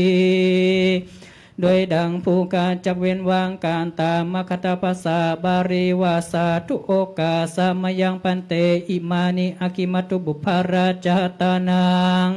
โอตนาปิกหารตานังสหปุจุปกรณะวิเศษตานังภาจนะตานังทัพเปตัวพุทธธรรมะสังคสะสกจังเตมะปุเจมะตุติยัมปีตติยัมปีสาธุโอกาสะพันเตอิมานิอาคิมัตุบุพราชาตานังโอตนาปิกหารตานังสหปุจุปกรณะวิเศษตานังปัญจนะตานังทัพเปตัวพุทธธรรมะสังคสะสกจังเตมะปุเจนะพุทโธโนธัมโมโนสังโฆโนพุทโธคารโวธัมโมคารโวสังฆาคารโวอัมหากังหิคารตังหิตายาสุขายะยาวานิปปานะสังวัตตันตุโนครับขอกราบนิมนต์พระเดชพระคุณหลวงพ่อได้น้อมถวายกัปปิยพันธ์กันพระพุทธนะครับ โดยหลวงพ่อเจ้าคุณภาวนาธรรมาภิรัตน์วิปัสสนาเจ้าวาดจะได้ยกผ่านน้อมเป็นพุทธบูชาธรรมบูชาสังฆบูชาที่มีคณะท่านเจ้าภาพได้ร่วมถวายและก็จะได้ถวายกัปปิยพันธ์ขอเรียนเชิญผู้แทนคุณมารินีวราหกิจนะครับถวายที่พระสงฆ์รูปแรกที่เจ้าคุณสิทธิวชิรานุกูลนะครับคุณพ่อช่วยดูด้วยนะพ่ออาจารย์วัดเรานะครับเรียนเชิญคุณแพรคุณพัชระแก้วกิติยานุกูลรูปที่สองรูปที่สามเรียนเชิญคณะท่านเจ้าภาพครับที่จุดเทียนเมื่อสักครู่จำนวน30ท่านเชิญเลยนะครับต้องขอประทานอภัยตอนนี้3:30แล้วพระมหาเถระสวดมนต์2 ชั่วโมงเศษเชิญครับคณะแม่ชีผู้ใหญ่เราด้วยเชิญนะครับถ้าสะดวกอ้อมไปเลยเป็นเถระบัญชาจากหลวงพ่อเจ้าคุณรายนามท่านเจ้าภาพได้ประชาสัมพันธ์ผ่านโฮมเพจ Facebook ของบัดเราคุณคณะแม่ชีเชิญเลยครับคณะเจ้าภาพจับด้วยกันก็ได้นะครับถ้าไปพร้อมกันคณะของท่านเจ้าภาพผ่านใบสีเชิญนะครับและเมื่อพระเดชพระคุณได้ตั้งยถาและให้พรจะขอกราบนิมนต์หลวงพ่อเจ้าคุณพระภาวนาเจ้าคุณประชานาถมุนีวิปัสสนาธุระหลวงพ่อเจ้าคุณวัดดอนจันทร์ได้ถวายน้ำพุทธมนต์เชิญศรัทธาญาติโยมวัดเราเลยครับแม่หลวงคณะกรรมการหมู่บ้านเชิญเลยนะครับบุญนี้เราจับด้วยกันนะก็ได้นะไม่จำเป็นต้องบอกว่าเรา1 ชุดถ้าไปใกล้เคียงกันก็ตั้งจิตอธิษฐานท้ายพิธีเราจะได้วันทาแล้วก็จะได้แผ่เมตตาแบบล้านนาและจะได้รับมอบของที่ระลึกเป็นบุญใหญ่กุศลใหญ่เรานั่งเจริญจิตภาวนาฝั่งพระสวดบทพระพุทธมนต์มีหลากหลายนะทั้งบทอัฏฐิอุณหิสวิชัยบทสืบชะตาอายุบทวชิรปาการสูตรบทมังคลสูตรเป็นต้นนะครับเชิญเลยนะครับคณะท่านเจ้าภาพขอด้านบนเลยนะของผู้ประสานงานด้านบนซึ่งในพิธีพุทธาภิเษกบังคลาภิเษกอบรมสมโภชทำบุญครบรอบวัดเรา533 ปีให้เราตั้งจิตตั้งใจนะครับโดยเฉพาะท่านผู้สูงวัยสูงอายุขอให้เราอายุยืนยาวแข็งแรงมั่นคงอีก10 ท่านคณะโยคีผู้ปฏิบัติธรรมต่างประเทศขอฝ่ายประสานงานเลยนะครับได้มีส่วนร่วมกันน้องๆเยาวชนที่จะบวชเนรวันที่22ด้วยวันที่2 เมษายนด้วยนะครับเป็นระยะเวลาตั้งแต่เข้าหน้าก็เกือบ22 วันเชิญต่างประเทศด้วยนะครับรอพร้อมกันจะได้ถวายมีการถ่ายทอดด้วยจะได้เป็นภาพมงคลโดยเฉพาะผู้ปฏิบัติธรรมต่างประเทศบางครั้งมาในช่วงที่เราทำบุญครบรอบวัดบางครั้งมาในช่วงงานพิธีสำคัญหรือบางครั้งไม่ได้มาก็จะเป็นประวัติศาสตร์ของ ชีวิตบุญเรานะครับ ชีวิตบุญก็คือเป็นสายบุญสายกุศลในห่วงระยะเวลาเมื่อพร้อมแล้วน้อมประเคนพร้อมกันนะครับประเคนเลยนะครับเมื่อประเคนแล้วมีน้ำหยาดเตรียมหยาดน้ำนะครับหรือท่านจะนั่งรับพรด้านหน้าก็นั้นเลยขอกราบนิมนต์พระสงฆ์ตั้งยถาขอรับยะถาวาลิวหาปุลาปริปุเรนติสาคารังเอวเมวะอิโตทินังเปตานังอุปกปติ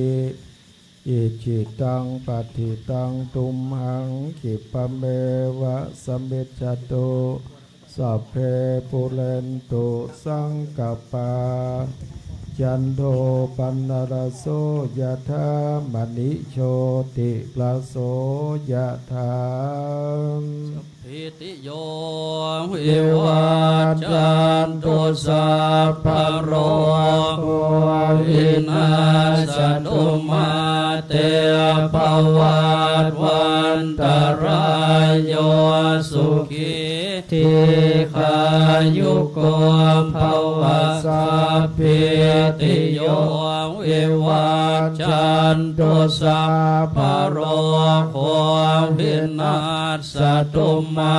เตภวัตวันตรายโยสุขีทีขายุโกภวะสัพพิติโยวิวัจจันตุสัพพะโรโควินาศตุมาเตภวัตวันตรายโยสุขีทีขายุโกภวะอภิวาทนาสิริสนิจจังวุฒาปัจจายโนจตารโอธรรมาวัฏันติอายุวันโนสุขังภาลังคาโตเวปัสสันนานังอาคังตัมมังวิชา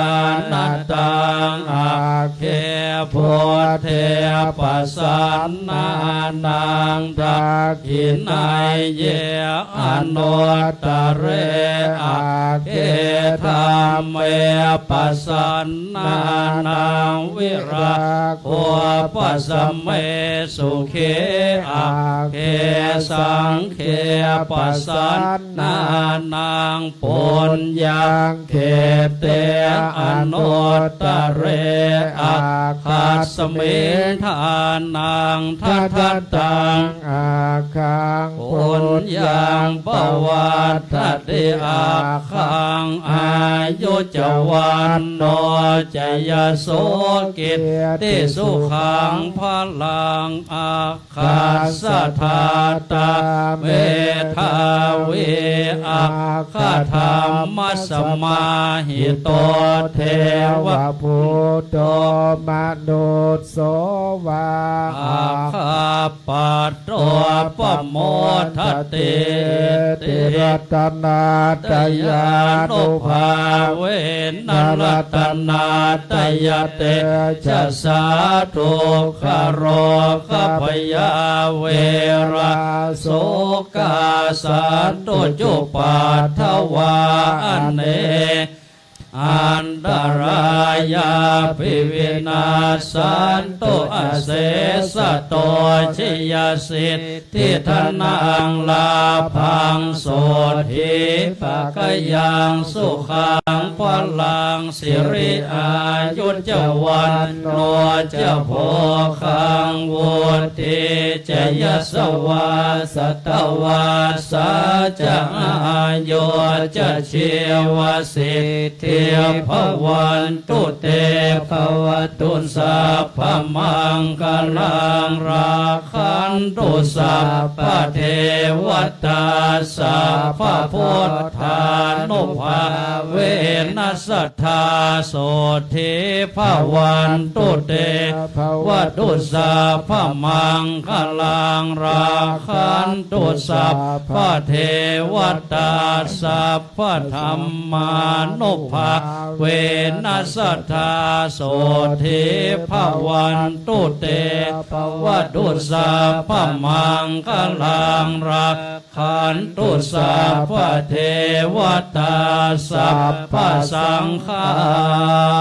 นุภาเวนัสสัทธาโสธิภาวันตุเตครับเชิญทุกท่านกล่าวคำหยัดน้ำแผ่เมตตาแผ่พื้นเมืองพร้อมกันนะครับอิมังตานากัมมังนิปนาปัจจโยโหนตุโนนิจังอิมังสีรากัมมังนิปนาปัจจโยโหนตุนิจังอิมังภาวนากัมมังนิปนาปัจจโยโหนตุโนนิจังยังกุสรังกตาพังกัมมังสะเพหิกาเตหิกาตังปุญญังโนอนุโมดันตุปนโตเยเดวะอาสามิงดาเนอาติกาตาติกายุกาสัตตาหนตุสัพพสัตตานังสุขีปริหารันตุมาตาปิตาสุขิตาหุนตุทุกขปะมุนจันตุสัพเพยติกาสุขิตาทุกขปะมุนจันตุสัพเพอายติกาสุขิตาหุนตุทุกขปะมุนจันตุสัพเพปิสายาคาสะเพเปตาสุกิตาหุนตุทุกขปะมุนจันตุสัพเพนาคาตาสุกิตาทุกขปะมุนจันตุสัพเพเทวาสุกิตาหุนตุทุกขปะมุนจันตุสัพเพริโยปัจจายสุขิตาโหนตุทุกขปะมุนจันตุสัพพสัมปตินังสามิชันตุวันธามิพุทธังสัพพังเมขมาธาเมปันเตวันธามิธัมมังสัพพังเมโทสังฆมาธาเมปันเตวันธามิขังสัพพังเมโทสังฆมาธาเมปันเตวันดามิการุอุปัชฌาจาริเยสัพพังเมโทสังฆมาธาเมปันเตวันดากัมมัฏฐานังสัพพังเมโทสังฆมาธาเมปันเตวันดามิราเมปัฏฐาสีมายังสัพพังเมโทสังฆมาธาเมวันดามิเจติยังสัพพังสัพพะทาเนสุปฏิทิตาสรีราธาตุมหาโพธิพุทธารูปังสักการังสัทธานาคาโรเกเทวาโรเกพระมโรเกชมพูทิเป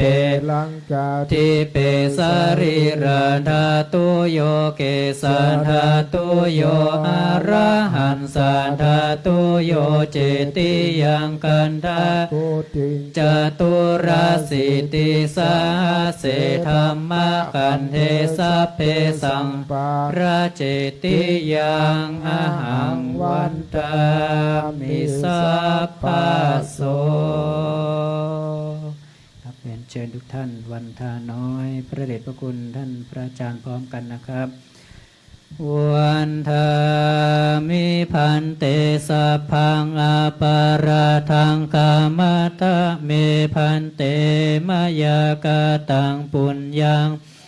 มินาอนุโมทิตาพังสามินากาตังปุญญังไมหังทาพังสาธุสาธุอนุโมทามิจัตตารโอธรรมาวัฏันติอายุวันโนสุขัง อะรัง สาธุสาธุสาธุ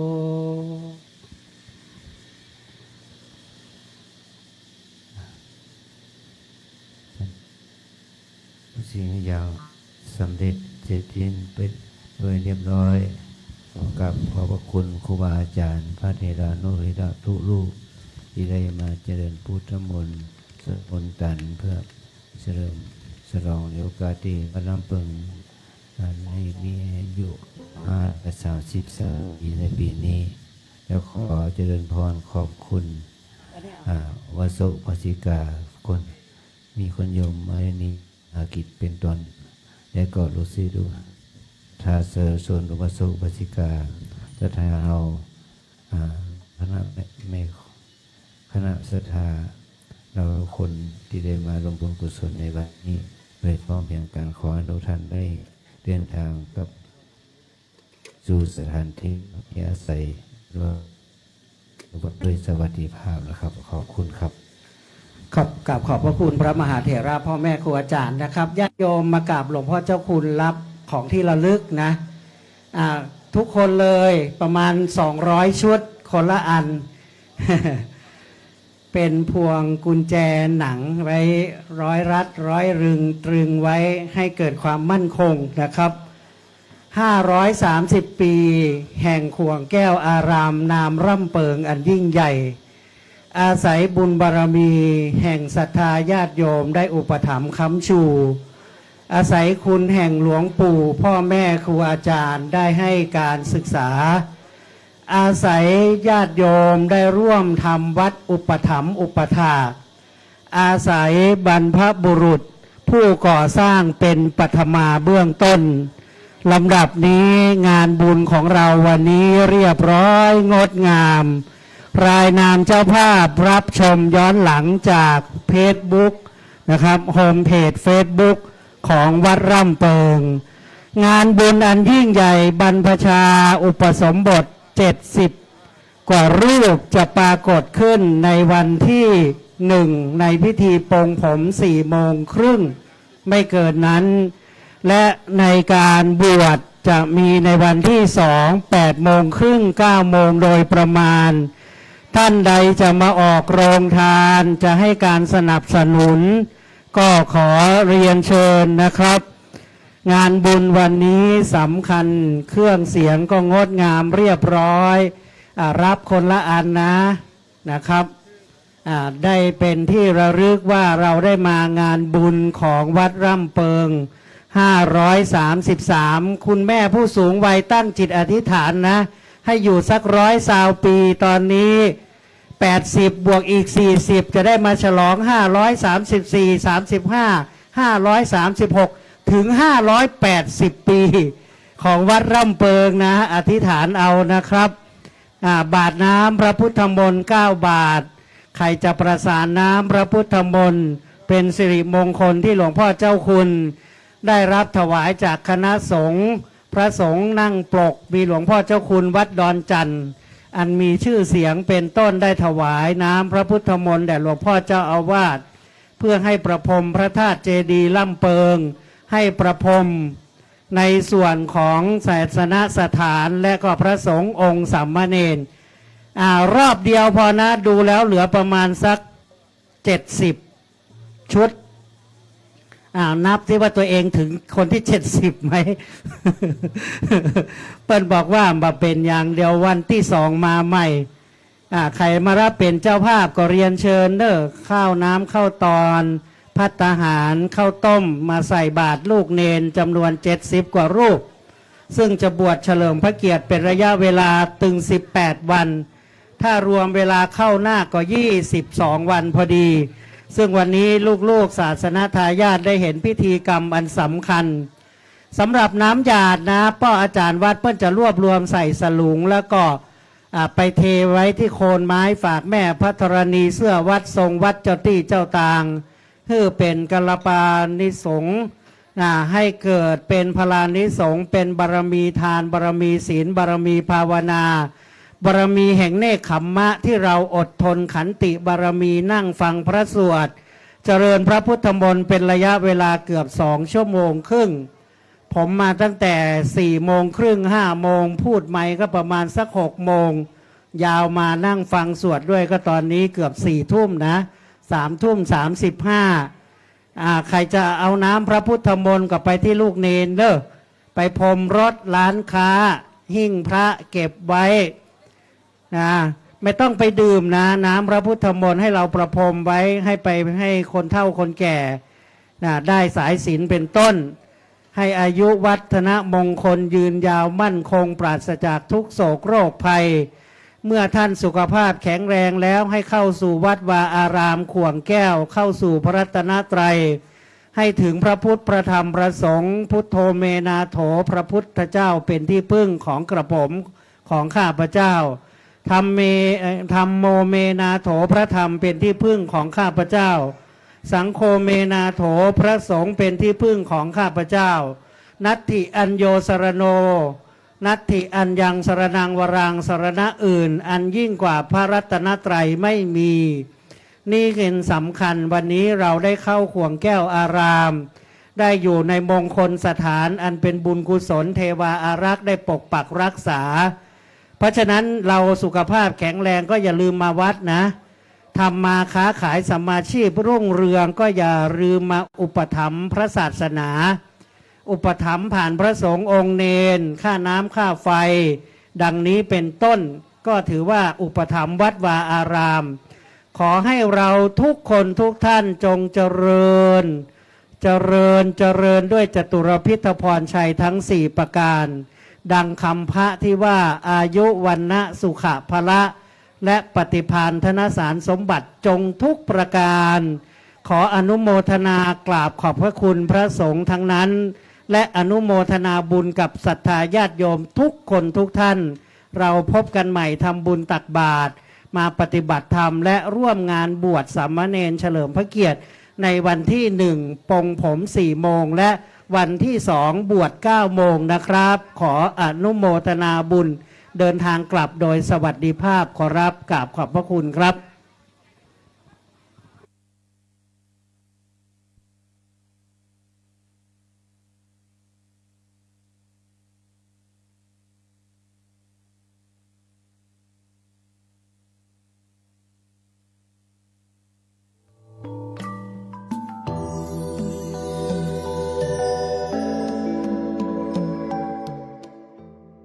วันที่ 30 มีนาคม วันสถาปนาสร้างวัดร่ำเปิงตะโปธาราม วัดร่ำเปิงตะโปธาราม เป็นวัดเก่าแก่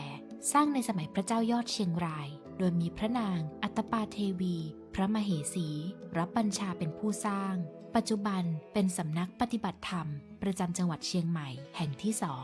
2มีความว่าพระเจ้าติโรกราชกษัตริย์ราชวงศ์มังรายครองเมืองเชียงใหม่องค์ที่ 9 จุลศักราช 804 หรือปีพุทธศักราช 1985 ถึง 2030 มีพระราชโอรสอันประสูติจากพระมเหสีเพียงพระองค์เดียวคือท้าวบุญเรืองและโดยเหตุที่ประสูติบนยอดเขาสูงในเชียงรายท้าวบุญเรืองจึงประทานนามพระโอรสว่ายอดเชียงรายพระองค์ได้จารึกประวัติการสร้างวัดลงในศิลาจารึกซึ่งเรียกว่าศิลาฝักขามดังมีใจความว่า 2,035 ปีจุลศักราชได้ 854 ตัวในปีเต๋าใจเหนือเดือนวิสาขะไทยว่าเดือน7ออกขึ้น3ค่ำวันศุกร์ไทยได้ฤกษ์อันท่วน2ได้โยกซึ่งอายุสมะยามกลองงายแล้ว2 ลูกนาทีซึ่งแปลเป็นภาษาปัจจุบันว่าวันศุกร์ขึ้น3ค่ำเดือน7ปีชวดพุทธศักราช 2035 เวลา 8:20 นาทีได้ฤกษ์ภรดี ดาวงอนไถ ได้โยกมหาอุดคือการก่อสร้างวัดได้ส่วนกันทั้งฝ่ายพุทธจักรและอาณาจักรโดยพระองค์ได้ทรงมีพระบัญชาให้พระมเหสีชื่อพระนางอัตตปาเทวีเป็นผู้ดำเนินการสร้างวัดร่ำเปิงตะโปธารามก่อนนั้นได้อยู่ในสภาพวัดร้างมาหลายยุคสมัยมีอุโบสถและวิหารที่พระเจ้ายอดเชียงรายและพระมเหสีทรงสร้างขึ้นพร้อมกับวัดต่อมาได้ชำรุดทรุดโทรมแตกปรักหักพังจนสภาพต่างๆแทบไม่หลงเหลืออยู่ป ปีพุทธศักราช 2514 ได้อาราธนาพระภิกษุชาวบ้านร่ำเปิงชื่อหลวงปู่จันสมหรือครูบาสมมาปกครองดูแลวัดได้ระยะหนึ่งต่อมาท่านถึงแก่มรณภาพวัดก็ขาดพระจำพรรษาไปจนถึงปลายปีพุทธศักราช 2517 ต่อมาพระครูพิพัฒน์คณาภิบาลหลวงปู่ทองสิริมังคโลเจ้าอาวาสวัดเมืองมางและเป็นอาจารย์ใหญ่ฝ่ายวิปัสสนาธุระประจำสำนักวัดเมืองมางได้ธุดงควัตรมาถึงวัดร่ำเปิงพิจารณาเห็นว่าเป็นที่ที่สัปปายะเหมาะแก่การเจริญวิปัสสนากรรมฐานจึงวางโครงการที่จะขยายงานวิปัสสนากรรมฐานขึ้นอีกแห่งหนึ่งจึงได้มาจำพรรษาอยู่ที่วัดร่ำเปิงตะโปธารามแห่งนี้แล้วชักชวนชาวบ้านในท้องถิ่นตลอดจนผู้ใจบุญทั้งหลายช่วยกันบูรณะปฏิสังขรณ์ฟื้นฟูขึ้นเป็นสำนักวิปัสสนากรรมฐานวัดร่ำเปิงตะโปธารามเมื่อวันที่ 15 มีนาคม ปีพุทธศักราช 2518 ตรงกับวันเสาร์ขึ้น 11 ค่ำต่อมาท่านได้รับการแต่งตั้งให้ดำรงตำแหน่งเจ้าอาวาสในปีพุทธศักราช 2531 และได้พัฒนาศาสนวัตถุตลอดจนซ่อมแซมบูรณะถาวรวัตถุภายในวัดให้เจริญรุ่งเรืองในปีพุทธศักราช 2534 พระเดชพระคุณพระพรหมยานเถระหลวงปู่ทองสิริมังคโลได้รับพระบัญชาจากสมเด็จพระสังฆราชสกลมหาสังฆปรินายกสมเด็จพระญาณสังวรสมเด็จพระสังฆราชในขณะนั้นให้ไปดำรงตำแหน่งเจ้าอาวาสพระอารามหลวงณวัดพระธาตุสีจอมทองวรวิหารอำเภอจอมทองจังหวัดเชียงใหม่พระเดชพระคุณพระสุพรหมยานเถระจึงได้เสนอเจ้าคณะอำเภอเมืองเชียงใหม่แต่งตั้งให้พระสมุขสุพรรณอาจินนสีโลรักษาการแทนเจ้าอาวาสในปีพุทธศักราช 2537 ในปีพุทธศักราช 2539 เจ้าคณะอำเภอเมืองเชียงใหม่ได้เสนอให้เจ้าคณะจังหวัดแต่งตั้งให้พระปลัดสุพรรณอาจินนสีโลเป็นเจ้าอาวาสซึ่งเป็นลูกศิษย์ที่สืบทอดเจตนารมณ์ของพระสุพรหมยานเถระหรือพระพรหมมงคลหลวงปู่ทองสิริมังคโลทุกประการ พระภาวนาธรรมาภิรัตน์พระวิปัสสนาจารย์ในปัจจุบันได้ส่งเสริมทั้งด้านปริยัติและปฏิบัติด้วยการสร้างอาคารโรงเรียนพระปริยัติธรรมสูง3ชั้นจำนวน1หลังเพื่อการเรียนนักธรรมภาษาบาลีและพระอภิธรรมและสร้างอาคารศูนย์พัฒนาจิตเฉลิมพระเกียรติสูง4ชั้นจำนวน1หลังเพื่อการปฏิบัติธรรมกลุ่มใหญ่ของคณะนักเรียนนิสิตนักศึกษาข้าราชการประชาชนต่อมาได้สร้างอุโบสถศาลาบาท